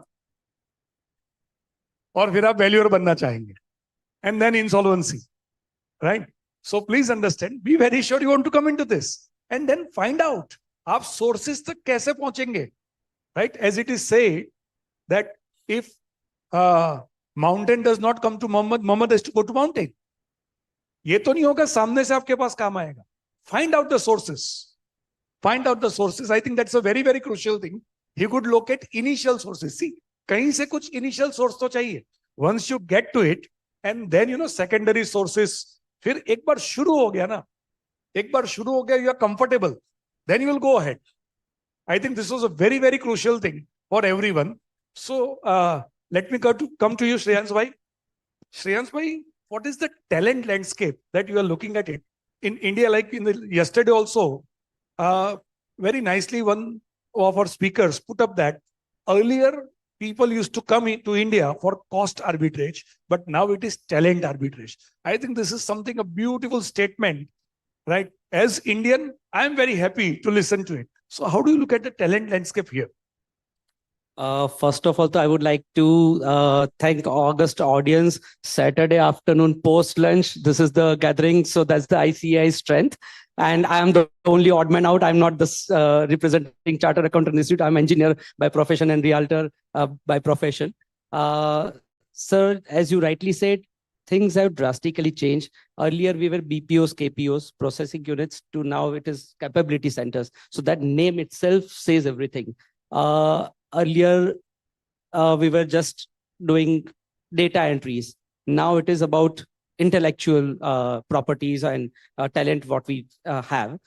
So by and large, next 1 or 2 decades, I would like to say that India, obviously being the demographic pattern, and almost 30% of the global talent currently is in India, which is good in language also.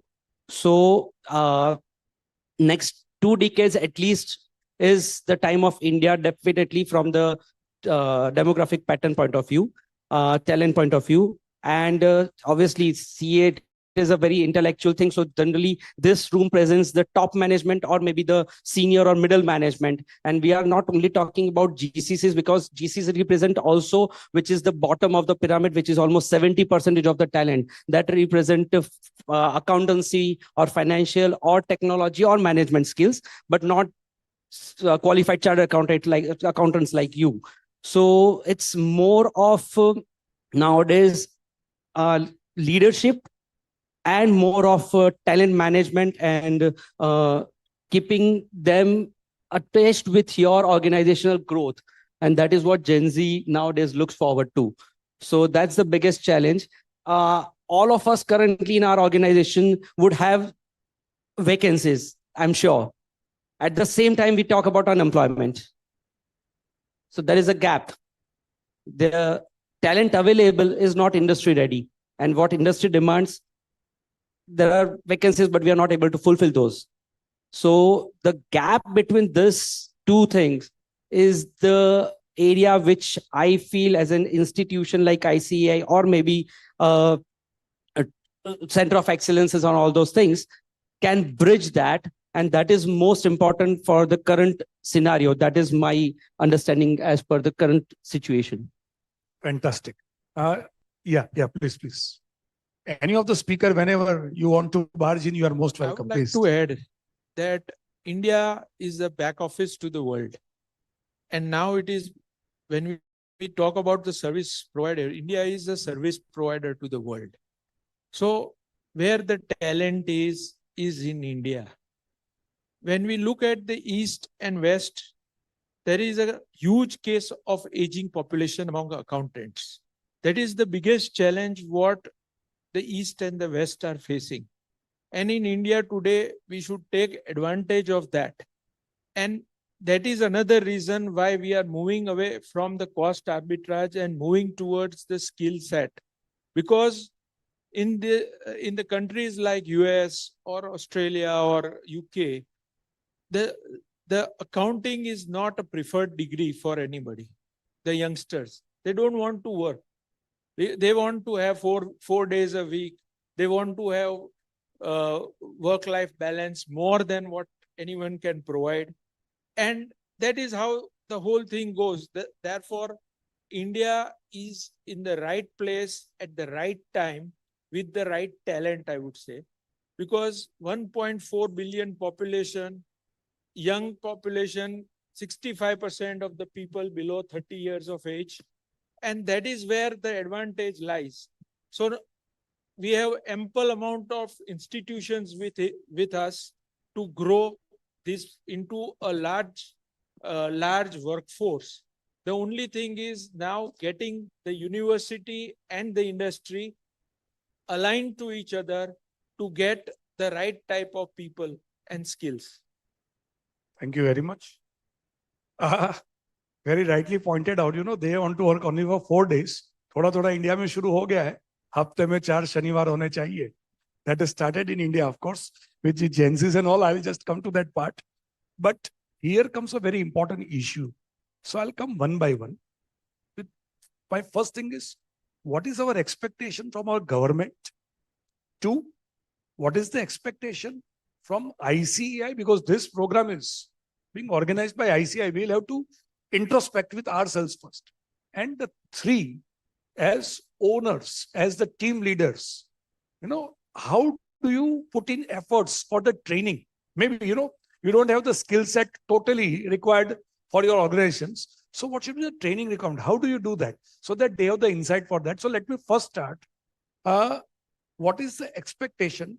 Viral bhai, what should be the expectation from the government? Or the institution? पहले government की बात करते हैं, institute पे तो आएंगे detail में, because the thing is, institute, I think that is very much within our reach and we can work upon it. So let us start cursory with the government first. Yeah. No, I think, so I'll just give you a best example of my personal life. I have a 14-year-old daughter. She goes to school, she comes back with the homework. And, she's scratching her head doing mathematics. Does she really need to learn mathematics now? I mean, that question I also ask myself, right? Does she really need to remember, the definitions and all of that, which she normally gets, her to kind of, do a homework? AI, ChatGPT, Gemini, your Excel, your calculator. It's like, if I ask my grandfather, because they were not using calculator, I think in his mindset, no, बच्चे को तो गिनती आनी ही चाहिए. Foundation has to be right. That's good. But then, if I have to count from 1 to kind of, like the way, in most of the businesses were happening, that, they just run the numbers and they could calculate. In our generations, we can't, because we have got the tools and technology to do that for us. Right? So calculators are there. So we, like our grandfathers, the way they were counting, we cannot count. I think the similar way, we have to accept that change, that our kids, whatever we have learned, may not be the right thing for them to learn anymore. Similar way, I think it goes for the institute as well. I think if I talk about the Australian accounting or US accounting, there are many softwares, they are just single entry accounting. So someone who is actually doing the accounting, they just know what button needs to be pressed. If I'm just talking about the bookkeeping, They don't know what, debit and credits, but still work is getting done. But what they are very good at, which our chartered accountants may not be, is in the boardroom. The way they effectively communicate, the way that they do the presentation, the way they connect with the people, we can't. I think that's the biggest change I see we need to bring, that talent needs to be kind of educated and have to be up with the technology. Thank you very much. Interestingly, mathematics. Many a times this question has come up. Why mathematics in chartered accountancy curriculum? Why do you require that? You require debit, credit, accounting, and why mathematics? That question has come number of times. But very interestingly, because we are talking about what we are expecting from government about education or something talent, then the education system should not only revolve around the subjects or domains. It is about the left brain and the right brain. The left brain being the analytical part, right? The logical part, which reasons worldwide. It has been proved that if you develop yourself good in logic of mathematics, not procedure, logic of mathematics, your left brain will develop very well. And similarly, I'm very unsure, why in our curriculum we don't have any dancing or singing. Believe me, if you really want to have good GCCs, right? In our curriculum, what you require is dancing, singing. The reason is the right part of the brain. That is the innovative part, the creative part of the brain. And we don't have anything in our syllabus which develops that, which is very, very crucial. The left, that is the analytical part, the logical part, sequential part. Sir, look at it. You want to go into a premium management institute across the globe. What is the subject? Quantitative aptitude. You want to go into technology. Once again, quantitative aptitude. Right? Why is it so? Left part. And the right part is about innovation, creativity. Very unfortunately, probably we have to introspect at all the levels whether we are serving both these parts in a lighter vein. In a lighter vein, we can say, looking at a particular gentleman or anyone, your brain is a perfect part, divided into two parts, of course, left and right. There is nothing right in your left and nothing left in your right. So these are the things why mathematics should have been there, or creative subjects should have been there. You'll be surprised to know. In future, AI is going to affect more and more and more of our left brain part. So really, if you want there to be righty, it is the form of arts that should be more and more, because that will give you your left part many times will make you rigid. This is the only possible answer, right? Where the interpersonal skills become very difficult. Right part with creativity, different options means you will respect the view of the other person. These are very interesting psychological facts.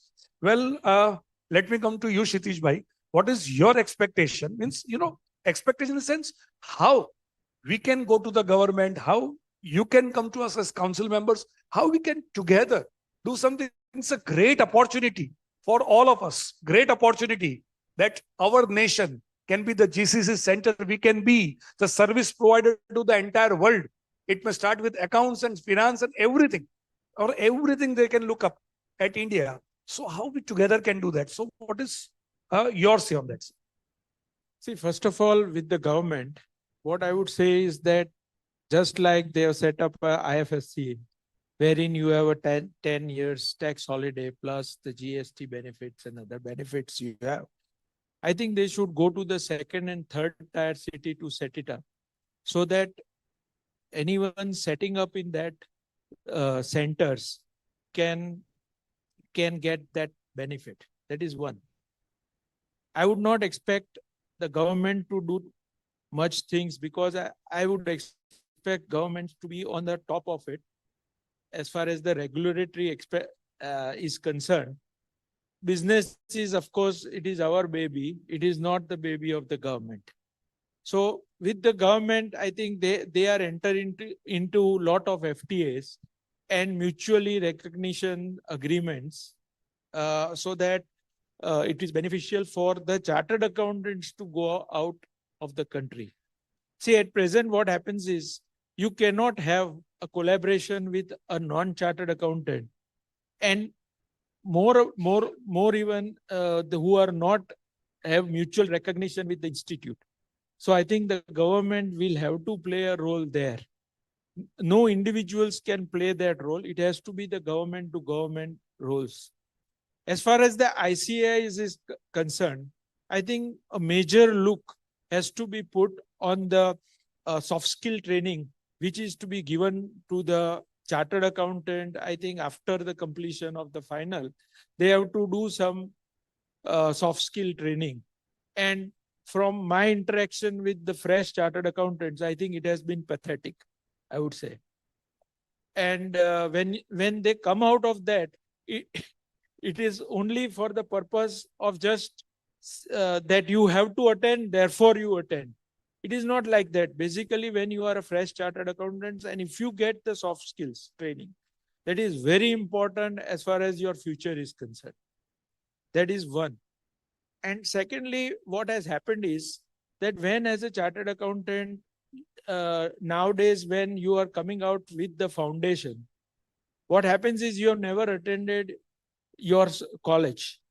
It is directly from the 12th, you are going on to become a chartered accountant. So what happens is your basics of accounting, debit what comes in and debit what. So that basic concept of accounting is missing. And the only focus of the chartered accountant is to pass the exam. So it is very important for the institute to deliver something to chartered accountants after they become CA, to change them from students to becoming professionals in life. And that is how also something on marketing and branding will become more important. If you look at the MBAs, if you are looking at the MBAs, they are very good marketeers. But when you talk about accounting to them, they are very poor as far as the accounting is concerned. So I think if the marketing and branding skills come on to a chartered accountant, there is nothing like it, and no one would be able to beat us to the getting the jobs or getting newer type of work. So one thing, sir, that I can add here. So giving an example here, me and my client in the States wanted to do a joint venture, and he kind of went ahead and created the US part of it in a day or two, including the bank accounts. And here I was applying for a PAN card first with a few days of TAT, then GST with another week or 2 days of TAT. Then you have queries, then you have further reductions. Then there was another MCA compliance. So he was questioning me that you are doing business in a territory which has this long compliance and regulatory hurdles. So I feel the best part that government can do is reduce these and make ease of business actually in words rather than just presentations. And the second being from ICAI, I think the brand chartered accountancy and the technical competence that we as chartered accountants hold, I think it is not well marketed across the globe. Small example again, when I went to do my US CPA, I was informed that the graduation would give you 90 credits, the BCom graduation, and my chartered accountancy 3-year, 10, 20 papers, 3 years of internship, 3 levels would give me 60 credits. So I think that has to change significantly. We have so many chapters, but to leverage those chapters abroad, we could hold these GCC events outside on these chapters, which will be more fruitful to bring those GCCs, to bring those India brand awareness to the outside world, and to bring that CA brand awareness. What I've done my CA and my CPA. CA में जितनी जान निकली उतना easy I would say was the CPA. 4 papers, 6 months, and that is the highest qualification that the American standards would have. So I think what we have is not well marketed. That is what ICI can do. and government can play its part on just easing us. We have the talent in terms of entrepreneurship and the hard skills. We can deliver it, but all we need is just, keep our ways clear for us to steer. Even if we want to do everything legally and ethically, there's always going to be some hurdle and some bureaucracy. I think these two things can help way much more than anything else. That is what I, as an entrepreneur, have experienced along with my entire journey.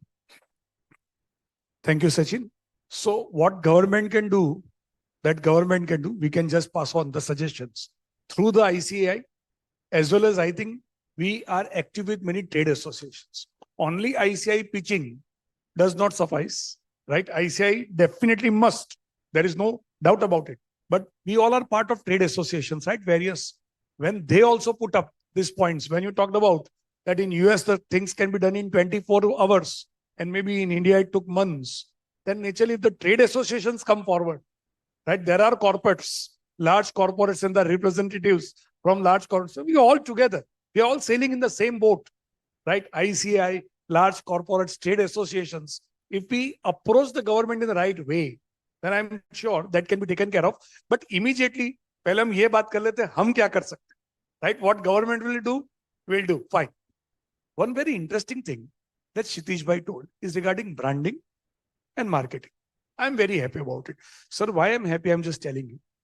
The President ICI has created a number of new committees. And whenever new committee comes, I'm given the charge of that. They don't give me direct tax, indirect tax or anything like that. So there is a committee called Professional Skills Enrichment Committee, where we are working on improving communication skills for chartered accountants, presentation skills, negotiation skills, team building skills, interpersonal skills. We are working on that. And believe me, these are very, very crucial. But हमारी council में कई बार ऐसा होता है, एक दो council में और बोलते हैं ये तो कोई कमिटी ही नहीं है. I personally believe, as he said, now see, we chartered accountants are good in technical domain, right? Domain expertise. But that is the batting side of cricket. What about the bowling? What we are lacking today? Let us not put the word lacking, but where we have the scope of improvement. Communication skills. And it is not only about language, right? It is not about only English. But how do we interact with people? Many a times, I would interact with someone with I attitude, and I attitude. It does not work. It does not work, right? So communication, fortunately we have and you talked about the work-life balance. For that also the committee has been created, and I have been given this particular committee this year.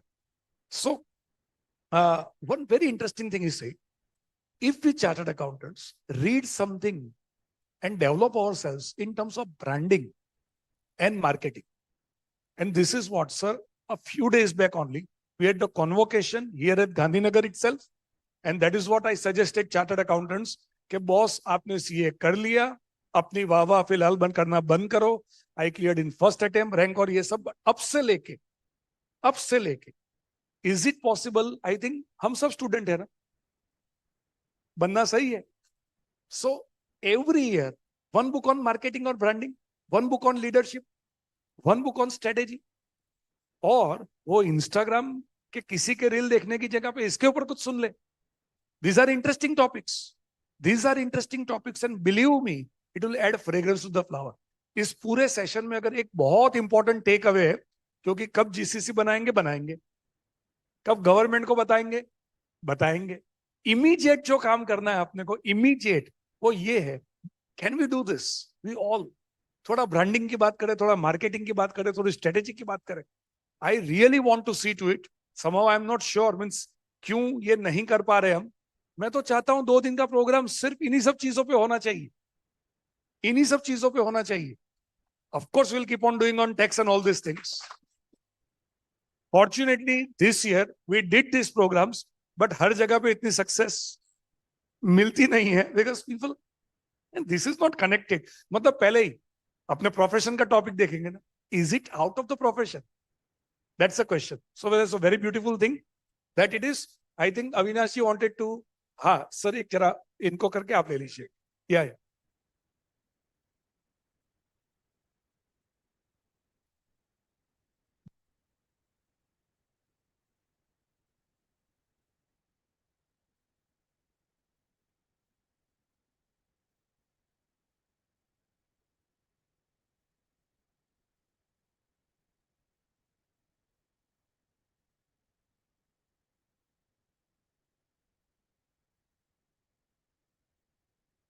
Point very well taken up. I am sure इसमें कोई controversy है ही नहीं, clear है कि ये करना ही चाहिए.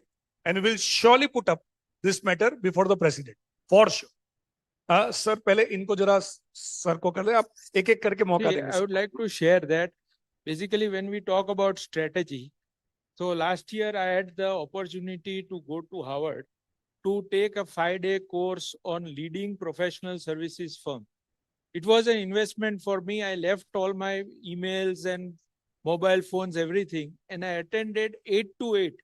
It was a rigorous class with lot of case studies and lot of professors and lot of international co-students with me. But I became a student and I came out so enlightened. I would say that I see when you go there into the class, you think that you know so much things, and when we come out of the class, we understand that we know nothing about strategy. So I wanted to share with you that see, you have to go and do something very different to get yourself into the groove of learning. Fantastic. Pankaj bhai, my council colleague Pankaj Shah is there, our young and dynamic council. Pankaj भाई, we must also have something. हमें आपको बैठ के introspection करना पड़ेगा कि हमारे ऐसे प्रोग्रामों को मॉर्निंग 8 टू इवनिंग व्हाटएवर 4 और व्हाटएवर, और लोग मोबाइल लेके नहीं आए, ईमेल्स को पीछे छोड़ के आए. For that they have some responsibility, we have more responsibility. Let us design our programs in such a way कि लोग कहें कि 1 मिनट भी लेट हो जाऊंगा ना तो नहीं चलेगा, 1 मिनट भी लेट हो जाऊंगा नहीं चलेगा. We have to take that thing, right? Our program design should be there कि आदमी मतलब सिटी देखे बिना चंडीगढ़ से बेंगलोर तक पहुंच जाए, राइट? टाइम पे पहुंचे, मतलब एकदम क्लियर उसी टॉपिक पे और एकदम इनोवेटिव तरह से रखे.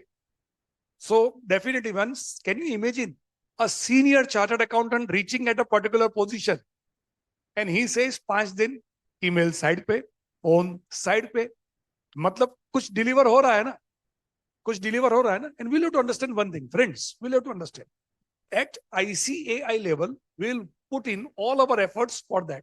But what happens, we'll have to understand, we'll have to perfectly understand हर एक ऑर्गेनाइजेशन का एक बिहेवियर होता है, एक डोमेन होता है. If it is income tax, ICAI will do fantastic. Maybe in one particular area it is not doing, maybe to that extent. So the question is, पहले हम थोड़ा अपने ऊपर ओनस ले ले. Maybe my parents did not teach me some few things, but I think they are important for me. Would I learn that? मैं जब college में आया, अभय भाई, when I came to college, till then I could not speak any language other than Gujarati. Hindi भी नहीं आती थी, बायस नहीं था हिंदी के साथ. हम गुजरात में बहुत आराम से बोलते हैं, गुजराती एक्सेंट में बोलते हैं, लेकिन बोलते हैं तो पर नहीं आती थी, गुजराती ही आती थी, राइट? इंग्लिश तो सीए बनने के बाद आई. So the point is, if my parents could not teach, पर मैं तो कर सकता था ना. वैसे ही हम यहाँ पे जितने लोग बैठे, लेट अस डिसाइड कि these are the things we require. फिर उसके सोर्सेज ढूंढे, और ICAI जो कर सकती हो तो बिल्कुल करेगी आपके लिए, बट हम भी सोर्सेज ढूंढे. इस प्रोग्राम में आने का पर्पस आपका सिर्फ कुछ नॉलेज लेना नहीं है, राइट? आपका ग्रोथ है, आपकी थॉट प्रोसेस चेंज करने का, right? Fine sir, if you would like to add, Shreyas भाई.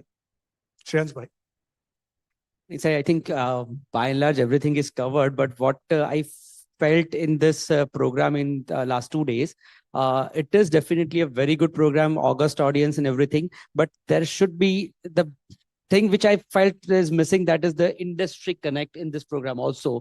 Like the GCC, what we are talking, it's currently being an ICAI, it looks restricted maybe only to like a BATF sort of thing, not GCC. So the industry connect over here seems little missing. There should be some more industry participation, like maybe large players in the fields like Heinz or maybe the McDonald's or those type of pharma product. You all are very well connected as an association, but few of those organizations or entities can have that cross connection, and that would improve this to further levels, because we might be missing on the requirements of those entities? I'm fine. Thank you. Thank you. Kshitish Bhai has to leave for another program. So before that, sir, if you would like to give some wonderful message to this wonderful audience, we want कि या तो ये बड़ी बड़ी GCC create कर रहे हैं, या तो इनके हैं तो ये उसको अच्छा develop करे, or else whatever field they choose, this program should provide them some inputs जो लेके जाए. Yeah, if you talk about GCC, I started my first GCC in 2002 for a tax return outsourcing into India from a company in California. So it is, see, I also at that time when you talk about 99, 2000, we didn't know anything about outsourcing or GCC, or we didn't knew the words also, that what is outsourcing and what it can be do. It was an idea. So ultimately, I always say you dare to dream big and you will achieve it. And you dare to dream out of box.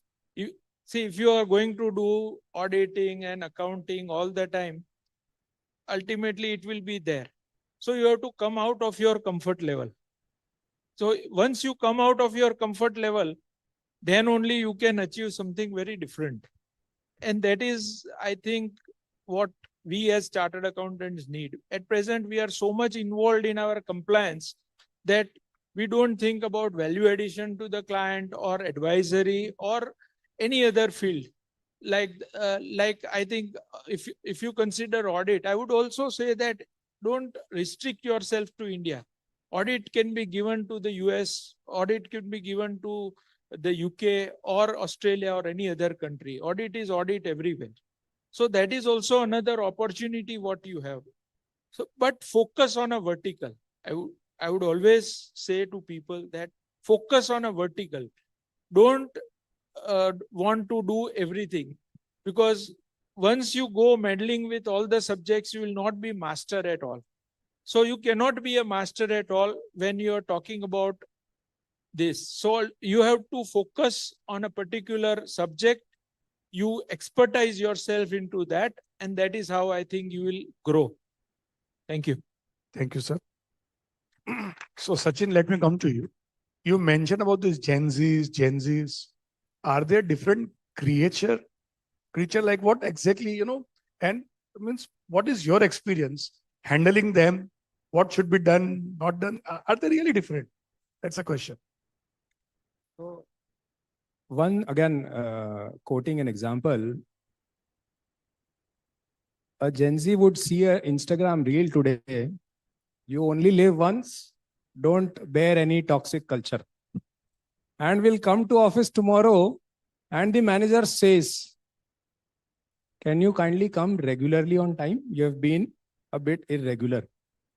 And he clicks. ये तो वही बोल रहा है जो कल सुना था.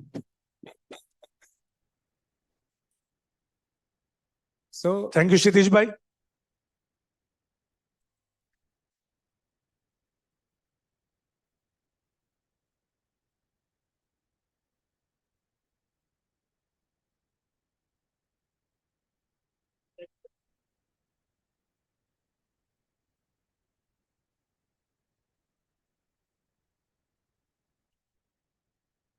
But in short, that I have experienced, they're not stupid.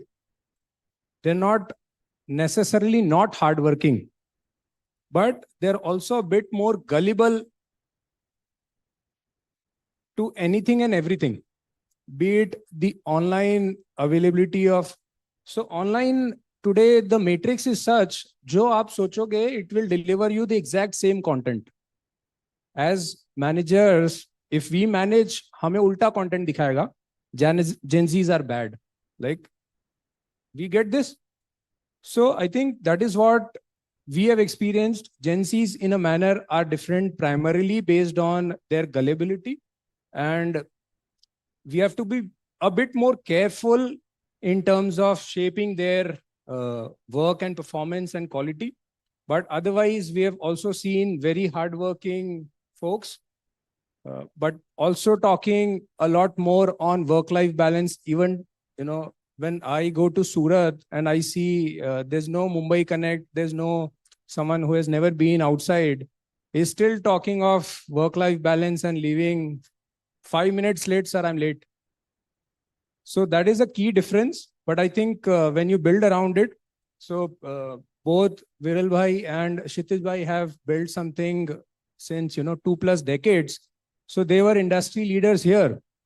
So what we are trying to do in Surat is a bit more similar in terms of starting the talent pool training, etc., from scratch. And this is what we face. So we don't train too much on technical stuff, but we train our managers ke daatna kaise hai. So you don't reprimand in public is one of our key initial trainings that we give to our managers. You reprimand in private and you praise in public. So these are very, very small aspects that we teach our managers differently. We teach our new joinees and trainees differently. But change is there. We have to work with it. Gen Z ke baad pata nahi, there's another alphabet which is coming up. But I think we'll do well. Good shoulders, no doubt about it. Thank you.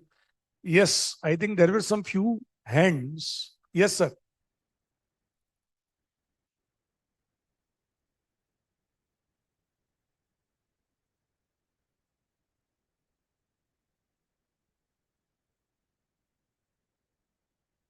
That is fantastic. We'll definitely put in efforts in that direction. The only thing is that they should also be that much enthusiastic. Please understand, हम Indians को तो US का पूरा accounting चाहिए यहाँ पे. वो US में जो बैठे हैं ना वो भी रेडी होने चाहिए. Then we'll surely do that. Certain industry trade commerce are doing in such fashion. Sure. We already. Sir, जो भी हो सकता है आपके बेनिफिट के लिए क्यों नहीं करेंगे? For sure. Yes.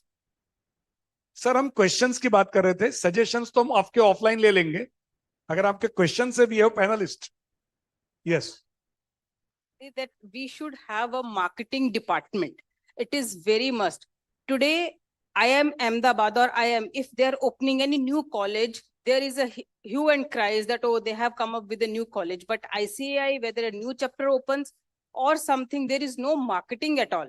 So we must have a marketing department in our institute. We'll pass on the suggestion for sure. Yes, questions, please. Yes.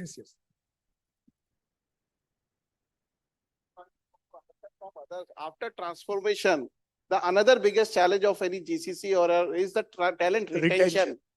So what happen is we smaller firm SMP firms, we become our training centers for the students. They are fit for big fours or big firms. Now for us SME firms like us, I'm sure that you will also face the similar challenge. What are the key strategies what we should adopt to retain these people whom we have trained in over a 6 months or 1 year period? So can you throw some experiences of yours on that talent retention? Viral bhai? No, that's a very good question. सब लोग तो नहीं टिकेंगे. So you have to go with that mindset. कि सबके, there is a entrepreneurship, especially in Gujarat, सबके blood में. So there is always people who wants to start their own businesses, right? So that is one side of things. I think second, in terms of the retention, what I have seen in my journey, retention key strategies depending on the type of the kind of a position you are trying to retain. So if you are trying to retain a director, there is a different strategy.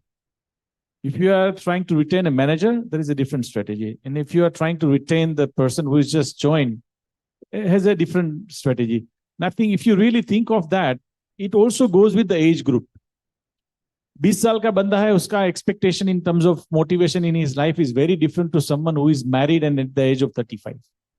So you have to have a strategy which is very much personalized to that position. Otherwise, that problem will be there, but obviously you could have a strategy around that. Yes. Last two questions quickly. I think the next is last question. Okay. Last one.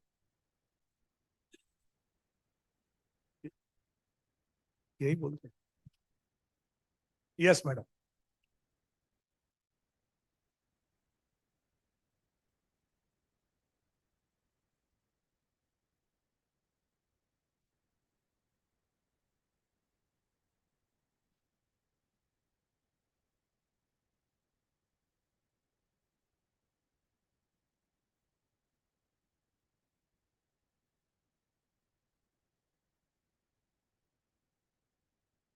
Okay.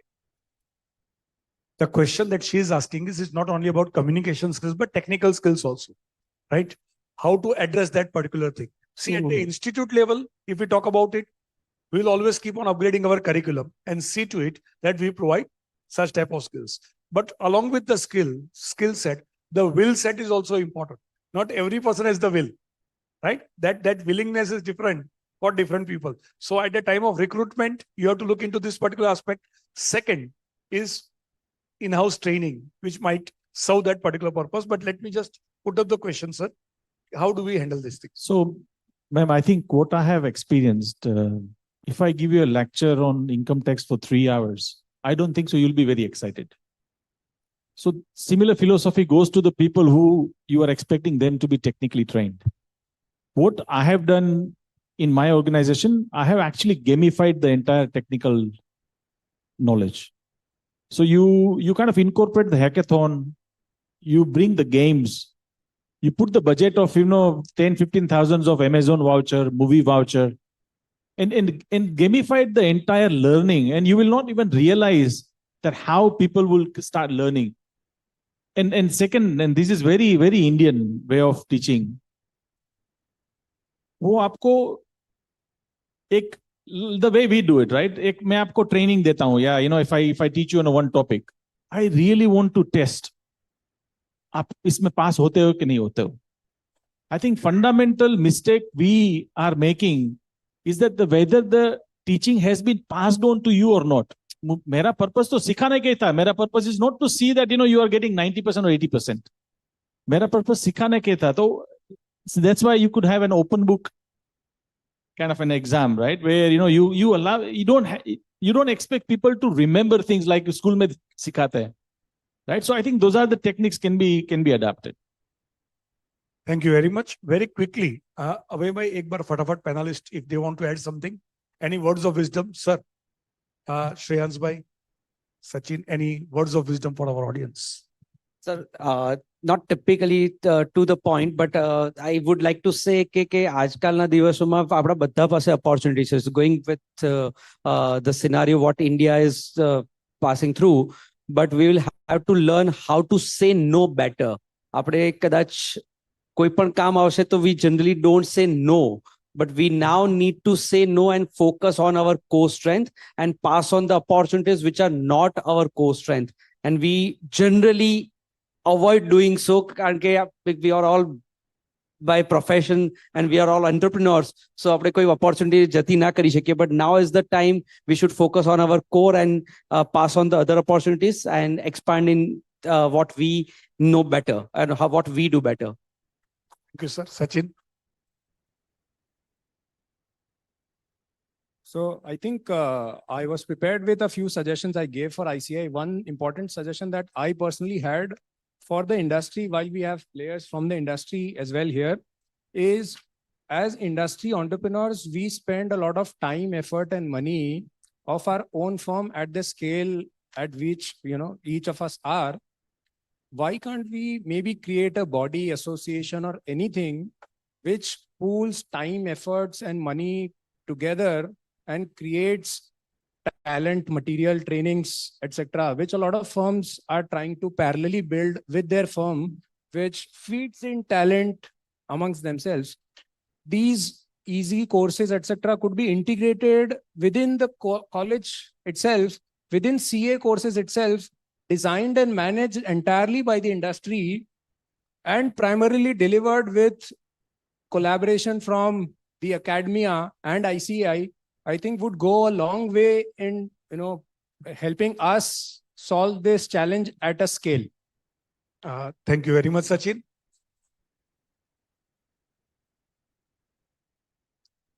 Fine. So what we'll do is we'll be continuing with our discussion informally also. The next session is ready. So should I request Abhay to take over now, please? Thank you very much. I think a big round of applause for all the panelists and excellent moderation being done by Jay Chera sir. Thank you so much. Wonderful session on talent transformation, upskilling India for GCC 4.0. Just to add a couple of things with respect to the initiatives of the WTO Directorate. One of the member from the participant mentioned about taking a delegation to countries maybe out of India. So last year, when the month of October, we had taken a delegation. Of course, it's first come, first served basis. We had planned for US and New York and San Francisco. So about 20 such members participated in that delegation. This year also, again, the delegation has been planned. Very soon it will be announced. We'll have the expression of interest for members interested may be part of the delegation.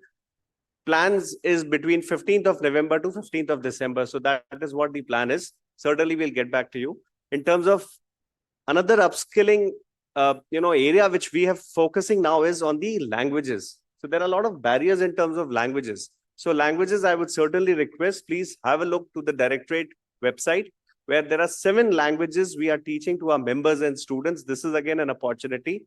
And these are all languages recognized. It's German, Spanish, French, Japanese, then British English. All this been taught to our members, and a lot of response we have got, especially in Japanese. We have more than 600 such members who have already cleared the first level exams, in German also. So this is a couple of things. Of course, big part of the Global Udan series, I would certainly request.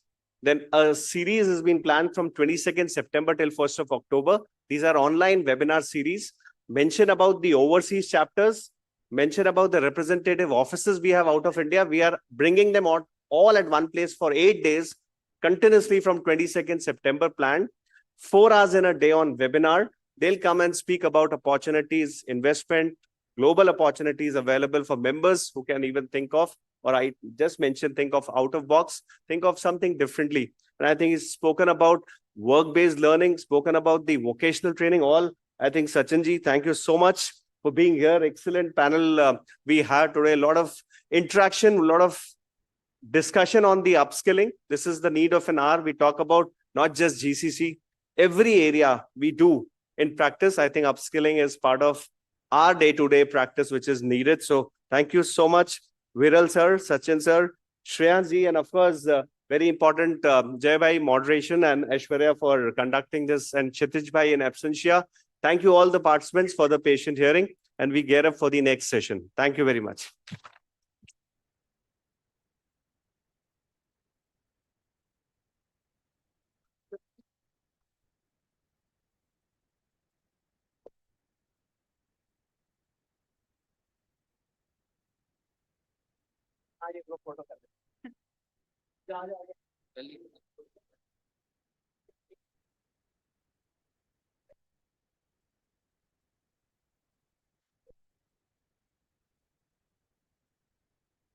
We are starting with the next session within a minute. So please come back quickly.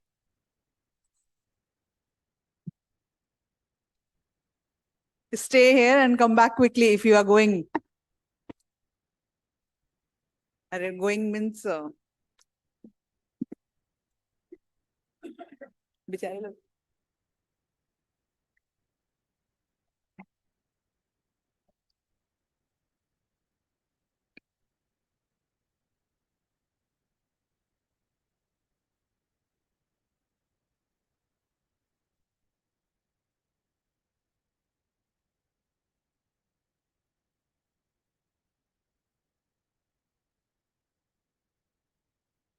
Madam का दो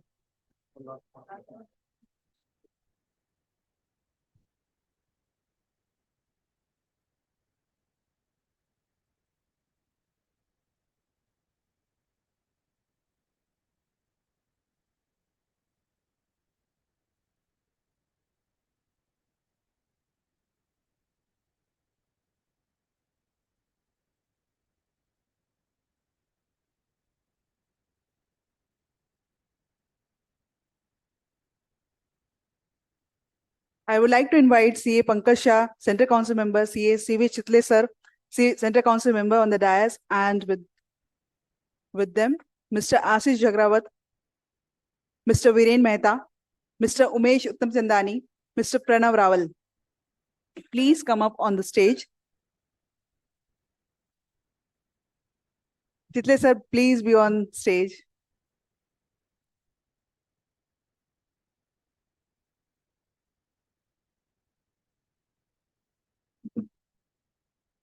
Mr. Ashish Jagrawat.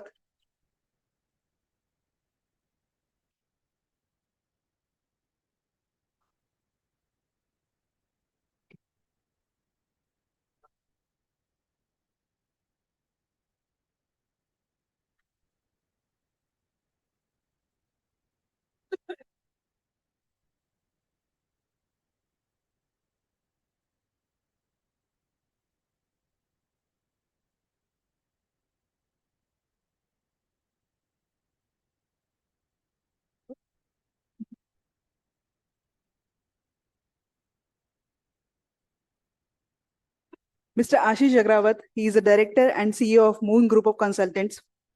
He is a management graduate and ex-banker, served in a financial service industry for more than 2.5 years and has a total experience of more than 14 years in SEZ, IFSC and indirect tax domain. He has experience in the field of SEZ, IFSC, clearing and forwarding with other different business verticals, helps group in providing clients a one-stop solution to all their requirements. Mr. Viren Mehta, President of Sales and Marketing, Million Minds Tech City. Mr. Viren Mehta, President of Ganesh Housing Corporations Limited, is a seasoned leader with over 26 years of experience spanning real estate and banking. He has spearheaded large-scale developments, high-value transactions, and branch operations across India and overseas, holding senior roles at Ganesh Housing, Collieries International, and JLL. We welcome you, sir. Mr. Umesh Uttam Chandani, co-founder and chief growth officer of Devex. Mr. Umesh has close to 10 years of experience in IT and real estate industry and defines himself as a strategic thinker, as a flair towards marketing and sales, a startup enthusiast, a passionate entrepreneur, a co-founder and chief growth officer of Devex. He has a strong focus on strengthening strategic partnership, designing long-term growth strategies. Mr. Pranav Rawal, DGM, Public Relations of Silk Group. Mr. Rawal has a versatile professional with over 2 decades of experience spanning defense services, corporate strategy, public relations, and government licensing. Beginning his career with a decade of service in the Indian Coast Guard, Ministry of Defense, he opted for VRS to transition into corporate sector, where he has since worked with the leading business houses across Gujarat. He is currently executive assistant to founders and CEO at Silk Group. Pranav plays a vital role in the group's flagship project in Gift City. We welcome all you, sir. Now, I hand over Mr. Pankaj Shah, CA Pankaj Shah, to moderate the session. Thank you, ma'am. Very good evening. Yeah. So it is indeed a great pleasure now, and it is very difficult, I would say, after Jay Bhai has moderated the session, so to take the charge and moderate the session after Sachin Tendulkar plays his 100. So it is like now I'll be making some finishing runs. After this, there is one more session. So my first question to Ashish Jagrawat ji. Ashish ji is the CEO of Moon SEZ Consultants. And sir, you are very closely associated in advising all the SEZ. My first question to you. Ajay. Sorry. Okay. So, Ashish ji, my first question is, what are the regulatory and compliance factors which investors typically face when setting up a SEZ and also in Gujarat? So Gujarat and outside Gujarat also, what are typical factors to keep in mind when SEZs are set, and what regulatory aspects are there? Sure. Thank you.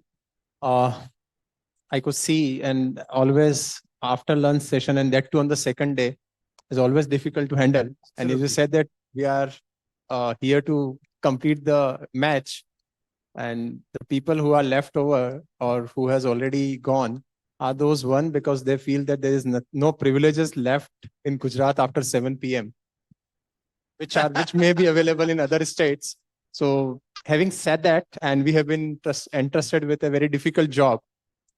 The topic itself is the Gujarat readiness and the GCC, and as you said, what are the regulatory things which are required. Before that, I would like to just give a 1 minute glimpse of our relationship with Gujarat is as old as 1997 or 2000, I would say.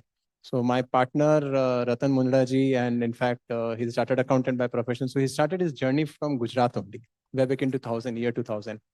And since then, and when SEZ Act and rules came into in India in 2005, we were the first consultant and only consultant in India who is purely focusing into SEZ as a practice. And you won't find any consultant in India, including Big Fours, who has made SEZ as a niche area of practice. The reason was SEZ per se, when it was envisaged by the government, none of the consulting firm thought it could be a greater practice area, because the regulation itself was like everything is free from tax, regulations, it's a separate territory. And same with IFSC. I still remember we are the first, and we are proud to say we are the first consultant to enter into in GIFT City in 2014.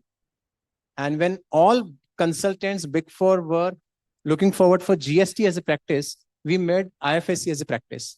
And now that's the time when we started off. We assisted Bombay Stock Exchange in setting up in GIFT City, and all stockbrokers, insurance brokers. The first aircraft clearance from GIFT City was done by us. First ship clearance. So having said that, regulatory changes are there, but the only point is when we convince investor that in spite of these regulatory changes, the benefits which they can accrue is much larger than any other benefits in the country or any other scheme in the country. Today, myself and Viren, we were sitting with Ganesh Housing Director, MD Shekhar Bhai. We were detailing out onto few things. So one thing we came to notice that it's not about the policy, it's not about the scheme, it's about the location advantages and disadvantages. And we need to mold customers' interests according to this. When I talk about Gujarat, there are certain advantages. Gujarat predominantly, you might have heard about, it's an manufacturing hub. Out of entire manufacturing in the country, 17% is from Gujarat. But services export or services contribution is less than 2% of the country's export. How to increase services from Gujarat is something what we were dwelling upon. So there are, what we understood that Gujarat or Ahmedabad particularly is a hub for pharma, is hub for automobile R&D, is hub for the talent availability in the financial services sector. So why not to capitalize onto this? And if we capitalize onto this, there could be, of course, a benefit which can be dwell into. And SEZ policy is the only policy with the government of India right now, by virtue of which they can promote exports. They can provide incentives in terms of custom duty, GST. You don't need to pay anything on the CapEx, OpEx, no need to go for refund. And since the fraternity is from chartered accountancy background, so everybody knows getting money from government is the most toughest aspect. So upfront exemption is always better. And that's what SEZ policy provides for. Yeah. Ashish Bhai, how can this real estate planning in SEZs is evolving, and how it can meet the demands of hybrid working, digital integration and other factors? So in fact, since the sponsor is also Ganesh Housing, and I would say that first and the only truly grade A property in SEZ in Ahmedabad, other than GIFT City, is Ganesh Housing Million Mines SEZ. So all this international property consultants you might have heard about, which right from CBRE to Cushman to Knight Frank to JLL, when they deal with clients of an international MNCs, all MNC think forward a basic minute details is they would also look forward for a foyer, air-conditioned foyer. When you are stepping out of the lift lobby, they want AC into that lift lobby also. The floor plate size is minimum 40,000 square feet or so. And Ahmedabad typically was having a smaller floor plate. People used to operate from a premises which are more of a commercial kind of structure. So the real estate type, grade A buildings, platinum rated buildings, all those are international parameters which companies look forward for. And when they invite their customer to such a campus, the customer feels that yes, if I am assigning my work to a particular company who is operating from so and so building, the employee productivity would also improve. And that's the factor for all GCCs and IT and ITES, wherein they take care of their employees like anything else. They would provide 5-star kitchen facilities. They would provide a whole lot of other benefits, right from gaming, sports. IT वाले generally 9 घंटे में से 5 घंटे काम करते हैं, 4 घंटे बाकी चीज करते हैं, but still their productivity in 5 hours is much better than a person who is working for 10 hours because of all these parameters. So real estate plays a very important role into this.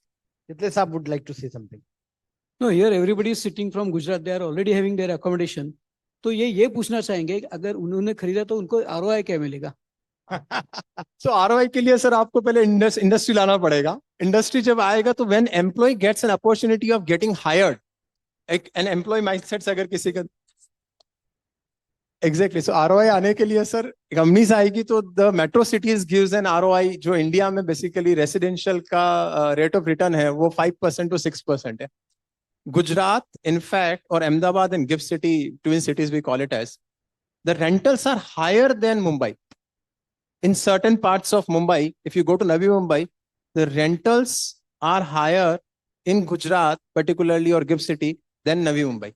So you can think of still with the supply and demand gap, and when income tax benefit, entire India, the only location where the income tax benefit is available is GIFT City. SEZ also does not have an income tax exemption. So हम लोग government से request कर रहे हैं employ को भी अगर यहाँ पे रिलोकेट होने पे इनकम टैक्स एग्जेम्पशन मिल जाए तो everybody would love to and then 7 PM privileges won't work then. So Ashish bhai and Chitle saab, it is like a ROI perspective, it is like a bamboo plant. Right now it will not go, but when it will grow very fast when the right time comes. Right. My next question is to Viren Mehta ji, who's the President Sales and Marketing of Million Minds Tech City.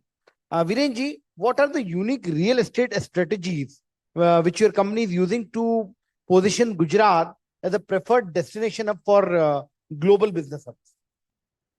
So Gujarat, if you really have to put it in a global platform, okay, so everybody has to play a very important role. One is obviously government is playing a vital role by making the great policy. So we have a great IT policy. We have a great GCC policy. We have a great semiconductor policy. Likewise, we have multiple policies. So any corporate who would like to set up the business, they would always first see that, okay, what are my benefit to set up any business in any state or any city or any location. So yes, obviously the policy plays a vital first role wherein any corporate would like to evaluate. Second, once they agree that, okay, government is friendly and they are welcoming and inviting them to set up the business here in particular state, what is more important is the infrastructure as well. So infrastructure, again, government is also creating a great infrastructure. Along with the government, developer like us, we are creating a building or a place where people would like to work, people would like to live. Typically walk to work culture is the best because, you do not have to travel much. If you go to any of other metro cities or Bangalore or Hyderabad today and, Gurgaon, and if you actually look at your 2.5 hour goes in commuting only. So that's what the entire environment we are creating. So Million Mind Tech City is part of our one of our key project. Ganesh Housing is the parent company under which it's a 65 acre of a land wherein it's a tech city, wherein people who have business related to SEZ or non-SEZ. So we have processing zone also, non-processing zone also. So we would like to welcome all the people who like to have a business, export-oriented business, or if it is a domestic also. But what is more, again, we would like to emphasize here is the entire ecosystem. Because even if today somebody is buying a pizza, I tell you, they would always look at what is the rating and then they would choose the restaurant. While in this case also, I would recommend that, the building also is started getting the, particular rating certification on which, there are like LEED certification, IGBC certification. So the building, what we are providing, it is an IGBC platinum rated certified building. So if IGBC means Indian Green Building Council, who will give you a certification. So it has a silver, gold, and platinum. So to achieve this, it has covered all the parameters. So if a layman, if you would like to see that infrastructure, if you would like to buy or take it on a rental, if they see that, okay, this particular building has achieved this, then probably, they do not have to dig down much that, okay, what are the other benefits? Because it has covered all other aspects to run the business from there. However, the one and most important aspects generally people talk about is if you are buying a property or renting, the location plays a very vital role. So our location is also very, very at eminent place, like it's on a SG road. So you do not have to travel, almost 30, 40 kilometers within the city only. So that's the reason we call it walk to work culture.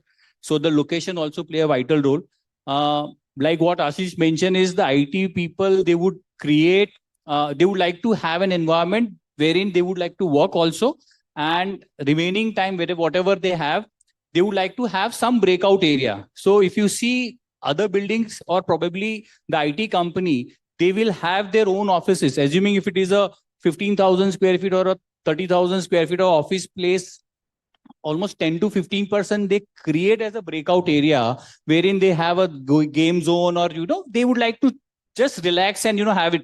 So everything we have considered all the aspects, and we have created an environment wherein they do not have to create all this. Like I'll tell you, out of, our size is 1.4 million is one tower. Likewise, we have total potential of 18 million square feet. But this one tower itself, the amenities what we have, it is a larger than if you are anybody from Ahmedabad or they are aware about the Rajpath Club or Karnavati Club, to that size, almost 1.5 lakh square feet of the amenities we have created. So food court and, whatever generally, we have in normal place, it is the bigger place where you do not have to create a separate an office, who is taking a 20, 30,000 square feet, they will have to create a space for arranging food and all. So that been covered here. We have a large size gym also. We have 3-4 different cafes also. Gaming zone we have amphitheater also we have. So you name the thing, you do not have to step out. People would like to love to go to the office. So this is the campus, I would say it's very rare you would see here in Ahmedabad. So I think that is what is missing, and we have come up with this. So it's an Atmanirbhar city by itself. Yes, Your yes. infrastructure. Right. My next question is to Umesh ji. Umesh ji, you are the co-founder and chief growth officer of DevX. Your company has been instrumental in building collaborative spaces. How such models enhance the attractiveness as a flexible, scalable hub for GCCs? Thank you, Pankaj ji. First of all, big congratulations to ICI for arranging such a large event on a topic which is extremely hot nowadays in India. GCCs are now probably the largest technology employers in the country. So it becomes mandatory for us as an organization to create an awareness amongst the people that are surrounding us. Coming on the question, before that, I'll give a quick brief as to what we do. So my name is Umesh Uttam Chandani, and I'm the co-founder and managing director with DevX.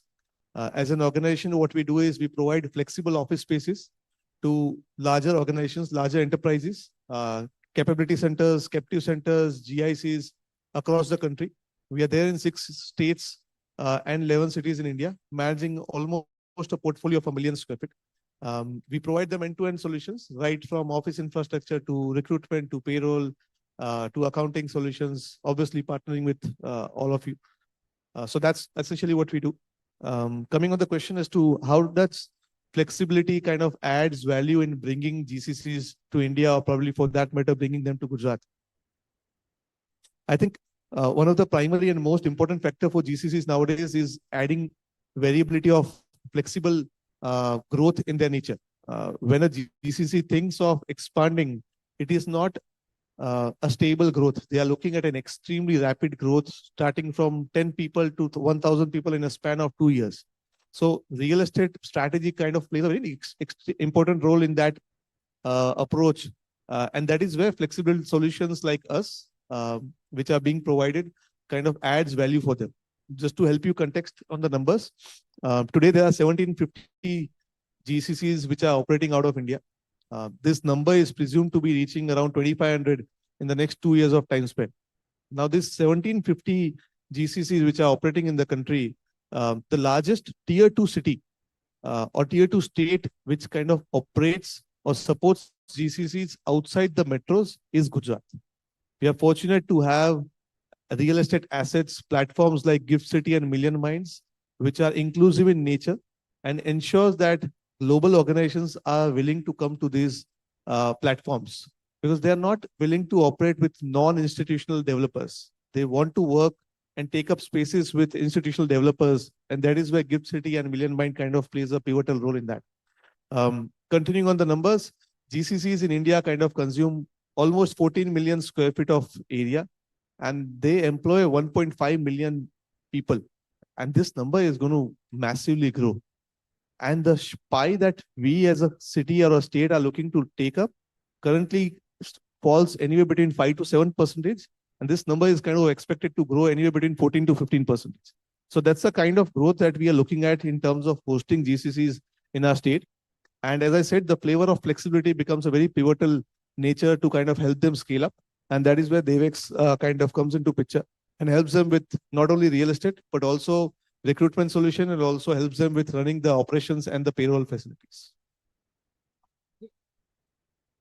How do you think Gujarat's startup and innovation ecosystem is blending with the real estate readiness?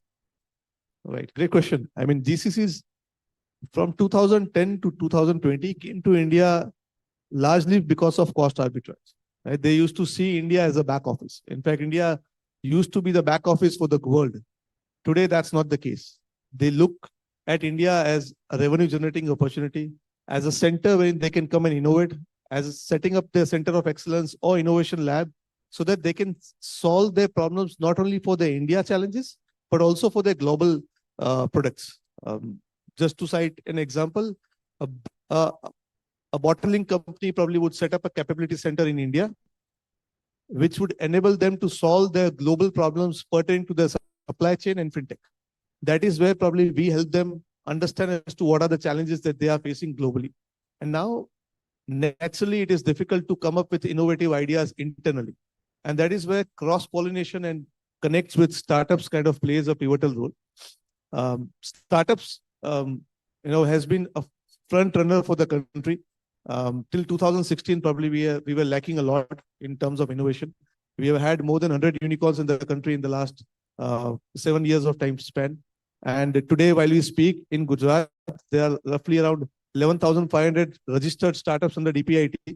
And fortunately, we are the best states to be having a ratio wherein most probably startups are registered by women entrepreneurs.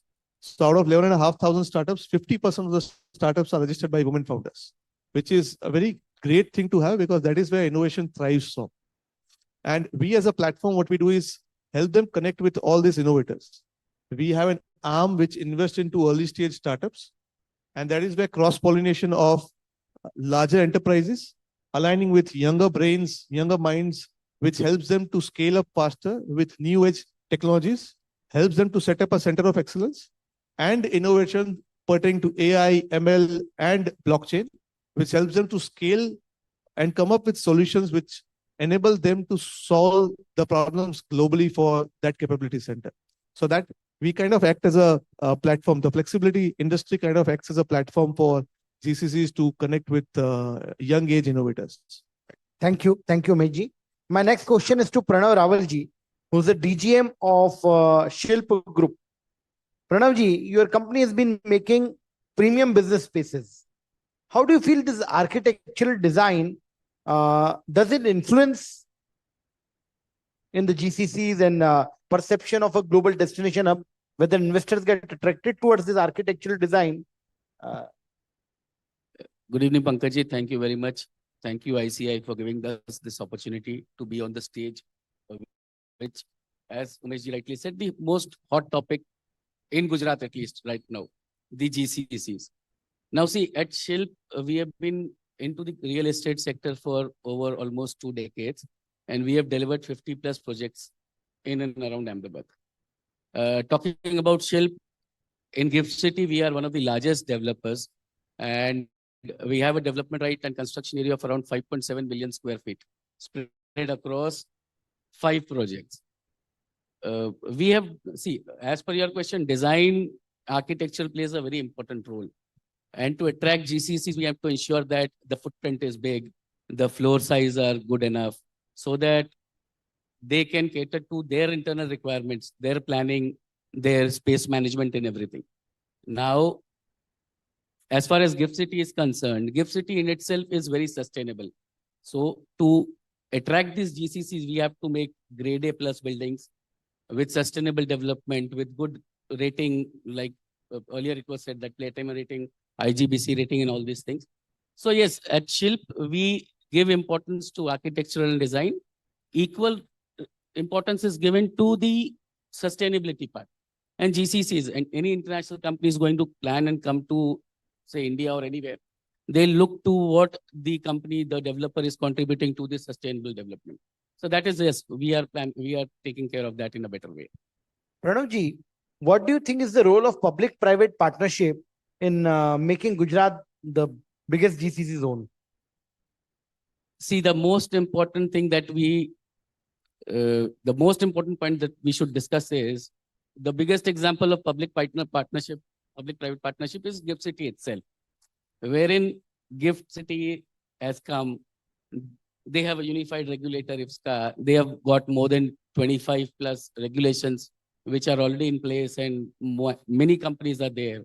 So it is very important that real estate developers, other developers do come in and help the government in developing the infrastructure, in developing the building. Gift has the best advantage, like you can, I'm not sure how many of you have visited Gift City properly through all the various amenities that they have, like the utility tunnel, automated waste collection plant. Then Gift City has got central environment clearance. Gift City has a city command and control center, which is of the level of India's war room.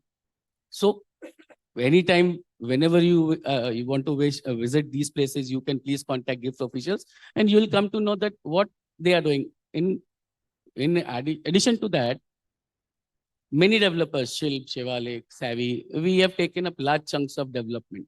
So that is how the public partnership works. And we are trying our best to give it back to the government. Excellent. So it is going together, which is important. Together we can and we will. Definitely. See, nobody individually can achieve anything till the time it's a team effort. And in Gujarat, it's everything about the public-private partnership. May you counted the infrastructure development or a project like Gift City. Thank you. Coming back to Ashish ji. Ashish ji, you have been consulting SEZs, and this is the area which we feel our young chartered accountants basically are into traditional practice. So what scope do you see, and how you feel that ICI and its members can contribute in the areas like SEZ advisory, tax structuring in SEZs, compliance to support international businesses entering Gujarat or any other state through these GCCs? This is a very important question. So how our members can get benefited, I would like to know. So this is my most interesting topic. In fact, I can talk onto this for hours, but the time is very limited. So before I proceed to this, I'll just narrate you one recent example of one of the biggest GCC in the country who has entered recently. I won't name the company, and it's for all the professional. And I'm a marketing man. I'm an MBA. My partner is a chartered accountant. So it's a deadly combination. So that GCC was looking forward for, and it's an Luxembourg-based entity, Indian promoted entity. They were looking forward for 1 lakh square feet in Pune, 3 lakh square feet in Hyderabad. And their primary requirement was they were not looking at SEZ at all. They were not ready to talk about SEZ as an option. So the IPC showed them all the properties, and one of the property was SEZ out of those old properties. And then they approached me saying that, Ashish, we need to convince them whether they can fit into SEZ or not. And if they fit into SEZ, how we can make them convinced that they can opt for SEZ at all. And the task was very difficult because the CFO was a Marwadi guy. I'm also a Marwadi guy. So one side, it was easier for me to make him understand the numbers. On the other side, it was very difficult that without the benefits, and I understood in the very first meeting that without showing him the actual benefit, he won't take a decision to get into SEZ. Because there's an hype created in the market that SEZ has a lot of compliances and SEZ has a lot of barriers in terms of routine operations. So how I removed those barriers and how I convinced in one single meeting, it's a live example. Those who want to know the name of the company, I can tell you in person later on, but it's a very classic example. I sat with that guy from 10:30 a.m. in the morning until 12 o'clock. And by the time he left, they made the decision. So how I convinced, the requirement was 1 lakh square feet for Pune. So there are two types of benefit. Everybody knows one is from central government, one is from state government. There are three policies in the country. One is SEZ, one is STPI, and one is non-STPI. For those who don't know what is non-STPI, so basically any IT/ITS exporter who is exporting goods, services to out of India, they are required to register mandatorily either with SEZ or STPI. And if they don't want to register as an STPI unit, they need to register as a non-STPI unit for the purpose of filing the Softex forms. Softex is a document which proves that the export made by you for the services is a legalized export. So I gave him a comparison that the compliances are same across all three formats, be it SEZ, be it STPI or non-STPI. Then there was a chartered accountant with him, with the CFO, who is a chartered accountant for the company.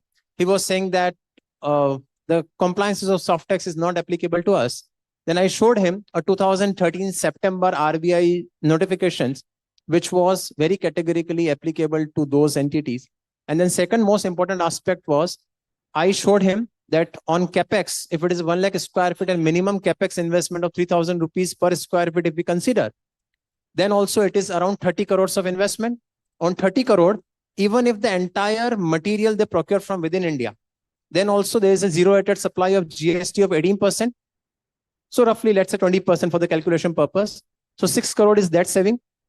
Then the furniture, because it was a Luxembourg entity, they were intending to use furniture from the imported sources. So the import furniture accounts for custom duty of 53%. And there are only 2 Indian homegrown brands. All other furniture brands are international ones.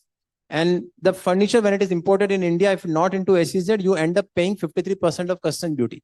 But if it is in SEZ, it will be upfront exempted. A furniture generally in a fit out cost accounts for 500 rupees per square feet roughly. So onto 330 crore plus, let's say roughly another 5 crore to 6 crore rupees of furniture cost onto that 53% of custom duty. So, and then OPEX, GST was exempted for SEZ upfront on 1 lakh square feet of rental multiplied by 70 and all those OPEX expenses we calculated. So over a period of 3.5 years, wherein we considered the replacement value of laptop computer also, the benefit which was accounting for 3 million USD, which is roughly around 25 crores. And that's where he changed the decision. That if I don't go into SEZ, some would argue that GST can be claimed as a refund if you are not into SEZ for export. But the GST refund is allowed only for non-capital items. So if it is capex for fit out, you are not eligible for refund claim or not eligible for input. But if it is OPEX, you are eligible for refund. But refund does not come in a month or 2 months. Practically, those who are into refund claim, for services refund, it would take minimum of 5 months to 12 months time period. And then there are disallowance, then there are consultant fees. So roughly 20% goes into that. So yearly GST of that guy was 10 crore rupees. So 2 crores is gone. That is again a recurring investment. With that, the GCC is operating in SEZ now for a year or so, and they are happy. And Hyderabad also now they are going forward for SEZ with this. Now this multiply this $3 million of saving with 3 lakh square feet in 3 times basically. Pune was 1 lakh square feet. So what I'm just trying to say, SEZ as a practice is, or IFSC as a practice, is a very niche segment. Of course, you require patience to build the client. And when chartered accountants are already into this practice, they are dealing with various MNCs, helping them, setting up their arm in India. The first thing you should discuss with the client, that what if it is a service entity, then whether their business can fit into SEZ, whether their business can fit into STPI, or their business can fit into IFSC. IFSC has 20 different business verticals. You can fit any business I'm saying, into IFSC. As long as if it is not hardcore manufacturing, or any business can be set up into an SEZ in the country, anywhere you want.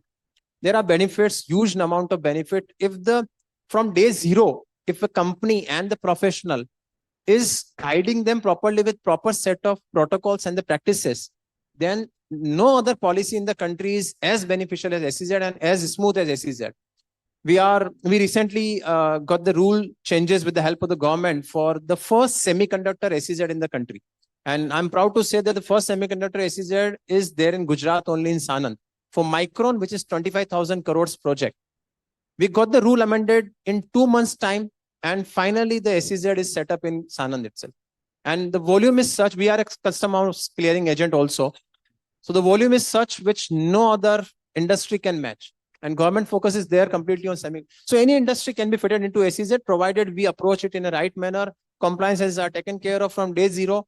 Then client would also be happy in terms of that, yes, my compliances are taken care of, benefits are taken care of, my headache is gone away with, and 1% cost is sufficient enough. Right. So you mean SEZ is a niche area of practice, and by doing cost benefit analysis, how we can demonstrate that whether to go in SEZ is beneficial or not, and enlisting, quantifying that, we can convince our clients, and that can be a very good area of practice. First is you need to understand the client business model. That is very important. Whether the client, what kind of products they are importing. So some would say we are just procuring IT laptops. So those who know DGFT, you would know that DGFT has imposed restriction on the import of laptops and computers. But any DGFT restriction does not apply to SEZ because SEZ is a foreign territory. So this is one of the non-fiscal incentive.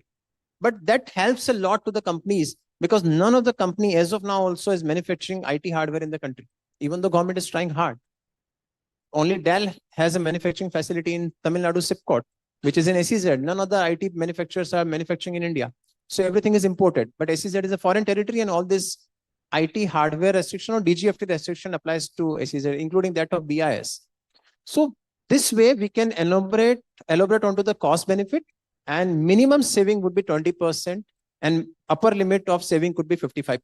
Got the point. That's a substantial benefit. Now coming to Virenji. Virenji, now what do you see role of chartered accountants in due diligence, investment, feasibility study, global investor support within this real estate projects? What is the role of chartered accountants? How they can play an important role, sir?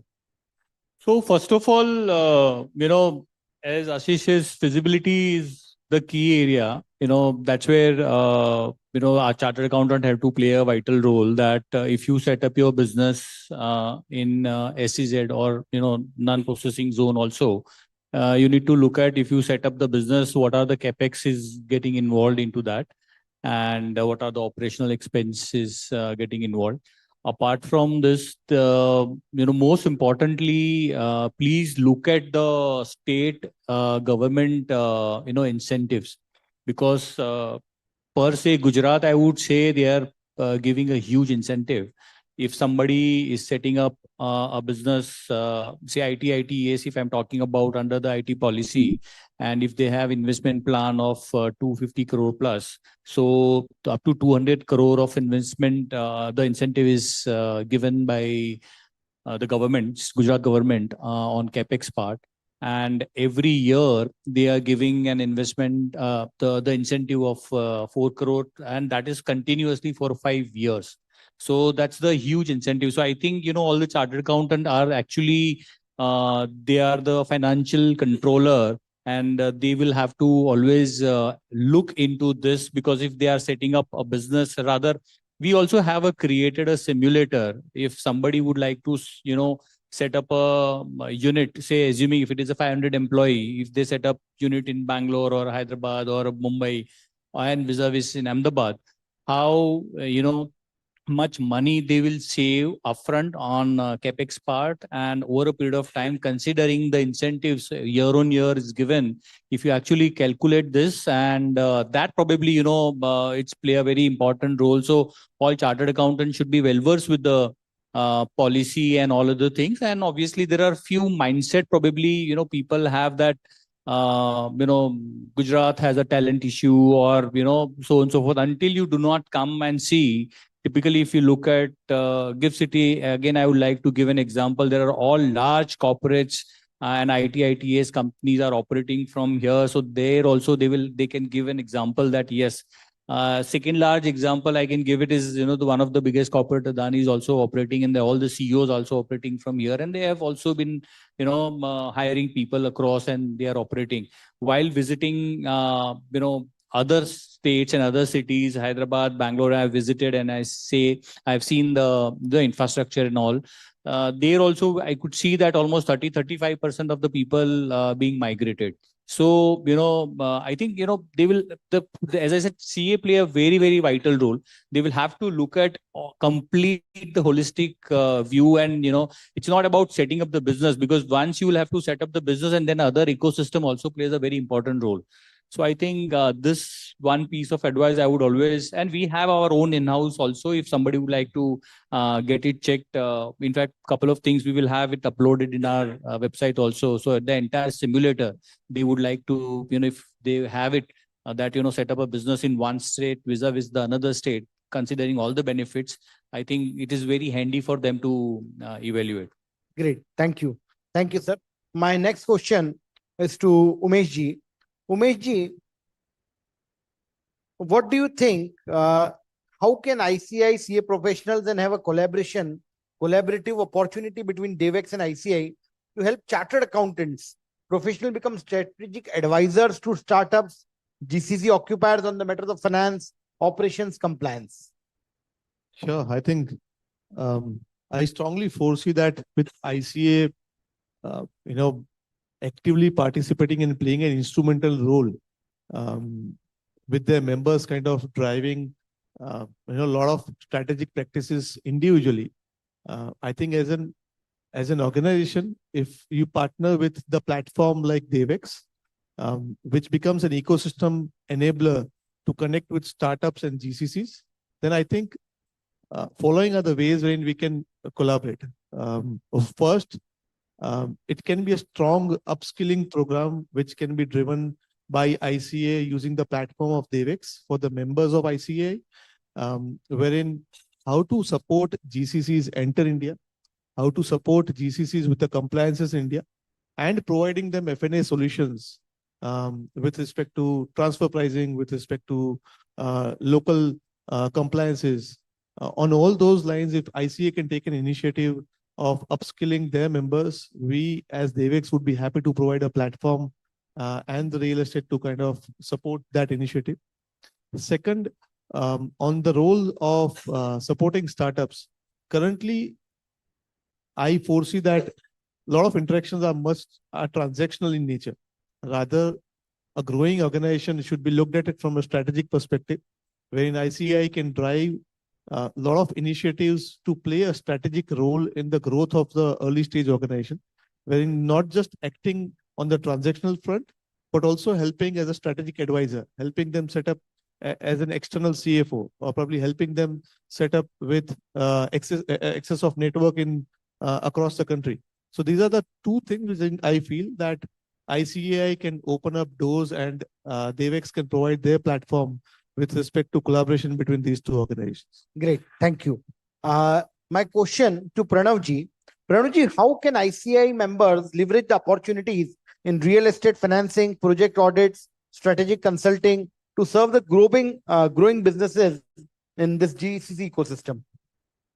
See, a project like Gift City, where GCCs want to come in with the new GCC policy that Gujarat has launched, it is very important that they come in through some of the ICI members so that they get the due diligence done. They can help the real estate developers in getting their construction finance, other various facilities that we get from NBFC or banks. It is usually done through any of an ICI member only. A chartered accountant, a professional would be helping us in doing that. Right. And with that, the GCCs would also have some compliances related to tax and audit, related to funding, and if a foreign entity is coming over the year, then FERA, FEMA norms have to be followed. So ICI member would all be beneficial for them in a very large manner. And we at Shilp, we always encourage partnership. We create opportunities, a win-win situation for a member and Shilp Group ourselves. Many of your members are already actively working with us in helping their entities their clients to set up space at our buildings. So that is what we can collaborate together for. Right, great. So now we have a quick roundup. So we'll take a message in 2 minutes from all the expert speakers. Ashish ji, what special message do you have for our audience?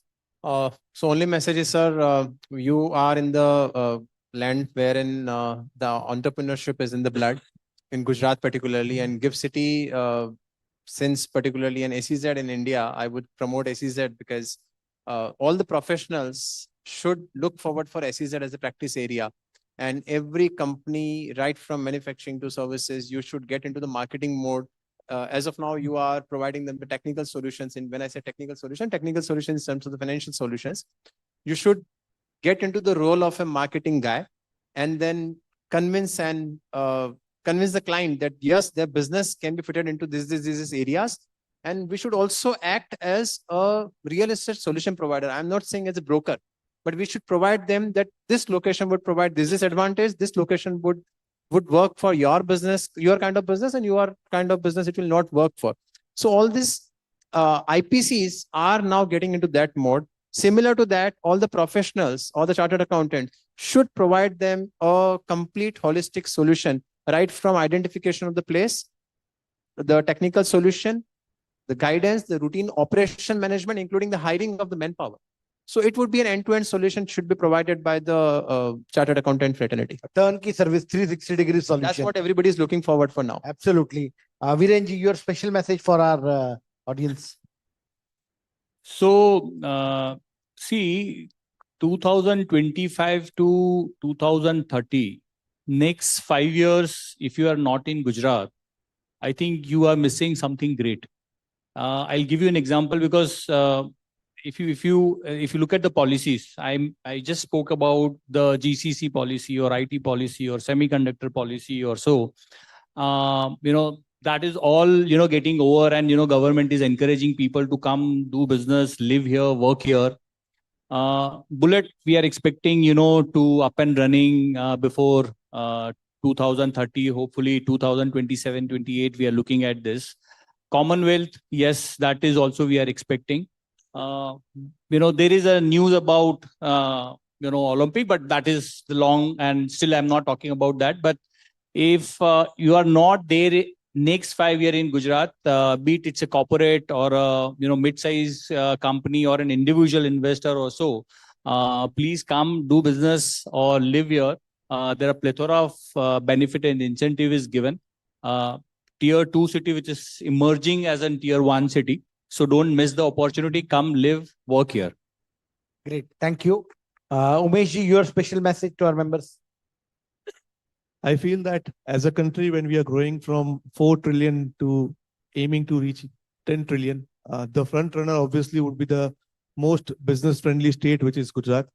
And you guys being holding an acumen of finance and governance, I think you would have a front access to organizations, individuals who are looking to enter the state. It is at high time that we move from transactional approach to a strategic advisor approach and start sharing our knowledge and understanding with them, just to ensure that they enter the state with right hands, and you also grow along with them and not end the relationship with 1 or 2 transactions. Right. Final words from Pranavji. Pankajji, thank you for this time given to us for expressing our concerns and our the vision that we have in mind. We would request all ICI members that we are welcoming you with open arms.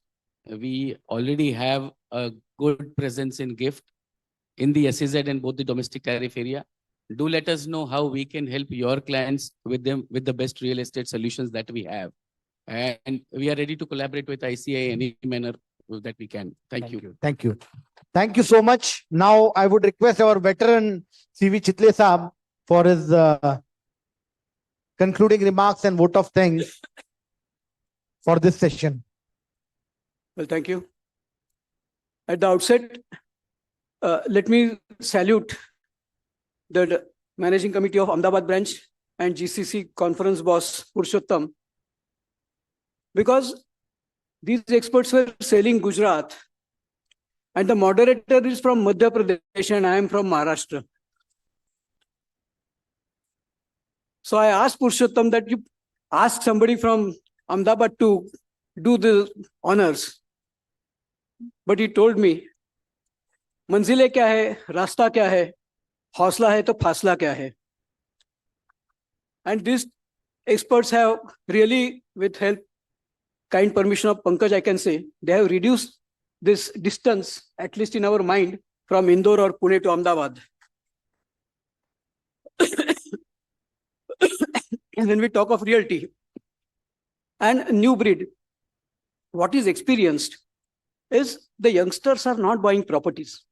Leave aside immovable property, even movable property they are not buying. Even cars, etc., they are taking on rentals.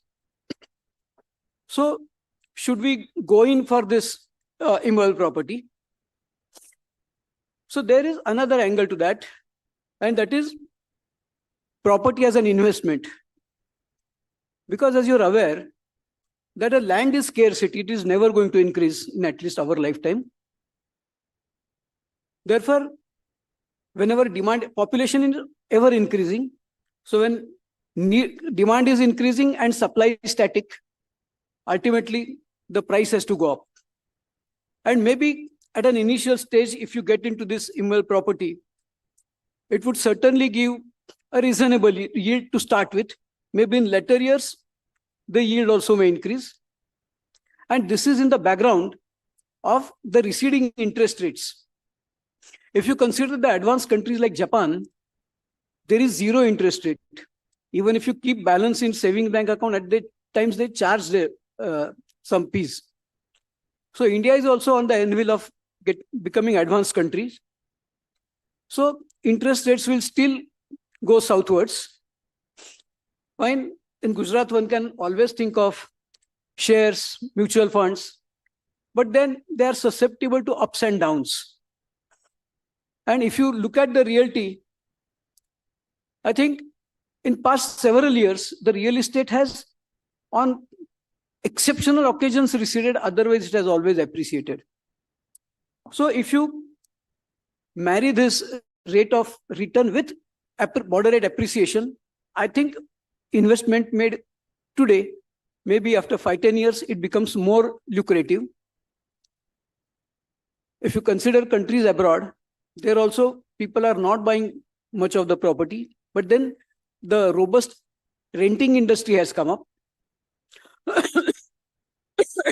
So the prices of real estate escalating, maybe the youngsters not being much takers. This particular rental industry has already come up in cities like Mumbai, Pune, I don't know of Ahmedabad, but it will come India-wide, first in big cities and maybe later on in B-class cities. So if one wants to get into this realty investment, then the property has to be very well maintained, aesthetically very well constructed. And I had occasion to visit the stalls, and whatever premises are coming up, you also can see. I think both the criteria of maybe maintenance, because those who afford only will buy. So maintenance may not be an issue, and aesthetically they are good. So maybe they are good candidates for appreciation. And what I am seeing that many youngsters, particularly from Gujarat, are migrating abroad. So in this case, immovable property can be bequeathed to the subsequent generations, even if they become NRIs. You can create a steady source of income for the purpose of your maintenance in lean years. So and that is hassle-free, because rents will never recede. They will always keep going on. And it is not only GIFT City, but even otherwise also industries growing up across the India, in Gujarat. And we believe that present $3.5 trillion to $5 trillion, the economy is going to march. And if economy marches that way, and certainly it is going to march, property prices are going to go up for the reasons I told earlier, that demand, supply is static and demand is going to increase. So certainly from this perspective, they have been able to instill a confidence that the proposals which they are making for investment in Gujarat, in general, and whatever they said in particular, merits consideration. And I sincerely appeal that you consider their appeal for the simple reason, ये सब लोगों को मैंने देखा थोड़ा tax और finance का ज्यादा ही नॉलेज है. अगर इनके घर बेचे नहीं गए तो टैक्स का प्रैक्टिस चालू करेंगे और वो एडवर्टाइजमेंट कर सकते हैं, हम नहीं कर सकते. So maybe there may be more takers for them also. But in any case, I think the information and the insight they have provided will certainly carries value. And maybe if you analyze with facts and figures the proposals, whatever are being laid on the table by them or by any other realty provider, maybe you can think appropriately. And when we told to Purushottam, myself and Pankaj that, okay, distance is the issue, we don't have much funds, we did not tell of that. For the simple reason that had we told that, वो बोलता कि 1 करोड़ का check मेरे से तो लेके जाओ फिर देखते हैं. So आप भी try कर सकते हैं पुरुषोत्तम भाई से. Thank you for your patient hearing, and I also thank all the this panel for the purpose of the insight that they have given, and for Pankaj to making them give this insight. Thank you. We would now like to facilitate the speakers which was left. So I request both the CCM sirs to please felicitate Mr. Ashish Jagrawat ji first.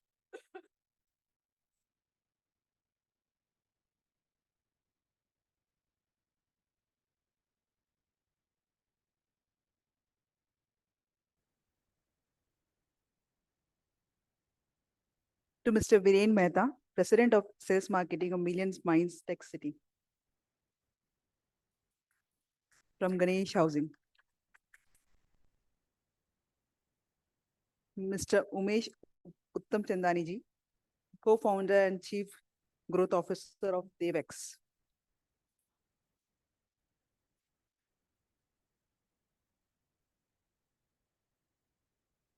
Mr. Pranav Rawal, DGM Public Relations of Silk Group.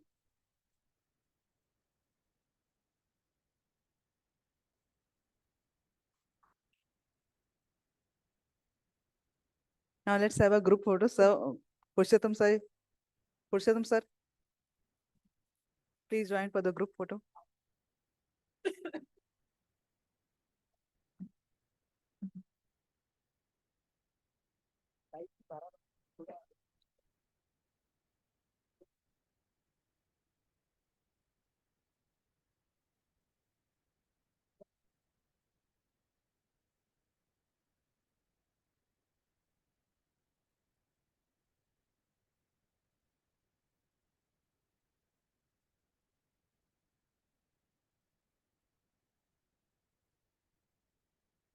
So we are starting with the next session immediately.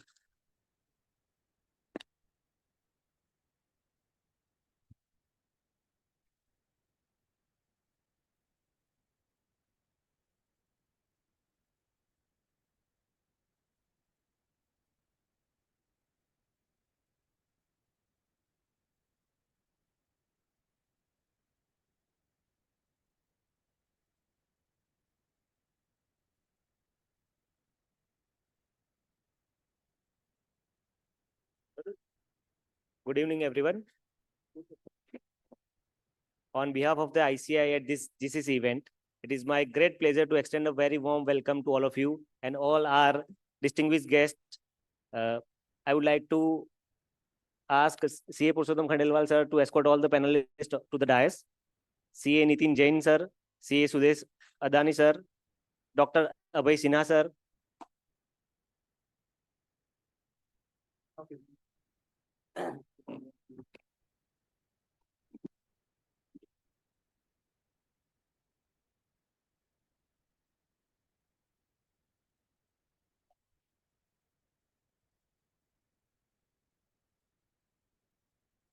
To formally begin our session, I would like to invite our esteemed dignitary for opening remarks, CA Purushottam Khandelwal sir.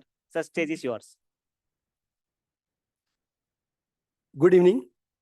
Every good thing comes to end, and you are the luckiest brothers, that you are going to hear about the mouth of the successful GCC. Nitin Bhai and Sudesh Bhai both are eminent faculty, but they are also handling the Welspun and Adani both.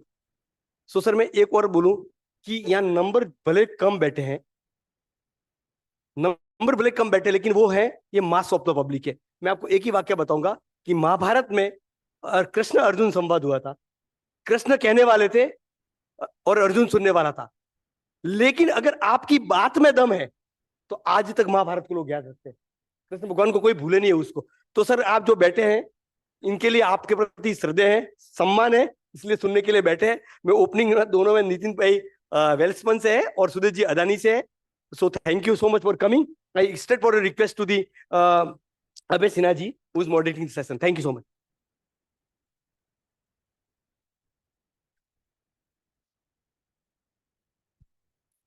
It's okay, thank you. आपने मतलब इतना ऊंचा आधार खड़ा कर दिया कि महाभारत और कृष्ण बड़ा डिफिकल्ट हो गया है.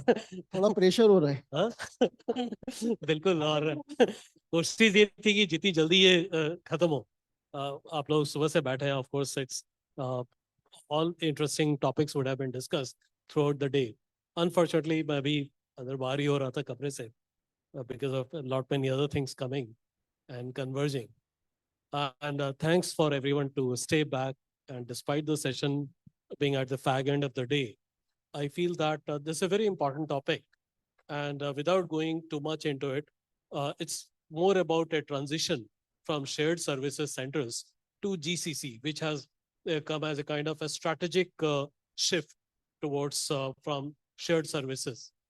Now, we have two distinguished speakers here representing very well-known organizations, one from conglomerate of various industry and the other one from the Welspun, but basically you are into manufacturing. Manufacturing of services. No. So Welspun GCC is the services. Welspun is again a $5 billion group into 17 different businesses. So when we talk about the transformation and transition, I think you'll have two different perspectives. And of course, like do spare few moments for Service and Export Promotion Council at the last where I'll take your views. So we'll take it a kind of journey from the very beginning, like they can share their experience. So I'll start with Nitinji itself to share his experience for the transition, and then a follow-up basically from your side, and then we move along. So without spending too much on the setting the context, over to you, Nitin. So, Abhay, we first of all thank you ICI for having me here, and of course I am aware that it's a last session, and I'm in between the evening snacks and this session, so maybe we'll keep this short. Welspun GCC. Initially, we started our journey as a shared services center. Somewhere in 2018 within Vapi. So Vapi, Welspun, by the way, Welspun has a big Indian MNC generating close to $5 billion of revenue and into 17 different businesses having more than 100 plus legal entities. And when we started this journey in 2018, it was just the shared services center. And then maybe at the later stage, I'll tell that what is the difference between the shared services center and the GCC. We started our journey with just one function, which was finance and accounts, with just one legal entity, which was the business, which was the home textile vertical. And of course, the journey was not easy. We passed that, we passed that toughest period of our life when we managed the change management from the people side, change management from the business side, change management from our own team side. But over the period of time, the results were so encouraging that we started this as a profit center somewhere in 2022. And then we moved. So Vapi is still the center for us. And then we opened a new office in Ahmedabad, Shantigram. We started this journey with just 89 employees 6 years back. And today we have more than 700 employees. And in the next 3 years of time, the number will be close to 2,000. And we are expanding our offices. Today we are in Gujarat, Vapi, Ahmedabad, Mumbai, Hyderabad, and different services, different kind of AI, ML technology, Industry 4.0, the kind of services which we are providing it here. Thank you. Thank you, Nitinji. In fact, when we look back, shared services centers almost came to be known as BPO centers. So a kind of back office, mainly coming for the cost benefit, and of course, like young population also there to take care of the job at the back. Now, Adani having conglomerate of industry now, your experience in this area and how it is going to contribute. I think thank you, ICA, for having me here. I was telling Purushottam bhai thodi der back that, by the time our session will start, I think other than three of us, there would be one person who will be waiting for us to finish and then he can take the chairs back. But still, there are so many people. Thank you for that. So I think in Adani, as Nitin mentioned their journey, we started in 2010, 11 somewhere, and it was more of a accounts and finance GCC or a shared service center at that point in time, which we started. Over a period of time, now we have moved into multiple various functions. We are into HR, we are into supply chain, we are into IT, we are into digital, we are into analytics, we are into so many other functions right now. So it's a pretty good journey for us. While we are into multiple functions right now in Adani GCC, but predominantly finance and accounts is the leader in Adani GCC. So out of 3,000 people which we have today, around 1,700 people are into accounts. While I say these are so many people, but at the same time, we have 8,000 legal entities and 11 listed entities and so many GST registrations and, lakhs of invoices to be processed for Adani Group. So on an average, it is less than a 1 FT per entity. So that is what the scale which we are handling right now. From a journey perspective, well, we started from one building in Ahmedabad. Now we are into multiple different offices of Adani into various Ahmedabad locations. But we are coming up with a large state-of-art center in Shantigram, which will host all the 3,000 plus employees into one office for us. Thank you. In fact, you would have faced a lot of challenges in having this transition happen. And now I feel that when we talk about GCC, we also think in terms of the entity as center of excellence, because that's where we are heading to. And today, only like I believe yesterday or day before, yesterday, there was a news of first quarter growth, 7.8% GDP growth, and a huge contribution from the services side. And since morning, like a lot of discussions is having, and GCC is also figuring in each of the discourses since morning as seen, and in the evening, there will be some news items as well. I would like to understand that when we make this transition happen, what is the contribution of GCC you see in GDP growth? And the same follows. See, while you say India is growing at 5 or 6 or 7%, 7.5% this quarter, we are, from Adani perspective, I'm saying we are growing at 35% year on year. Okay.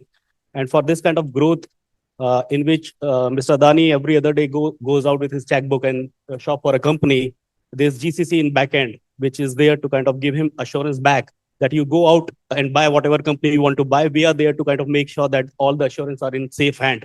All the compliances will be made in time and with quality. So that is what the Adani GCC is contributing to Adani's growth. Okay. Now coming back to the overall India growth, when you're saying, so I still remember 10 years back, it was more of a captive center, shared services, around 10, $15 billion of revenue as a country.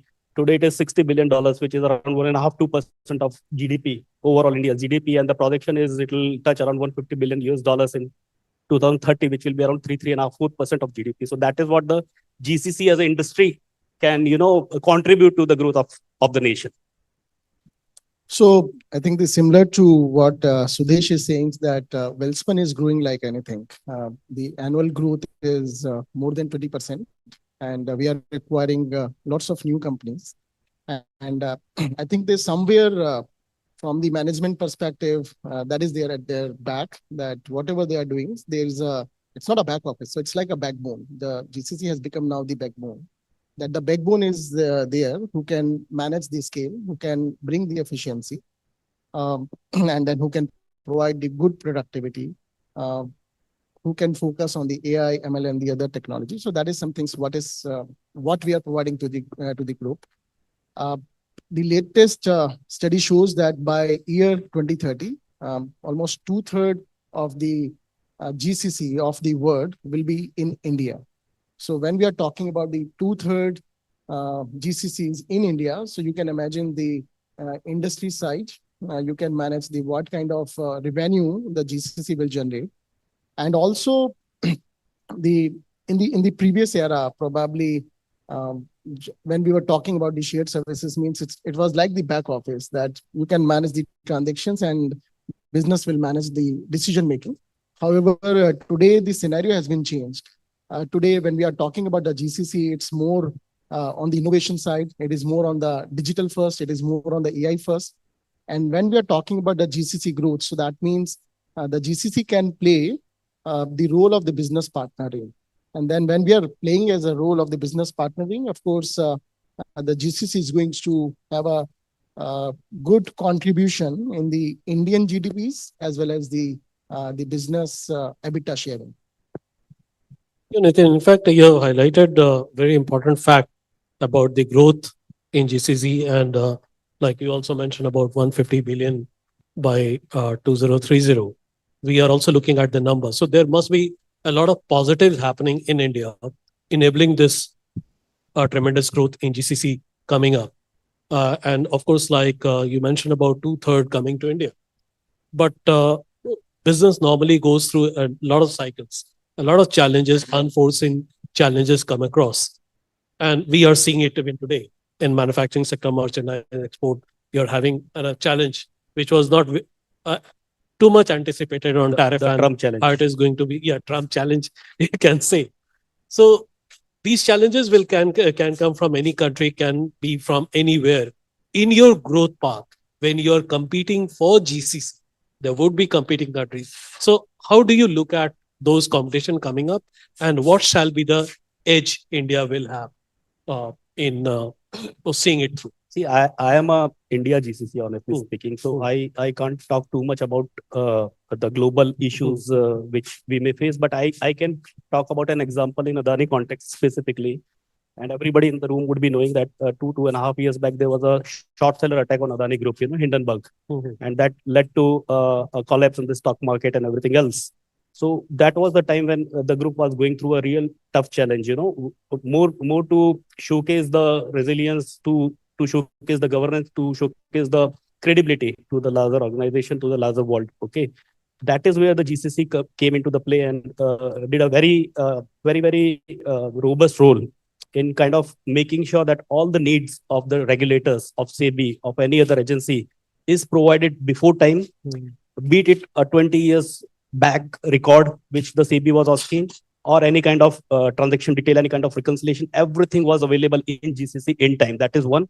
How do we kind of made the information available? Second is because it was tough time, there was lots of cash flow issues, right? So GCC was there in the center of the entire group, publishing the cash flow report morning, evening for the entire group. How do we kind of manage the cash in a better way so that we come out of the problem? So these kind of adverse situation, GCCs are the best place to kind of handle the thing and do wonders for the parents. Thank you for highlighting this. In fact, that's what I was thinking about. Like when I look at GCC, we need to also have that classification in mind, India GCC or foreign companies GCC. So on the other perspective, I would like to have your views on the competition and how do we, take care of that. So what I personally feel, Abhay, that every challenge is the opportunity for something. Of course, there is a possibility, unlike Adani, where especially for the home textile, it is the most impacted business for us because of this tariff, because our 65% export sale is to the US. However, probably in the short terms, that is something which is going to impact us. But now we are exploring the other opportunities outside the US, other countries. At the same time, when we are talking about the Welspun is not only into the home textile. So there are 17 other businesses. Our pipes and the steel vertical is growing with a speed of close to 50% per annum. So we are lots of new opportunities in Saudi, lots of new opportunities in Little Rocks and the other things. So first of all, that is helping us. And as Sudesh mentioned that this crisis management is a part of the design for the GCC. So because at the GCC, we can predict on the basis of the data. We can see the supply chain trend. Of course, this kind of tariff and the Trump's part, probably the AI will not also be able to predict. But I think on a high level, GCC at the right stage where we can predict, we can provide some kind of solutions, or we can provide some kind of maybe the suggestions and the guidance to the business to manage that crisis. Thank you. In fact, now since this is a conference and predominantly, organized by ICI, so a lot of role for chartered accountants are visualized and being discussed, from ledger to leverage and many other such topics. So on that basis, what kind of future you see for the CA professionals in GCC? Just quick ones from you. So I myself is a chartered accountant. When I started my journey somewhere in 2003, I was not aware about this shared services, GBS or the GCC. I started my journey by reading under the street light. Okay, and today I'm at the level of the CEO of the Global Shared Services Center. So what I personally feel that this CA degree, it was probably when we are becoming the CA, it's not the finishing line. So it's like a starting line. It gives lots of discipline. It gives me lots of, how we can manage with the limited resources, how we can have the good governance, how we can have the good compliance. So that is something, how we can see the bigger picture through the data, through the numbers. So that is some things which came through this degree. And what I personally feel, because I think the 50 to 60% area, especially still, it is the finance and the accounts. And when we are talking the finance and accounts, the chartered accountants can play the very important role when it comes to the taxations, when it comes to the compliance, when it comes to the treasury and the other things. And these are the, when now the global shared services centers, when they are opening, that's in India, I think the first functions they are opening the finance and the accounts, and the chartered accountants can play the very, very important role in setting up of their initial finance and account GCC. So I think CAs bring a very unique combination of financial rigor, analytical skill, and at the same time compliance focus. Okay, and when we all say GCC, we say Global Capability Center. I say Global Credibility Center. And the credibility which is assigned or which is tagged to a chartered accountant is immense as compared to any other profession in the world. Okay. And as Nitin mentioned, that any global company which is looking at setting up a GCC, the first thing comes in their mind is finance and accounts. So hence, best suited place for setting up a GCC. While we are talking about the traditional, AP, AR, treasury, taxation kind of processes, but these days, CAs are doing very different things in GCC. There's a lot of focus on sustainability, on ESG reporting, in which CAs are playing a role. M&A CAs are playing a role. Risk management in GCC is going to become a very big function, and CAs are best suited to do that. And in case of our GCC, I can talk about Adani. And I have 600 chartered accountants working with me in GCC. My CAs are doing digital transformation for the group. My CAs are getting agentic AI developed for the group. My CAs are doing automation for the group. So it is not only accounting, it is not only taxation, it is beyond that.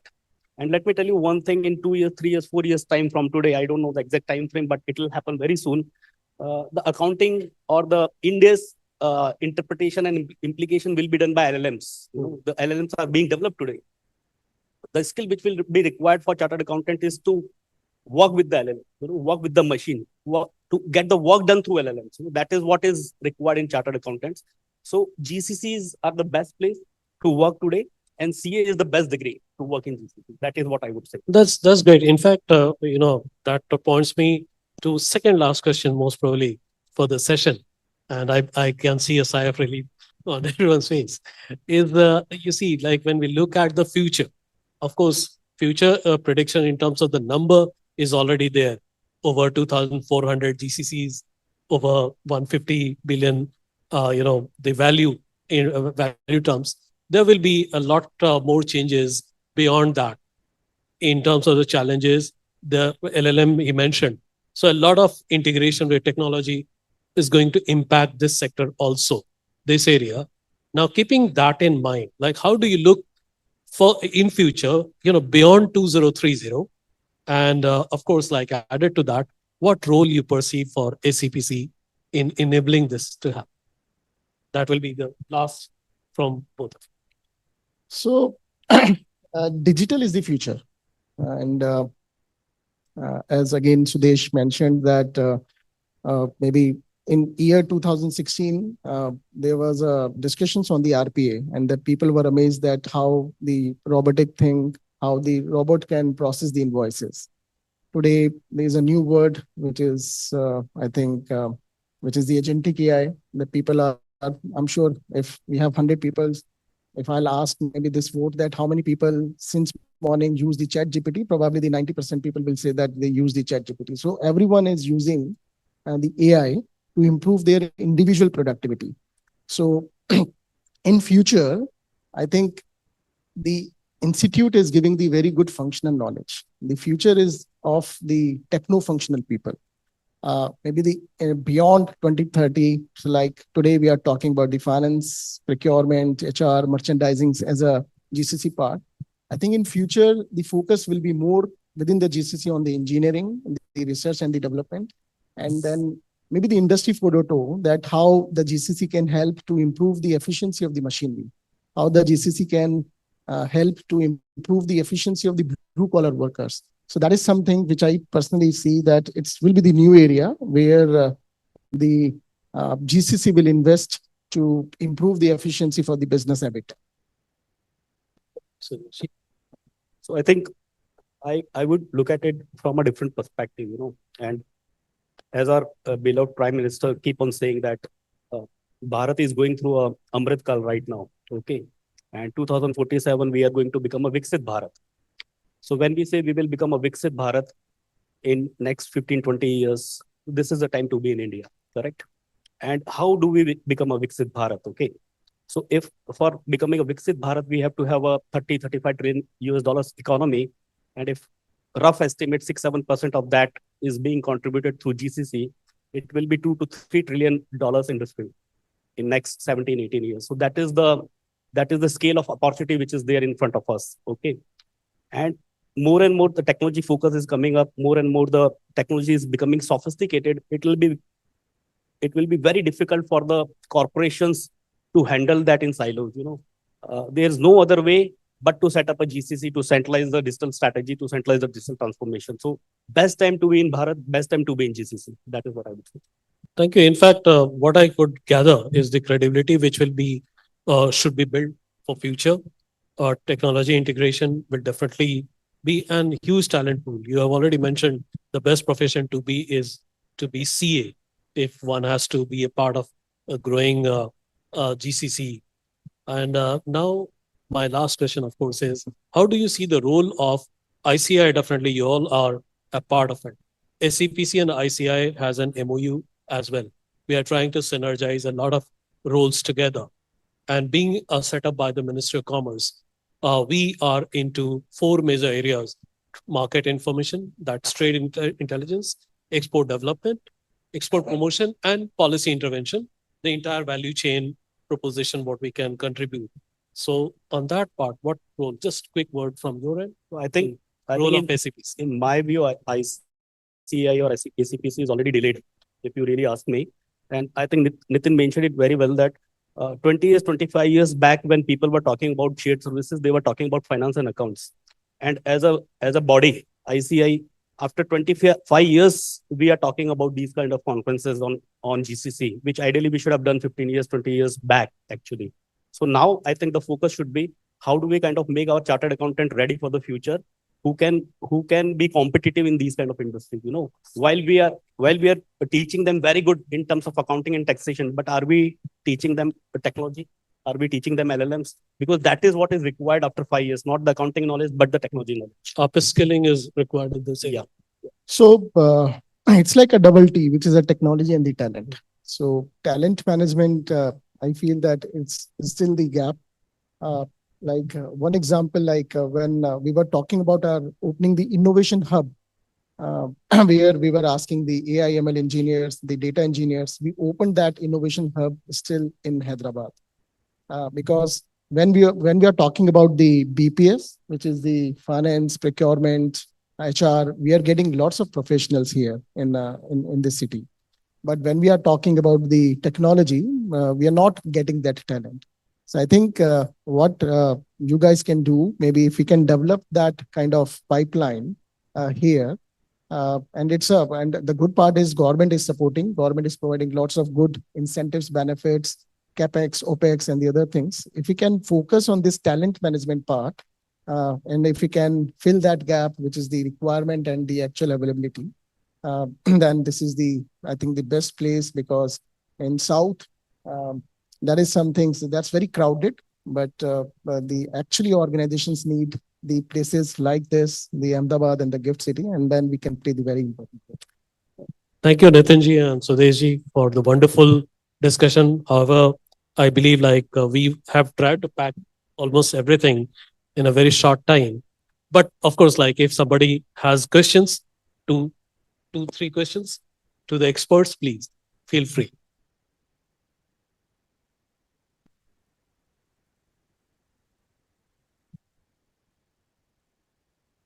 Yeah. Yes, yes.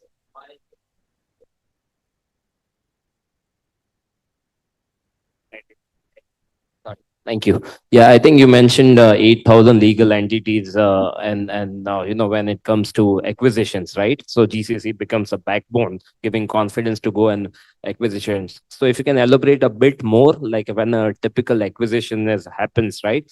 They'll have their own HR, accounting, and functions that company brings. So how does that M&A activity happens over a period of time, and what is the timeline? Like how many quarters?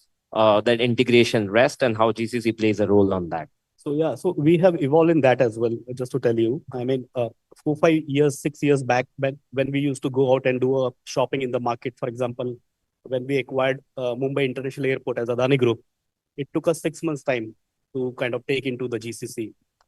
Then we acquired Holcim's assets, ACC and Ambuja, the flagship cement companies in India. We acquired them in 3 months time, acquired in the GCC.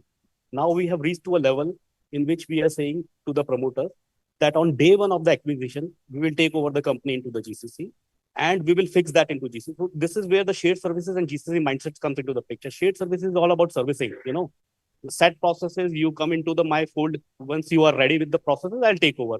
GCC is value addition. GCC is giving value back to the organization. Whatever state your accounts is, your finances, just give it to me. I'll take it as is and I'll fix it for you. So this is what now we are doing. We are in the advanced stage of acquiring 3 more entities. I can't take the name right now, but we are geared up to take over them into GCC on day one itself. And just to tell you, in last 7, 8 years, we have done 89 acquisitions M&A in Adani Group, and all of them have been moved into the GCC depending upon size, between 1 month to 6 months, 7 months time. But now we are taking over the companies into the first month itself of acquisition. In fact, we are getting into the acquisition spree before the transaction is getting closed. So we are participating with the group M&A team in the due diligence of the entity from the GCC perspective.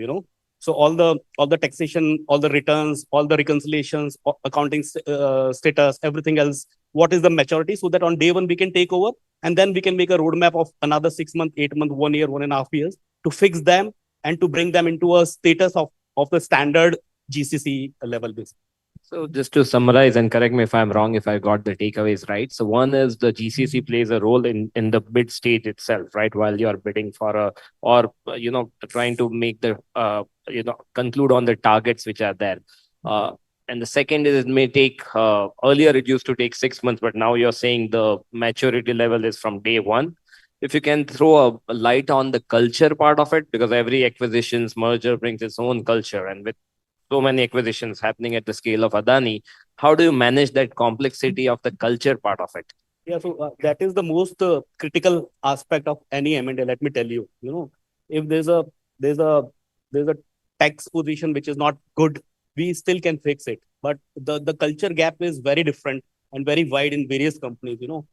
When we acquired a, a blue chip companies like ACC Ambuja, the kind of culture in the target company was very similar to us. But when we go to deep south and acquired a Penna Cement, which is also listed entity in cement vertical, it's a very different level of cultures.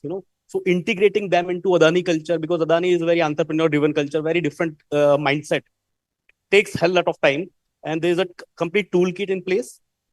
We go through that and bring them into the culture.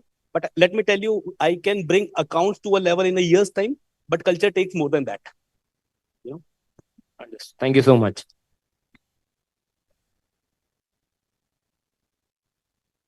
Hello, sir. My name is Pankaj Patel. Sir, as you told that there are various functions now included into the GCC, like procurement, marketing, and finance. So, sir, how would be the structure, organizational structure of this GCC? Is these functions work under the CEO and CEO of the GCC, or there would be separate functional heads for these functions? I can answer this, and I think Welspun also has a similar setup, so I can answer on behalf of Nitin as well. I have a privilege to visit them multiple times, so it's like a second home for me. But just to tell you, in GCC, while you have multiple functions like finance accounts is one for that matter, supply chain, HR, technology, you have a functional tower leads or functional CEO or functional COO, whatever jargon you can use. But there's a functional head, and then there's a functional reporting, okay, below him. And then there's a top of GCC CEO or MD GCC or whatever you say, which is the overall GCC owner. Okay, so that is one level of reporting. But at the same time, it is very important for the function to get integrated into the larger parent company's function, right? So for us in Adani, I had this finance as a function in GCC while I'm reporting into the overall GCC MD. But at the same time, I'm reporting to group CFO as well. And my counterpart in HR is reporting to group CPO or group HR head as well. So it's a matrix structure, but predominantly within GCC. Yeah. Thank you very much. You had any question? Sorry. Good evening. My question is that, like, in the starting of the discussion, you mentioned that there is a big change management that is required in terms of mindset of people from, being a basic accounting persons to, now in the era of GCC, we have to be business partners. So how do you do the change management? If you can share some insights on that. And secondly, how do you handle the churn of the employees? Because that is also a biggest problems that, we in finance face. So on this change management part, change management from the business side, change management within the GCC side also. So generally the thumb rule is that we need the retained organizations also. So within the GCC, we call as a retained organizations. When the business is moving within the GCC, we call them as a retained organization. And the GCC employees are the GCC employees. So the thumb rule is that we need 40-60, means we need 60% people in the beginning who were actually working within the retained organization. And we need 40% people, the fresh blood, so that these experienced people can manage the crisis and the fresh blood can bring maybe the innovations and the innovative ideas and so on. So that is something which is important for the GCC side. The communications will play a very, very important role. Whenever we are setting up any GCC, unfortunately, despite that we are saying that GCC is growing, every 2 days there is some kind of article within the economic time, GCC is still considered as a penalty clause. When the business is moving their people from the business to the GCC, still GCC is considered as a penalty clause, not as an incentive clause. So the communications, the kind of communications where we can tell that to the people who are moving within the GCC that this GCC will not manage only the transactions. We will create the value for the business. So that is the important difference between the shared service and the GCC. To the business side also, because they are losing the controls. So till now, unfortunately, the traditional way is that if 50 people are reporting to me, and if 40 people are transferring to the GCC, I'm losing the control. So that kind of thought process will come. We should very communicate it in a very proper way that today you are focusing on the transactions. You are probably taking 80% of your time in the data preparations and the 20% time in the data analysis.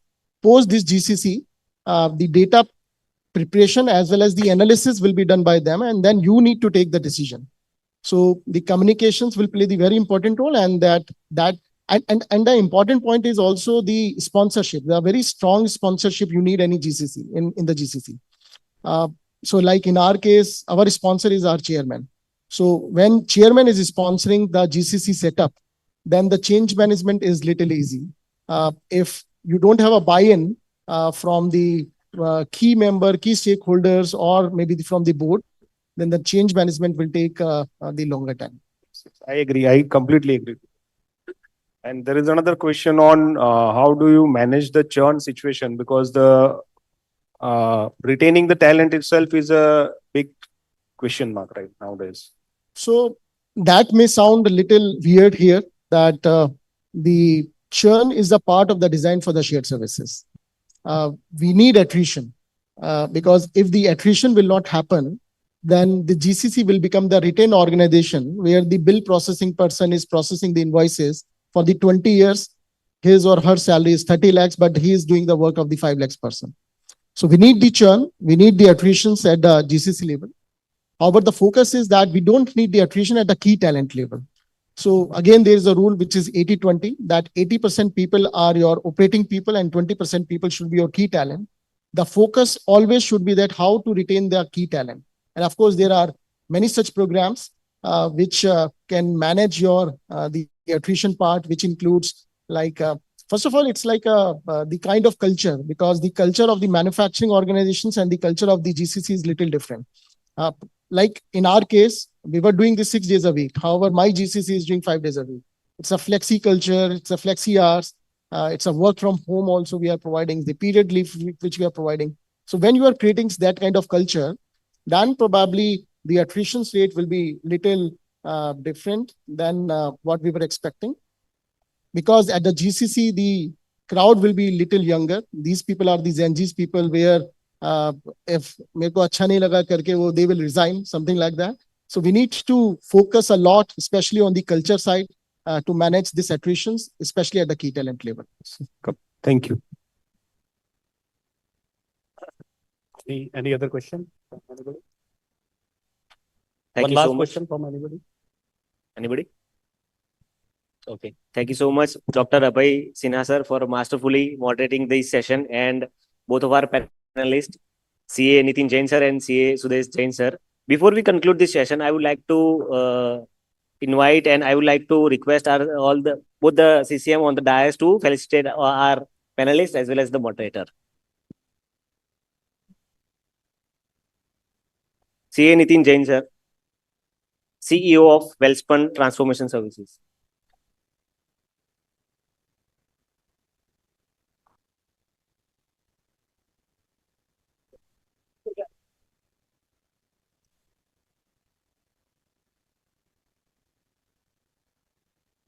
CA Sudesh Jain sir, COO GCC Adani Group.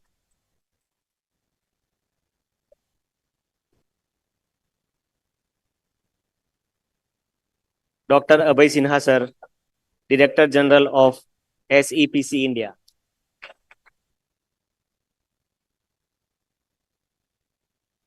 Now I would like to request CA Jay Chaira sir, Central Council member, to deliver the vote of thanks. A very good evening to all of you, friends. Great to see you, all of you. Great. Well, Purushottam bhai, I was just wondering, Pankaj bhai, I was wondering GCC का क्या meaning होता है? Is it great curious crowd, or is it gracious caring companions? शाम तक बैठे अपने साथ. Or is it greatly committed chartered accountants? Gujarat Capability Centers. We all together will come up and make, of course, Gift City Club. ठीक है? but we wanted to say, graciously, gracefully, everybody was there with us till end, very patiently listening to all our speakers. So, पहला thanks तो आप लोगों को ही बनता है. Well, this was a very wonderful session. Very sincerely, I was on some other role. Purushottam Bhai was on another role, and one of the council member who was going to take care of this session, he had to suddenly go somewhere, and so that's why we are just replacing. So ना पुरुषोत्तम भाई को पता था ना मुझे पता था कि actually क्या करना है. Very honestly, but definitely we were also on the takers side. बहुत अच्छा खासा knowledge हमको भी मिला. So Nitin ji covered the things so very well when he said that completing CA is not only the finishing line. ये बहुत important at any point of time. Neither it is a finishing line nor ICA is a finishing school. तो आपको starting line ही रखनी life में हमेशा. जब तक starting line रखते रहोगे ना, ग्रो करते रहोगे. एंड फिनिशिंग अगर उनका काम नहीं है तो हम अपना करेंगे. We have to keep on doing that. Sir, it was really very very wonderful. Thank you very much Nitin ji. Sudesh Jain sir, he also spoke so very global credibility. Sir, ये क्रेडिबिलिटी वर्ड बहुत इंपॉर्टेंट है. हम सबको समझना होगा. इफ वी से Thursday को काम होगा तो थर्सडे को ही होना चाहिए. वेडनेसडे चल सकता है. That you have to learn, right? हम सबको ही लर्न करना पड़ेगा. एक्चुअली हम सबको. इफ वी से सेशन है 3 o'clock तो 3 o'clock ही होना चाहिए. We all have to learn. हमें ये करना होगा. ये पॉसिबल है if we do proper planning. और अगर हमारे इंटेंशंस क्लियर है तो ये हम कर पाएंगे. And we have to do that, right? Thank you very much Sudesh ji. He talked about digital transformation, how the chartered accountants are involved. I think these are the new things that we'll have to learn. We cannot keep on doing the same thing, right? What we used to do 50 years back, if we keep on doing the same thing, where are we? So once again, thank you very much, Sudesh ji. And so interesting. देखो, India का अमृत काल तो है ही है. जरा आप देखो तो सही हॉल में. We have somebody from the government who is moderating the session, right? हम सब लोगों के लिए on a Saturday evening, the government is working. The Director General of SEPC himself is willing to moderate session for us, right? And we have people, top corporates. We have people from ICI, of course, and आप सब. So definitely अमृत काल तो है. हम सब मिलके ये काम करेंगे तो ये जरूर ये हो सकता है. Sir, thank you very much. Thank you very much to Dr. Abhay Singh ji.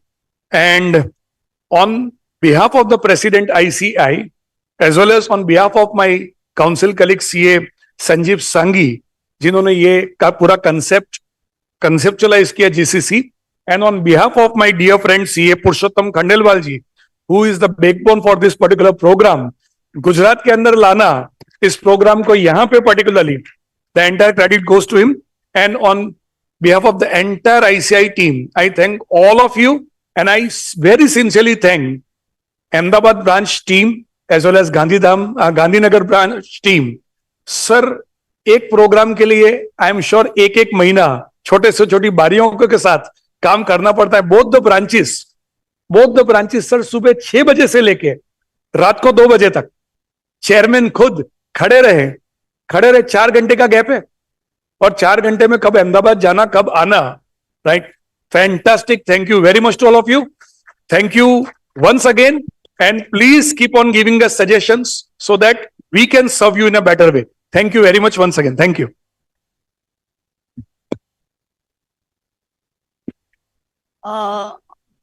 For the efforts taken by the Ahmedabad branch and Gandhinagar branch, I would like to invite the chairman and the managing committee members who are present for a small momentum for the branch.